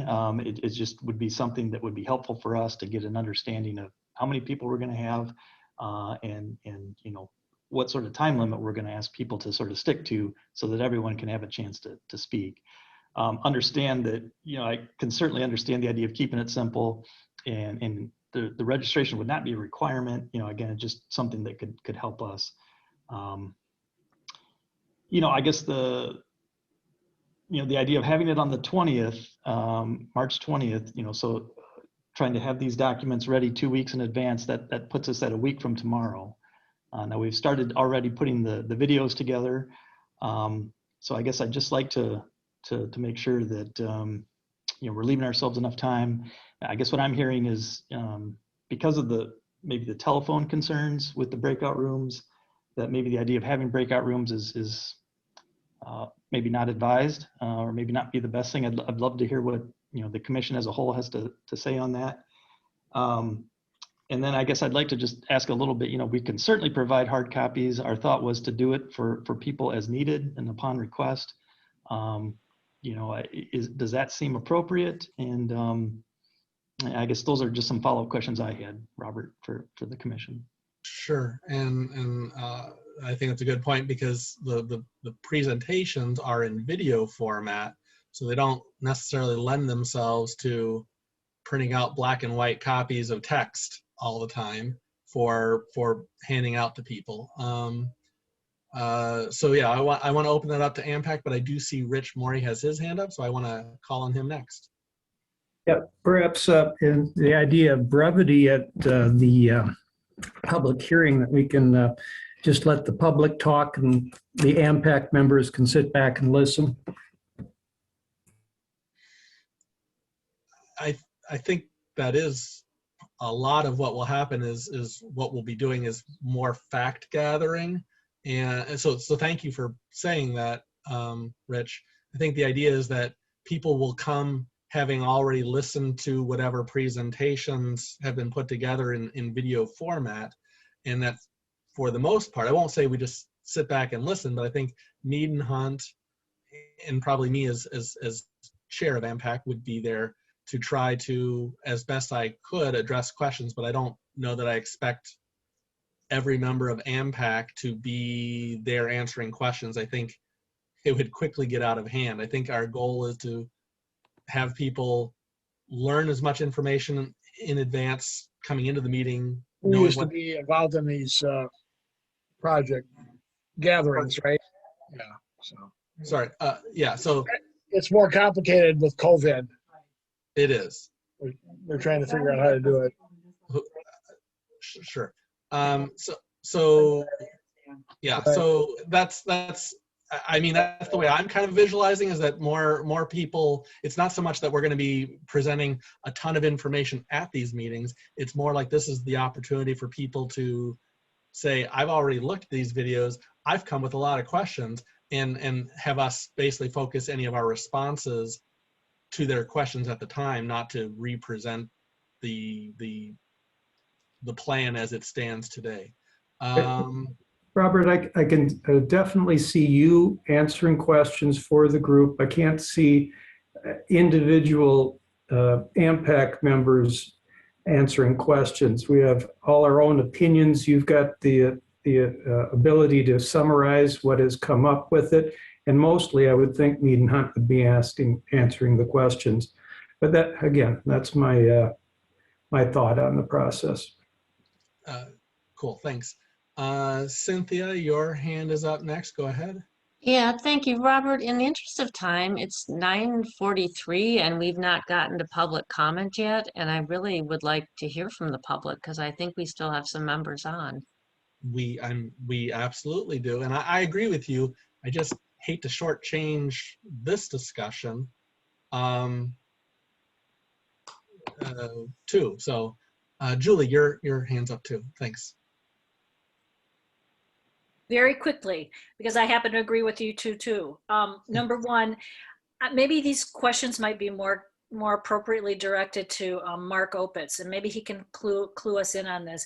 Is there a way to provide a space for interested community members who want to view the videos in advance, who cannot get computer access, to come in and do it?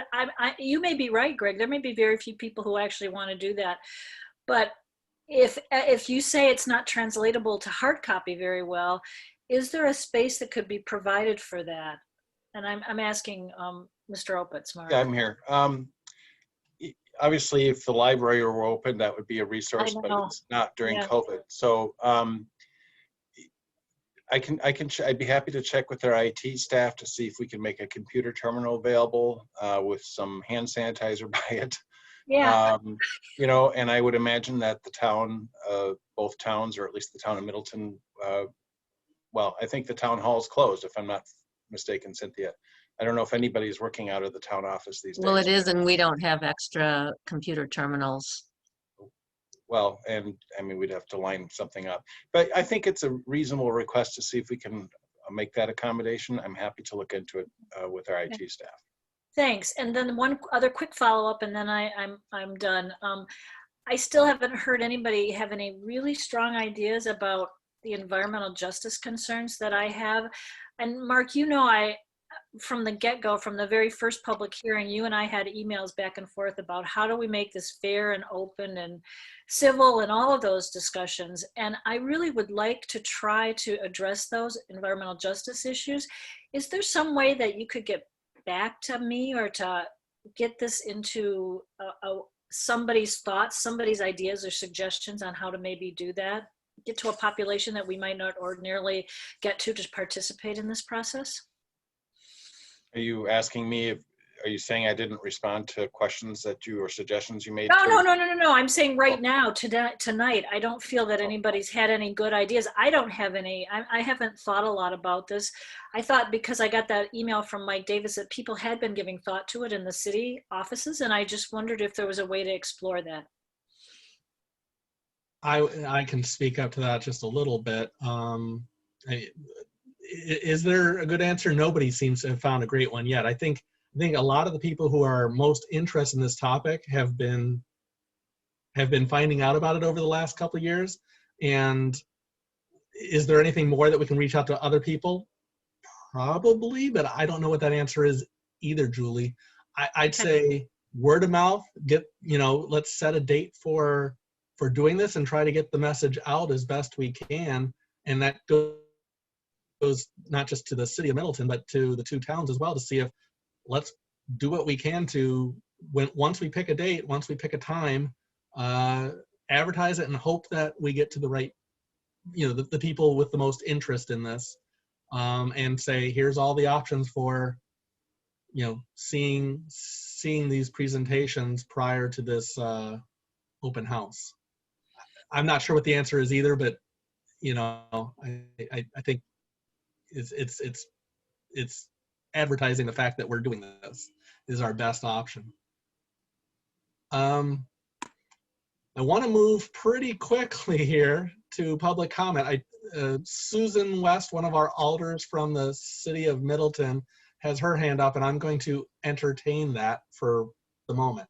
Susan, do you have a clarification or help for us? I've got clarification and some questions and possibly suggestions. Okay, in response to Julie's question about the Middleton Equity Team, that is not a city entity or group. It is a group of individuals that are concerned about this issue. And Mike Davis happens to send out the emails about it. Just to clarify. I try to attend those, and I will try to bring up at the next one, how do we get this information out to minority members of the community? We don't have a list of them, but hopefully we could do that. In terms of the presentation, I was wondering if Greg could answer, is it actual video films or is it a slide presentation?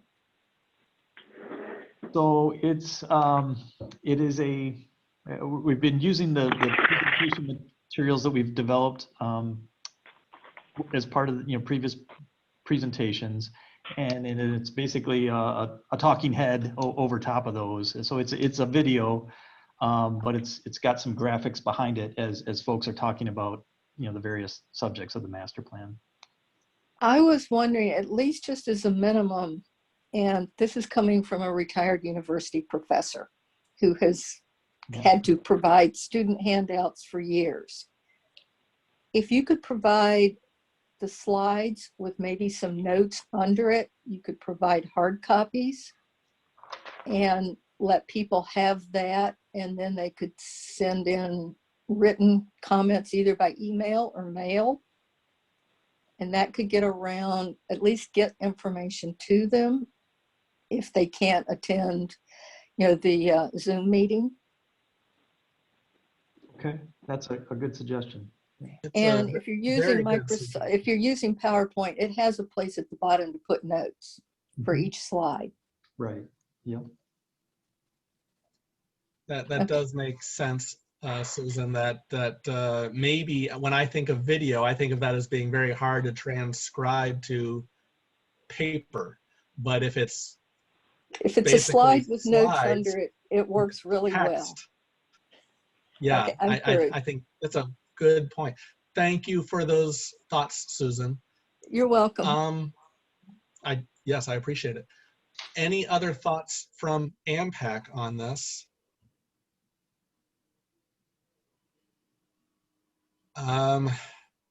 It seems like it's going to be a tight window, but can we still move forward with a plan for, I believe it's March 20th? Does AMPAC support a March 20th date?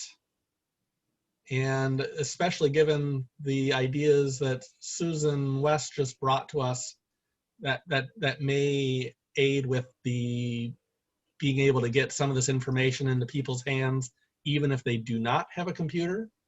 So that's what my thoughts. Cynthia, your hand's up, go ahead.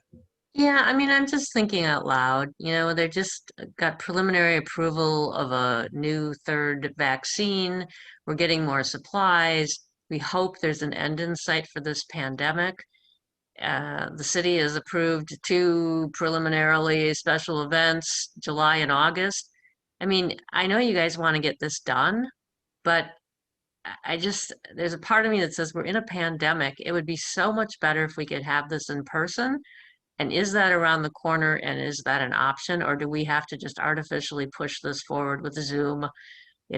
March 20, it seems tight. Is there an April date? I mean, I don't know the answer to the question, but. I appreciate the thought coming out. I will tell you, at least, I work a day job, right? And my company's pretty much saying, things we're not planning on things opening up until next year. So if it's a difference between March and April, it gives us more time in April, but it also, I don't think it gains us a lot from the COVID pandemic side of things either. I don't think all of a sudden we'll be able to open it up to live presentations. But that's what I'm hearing in my life, in my day job and stuff like that. So that's my thinking off the cuff too. Any other thoughts or comments from AMPAC members?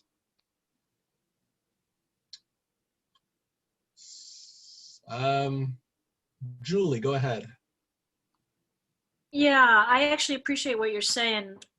I do wonder, I would think still that Cindy and your observations about, is this a long enough timeline for Mead and Stern to get people to get done the work they need to do in order to give people time to really digest what's going to be presented at the public meeting. I am worried about that. We've gotten the stuff on Monday or Tuesday before the meeting. That I don't really consider that from the city of Middleton as well as the town of Middleton, I might add. And I find it very difficult to digest all that. And you're asking people who are holding down full-time jobs, maybe still have kids at home because they're not back in school, all the things that Jade already said. I am really loath to give people just a few days or even just one weekend to look at this before we have that meeting on the Saturday of March 20th. I don't know if you could consider making it another date or not, but I think there are good reasons to maybe pushing it back a little bit. If Mead and Stern say, oh no, there's no way we can get this out with a, before, with a 2-week period or even a 10-day period, I'd be a little concerned about that. Sure. Thanks. Susan, your hand is still up. I don't know if that's intentional. Yeah, it is. I've got to admit, I am concerned about the short time frame for Mead and Hunt to put the information together. So I would suggest doing it at least a month from now, if not further out easily. And give plenty of time for public notice, like 2 to 3 weeks that it's going to be occurring. Plenty of notice of how to get any paper materials, and allow a reasonable amount of time to get questions and information or opinions back. So I would suggest that you let Mead and Hunt go back, figure out how soon they can do this, and then pick a date. Yeah, Greg, I mean, so we lost a week last week when we postponed our AMPAC meeting by a week. Yeah. We are saying, I think as an AMPAC group is saying one week's notice just does not seem like enough time, that we probably need a minimum of 2 weeks, which, like you just said, to gather all the information together gives you like about a week, if not less, to get everything together. Right. Yeah. Thoughts? Yeah, I mean, my initial hope was to do it at the very last Saturday in March, which would have, pushed it to the 27th. But I think we realized that is the start of spring break. And I think we did not want to have it on that weekend before or after spring break. So I think we were really trying to look at that 20th to avoid that. So, I mean, I would certainly appreciate if the AMPAC's receptive to it, having a little more time to do this. I mean, This is just April 10th. April 10th? Yeah, because then it's after spring break, because like you said, Greg, the two meetings, the 2 Saturdays that surround spring break, generally aren't the best time to plan a meeting where, people's routines are disrupted. Yeah. Although they've been disrupted for the last year, but obviously spring break is a time when people are especially disrupted. So I think the 10th of April, I would suggest that if your team's available. And I would also suggest that the meeting not be publicized until the city announces the meeting date. And I agree with that. We need to know what the date is, right? And not send out mixed messages. Anybody, right? To tell people this is the date and then change it on them. So. Robert, also give plenty of time for publicity to the citizens. Sure. And a week or 2. It'd be more than that, but yeah. I think we can give them more than that, even based on what I'm hearing. So, thank you, Susan. And Cynthia, your hand is up next. Yeah, just real quick, because I really want to get to the public, but I know that the city schedule is quite different than town schedules. And I just want, not on the election. So there's a spring election, and I know I've had this discussion with Mike Davis. We have very small staff, and our clerk and our town hall is tied up. So before, during, and after, and now we have a recount tomorrow on the school board. So it's always fun. So before, during, and after, around April 6th is bad. So I think April 10 is tight. And April 20, I think that's the date of the 3rd Tuesday in April. That's the annual town meeting of electors for the towns, and there's a lot of prep that goes into that. So please be respectful of that, because we have a lot going on. Thank you. Okay, thank you. Other comments from AMPAC members?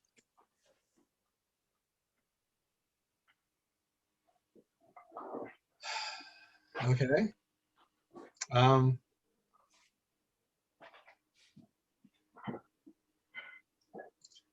So I'll talk out loud again. The 10th is one proposed date. I think what I'm hearing is people are not only willing, but kind of interested in dropping off the March 20th date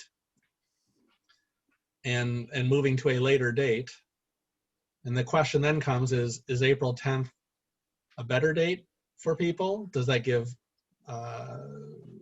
Mead and Hunt enough time? And then also, does that put the town of Middleton or somebody else into a bind too?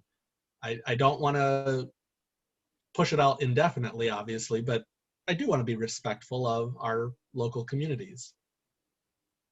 What are, again, I guess, Cynthia, a question to you. If the 10th is looking pretty tight, is it pretty tight but doable? Is the 24th, which is after this 20th date that you're talking about, better?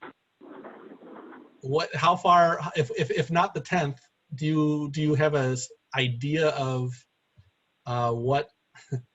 how far would we need to push it back if not the 10th? Well, to just my gut reaction without having a calendar in front of me, sure, it would be nice to have it after April 20 so we can kind of get through that period. If it's the following Saturday, I don't know. I mean, could it be the first week in May? I mean, I don't know. What is there another after this?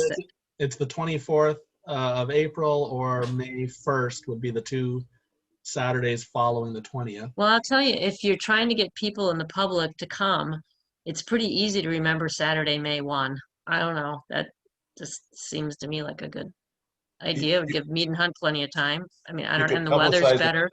It could then be publicized with May Day, May Day. There you go. There you go. I'm kidding. And I don't want to delay this too much longer, but I appreciate the thoughts from everybody there. Colleen, your hand is up.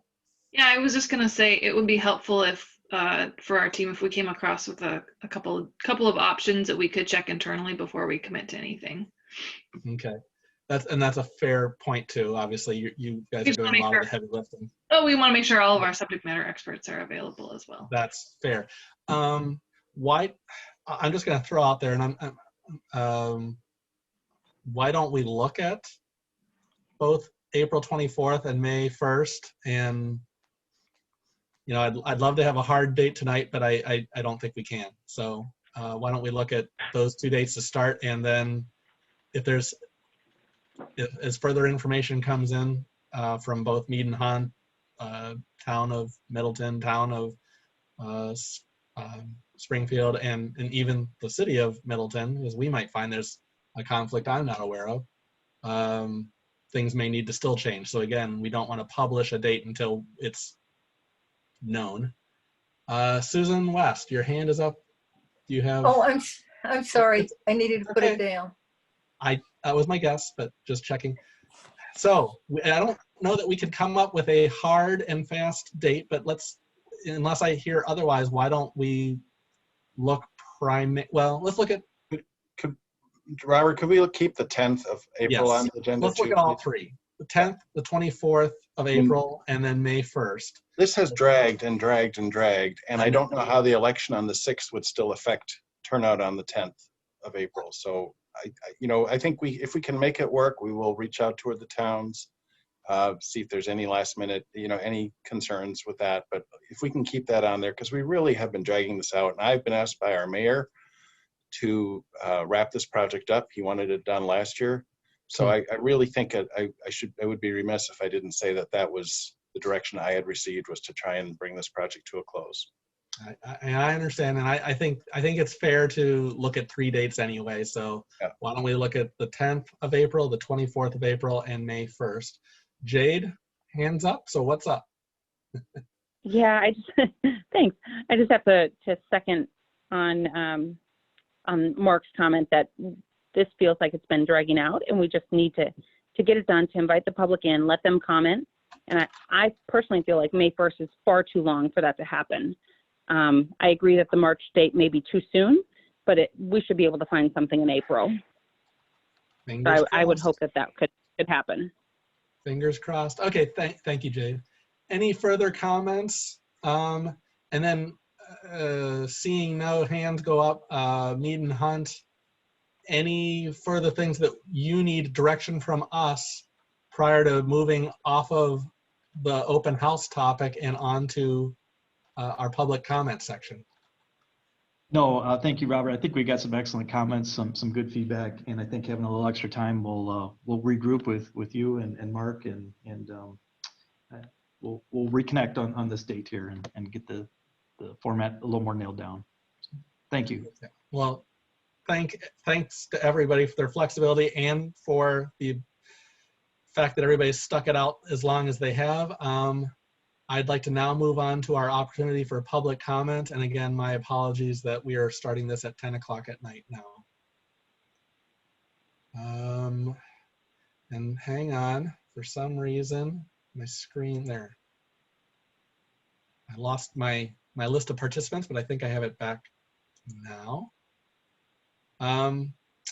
So the first person I'm going to call is Jenny P. Jenny, you have the floor. Go ahead. Thanks. Thanks for waiting around this long. I just wanted to comment. I wanted to comment on the hangars, because it seems like any of the locations where the hangars are being considered to be added are upstream from the creek or wetland, and definitely could affect well water in the area. And if a complete environmental assessment had been done before, I don't think these would have been considered. So it seems like we are kind of doing this again in the wrong order, but that's what Mead and Hunt was asked to do. I would ask that it's great to have everybody in on the discussion, but I really think the AMPAC needs to consider who might be profiting from adding hangars, and it's great if they're in on the discussion, but there could be a conflict of interest for people like Capital Flight to vote on this if they're actually planning to profit from it, and I think that should be seriously considered. The option that's being considered, I think, is number 2 that was favored the most tonight, and that would severely affect the Highwood neighborhood right next door to that location, and with noise and everything else. With events like Rock the Ramp, which I call a super polluter event, because it really, like, some of us just have to leave town when there's an event like that if we have pets or small kids or whatever.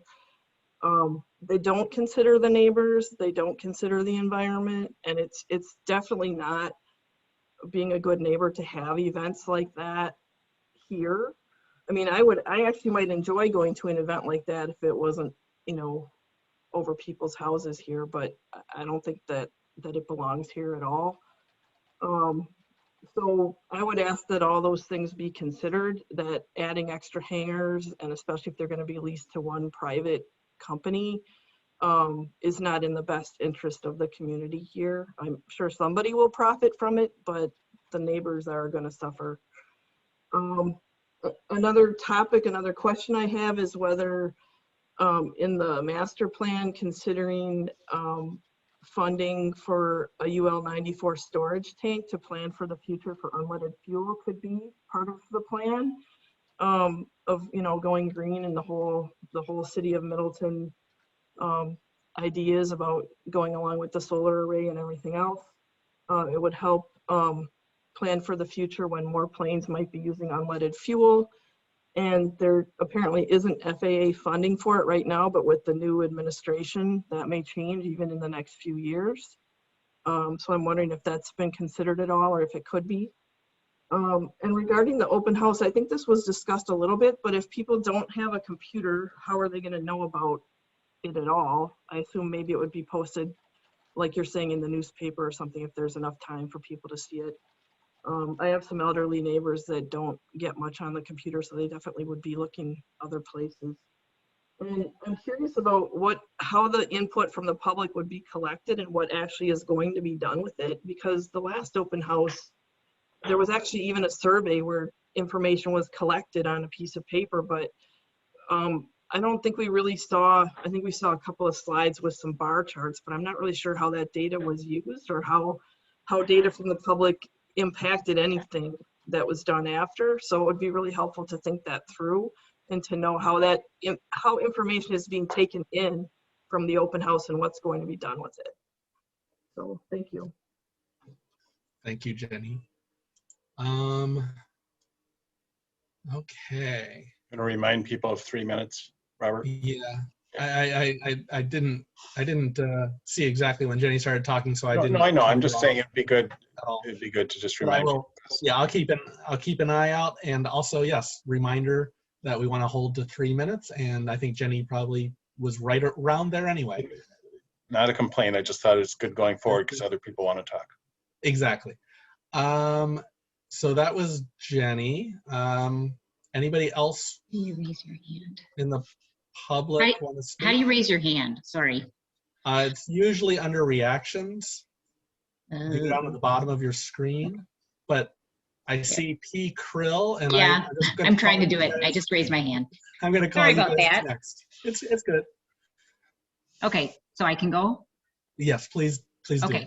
I just want to, I don't want to add to this already lengthy meeting, but just voice my opinion on all of this. And I appreciate all the discussion around all the different options. You know, as a resident of the town of Springfield, west of the airport, I'm definitely not in favor of any sort of extension of the east-west runway, because I do think that'll be to the detriment of our neighborhood, and particularly given the height of our neighborhood, you know, where we are in terms of altitude.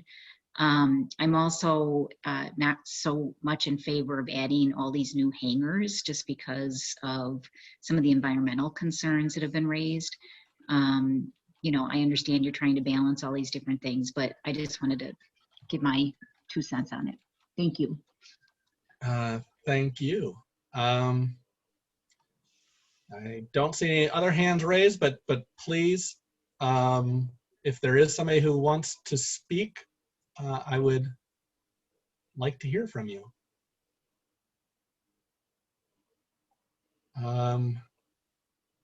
Still not seeing or hearing anybody who wants to speak. If that's, I guess, going once, going twice. Okay, I think thank you for your public comments. Again, I really appreciate everyone, AMPAC members, the public, Mead and Hunt. Appreciate everyone for sticking around for what was a very, very long meeting. My apologies for that. Seeing no more people who want to make a public comment, I think we can move on to adjournment. So do I hear a motion for adjournment from the members of AMPAC? So moved. Richard Morey. Thanks, Rich. Do I hear a second? Seconded by Jade. Thank you, Jade. We have a first and a second. All those in favor of adjournment, please say aye. Aye. Aye. Any opposed? We still Shocking, have a but at the no. end too. Yes. All right. Thank you again. Thank you all. Thanks, I really Robert. appreciate it.